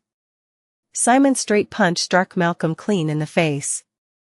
Malcolm staggered back and tried to swing his other arm, but... Stop. He was interrupted by the bones again. Simon twisted his waist and hit Malcolm in the head with a heavy roundhouse kick. The huge force momentarily reverted the jet black helmet into its liquid form. Kuhuk. Despite going through both armor and a barrier, the impact still shook him. Malcolm shuddered, feeling as if his brain was rattling around in his skull. This time even the barrier gauge went down. I can just remove th. Of course, Simon wouldn't let him do it. After punching Malcolm in the head 3 times in quick succession, Simon dodged Malcolm's counterattack and pulled off a deadly spin kick. As Malcolm fell to the floor in shock, Simon immediately launched forward, grabbing Malcolm's helmet and kneeing it repeatedly. Malcolm's helmet kept blurring, turning itself to jet black and then reverting into a helmet repeatedly. The barrier gauge went down to less than half in an instant. Gah-awaya. Malcolm got up and rushed in with a roar, grabbing Simon by the waist and tackling him to the ground. Simon collapsed to the floor, and Malcolm, who succeeded in getting on top, raised his fist with a grin. Back. Simon's absolute order was followed immediately. All of the bone armor attached to Malcolm pulled Malcolm's upper body back. Malcolm couldn't throw a punch and instead got hit by Simon's punches, and soon he fell off of Simon. Simon stood up and spun around, kicking Malcolm in the stomach. His body flew back several meters. Cough. Kook. Gah-wah. Malcolm's face was a mixture of pain, embarrassment, and fury. After pushing himself off the ground, he clenched his teeth and opened the subspace. I don't care about the aftermath anymore. Asterisk asterisk asterisk. Asterisk asterisk asterisk.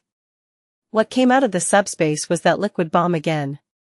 5 bottles this time. Malcolm ignited a potion he was carrying as he charged at Simon with a roar. There's no way you could dodge from this distance. Malcolm was wearing the armor of the Black Knights, and Simon was wearing nothing.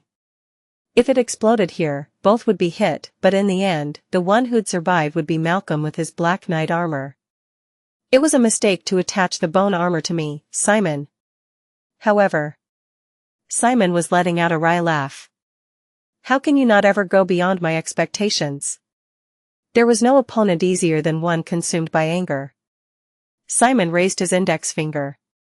Blades surged up from the subspace on the floor, lifting Malcolm up from the floor and up all the way to the ceiling. Kook. Disorientated by the sudden change of view, he soared up dozens of meters, and the explosive potions in his arms emitted a fierce flash. Simoon. Malcolm's furious face was covered by the explosion. Gray smoke and a thunderous roar followed. The spectators quickly turned away while covering their faces. The explosion blew open the arena's roof, exposing the sky and letting the winds blow through. And after a while, Malcolm, completely stripped of his Dark Knight armor, fell from the explosion. Simon raised his right arm. The 4 blades snatched Malcolm from his fall and pinned him to the wall. Only after completely finishing his barrier gauge did Simon finally let out a sigh of relief. Malcolm Randolph, 0%. Simon Polantia, 79%. The referee raised his arm.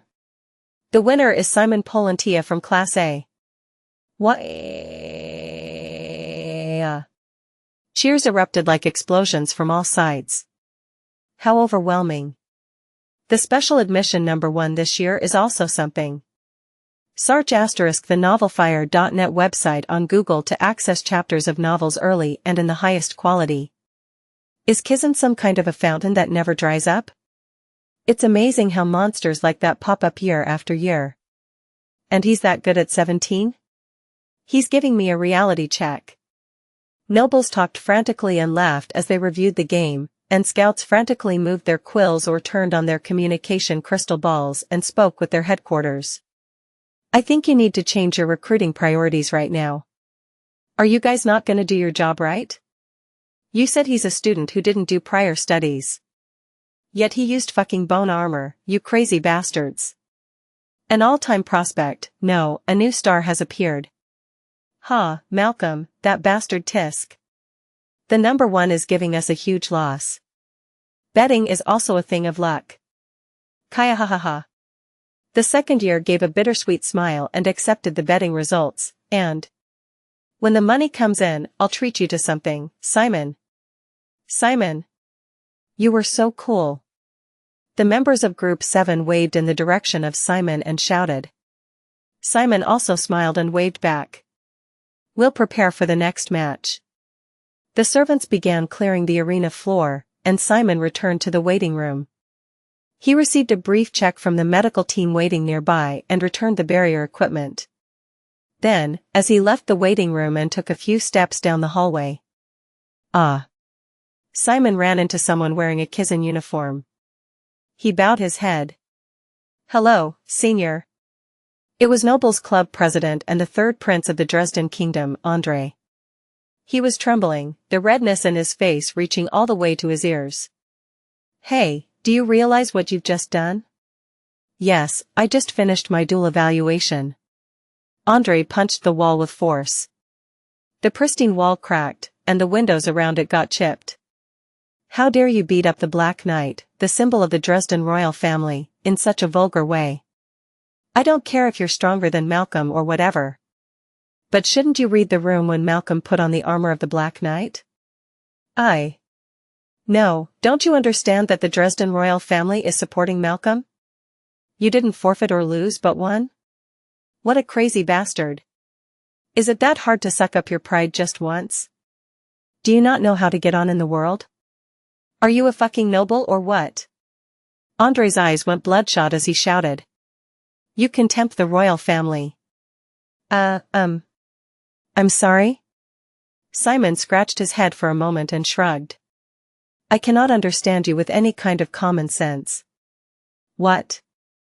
Because that's the most illogical statement I've ever heard in my life. Simon lightly pulled at his uniform and quietly said. This place is Kizan. You should act like it. Andre looked dumbfounded. What is this bastard talking about? Is he really speaking to me? Giving Malcolm the Dark Knight armor is up to you, but defeating it is my duty as a Kizan student who does their best in the duel. Wouldn't it be crossing the line to say something about contemplating the royal family or whatever it was? You lowly. Andre raised his fist, but Simon didn't even flinch. Stop it. A hand appeared from behind and grabbed Andre's wrist.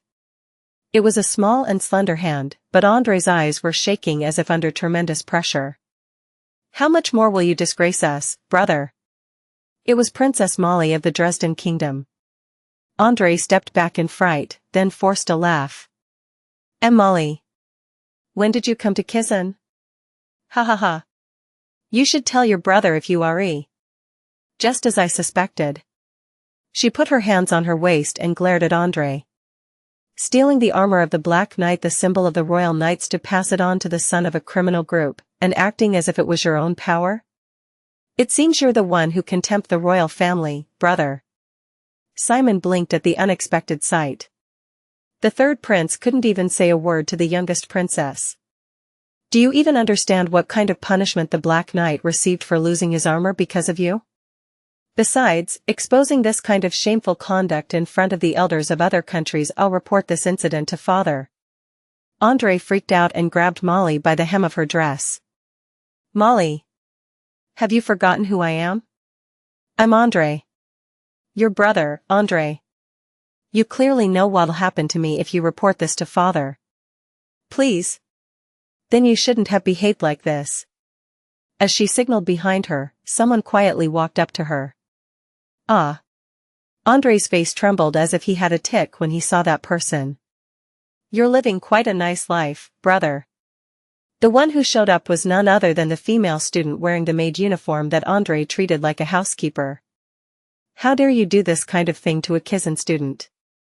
I heard you threatened her after discovering that her father worked in the royal gardens? No. I'll bow my head and apologize to Nephthys personally for this matter. And tell her the whole truth. Her gaze went cold. You know how much she cares for her students, right? I won't allow our kingdom to experience what Talharan did. Yeah. That's exactly right. Said Andre, agitated. Why are you deliberately making a big fuss? Nothing good will come from Nephthys or father finding out, right? It's not too late. If we just cover it up. Andre's head snapped to the side.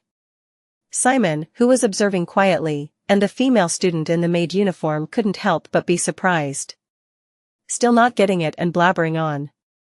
She looked disgusted as she lowered her hand. You've come too far to cover it, brother. The smell of your excrement pollutes all of Kizan. I have no choice but to clean up after you. I prepared a carriage outside, so get out of my sight. Now. Andre was a second-year student in Kizan and was well respected, but he couldn't even talk back to Molly, an ordinary woman who didn't even have a core. Seeing Andre's back as he trudged away, Simon felt like it was good riddance. You're Simon Polantia, a first year in Kizan, right? Princess Molly's gaze turned to Simon this time.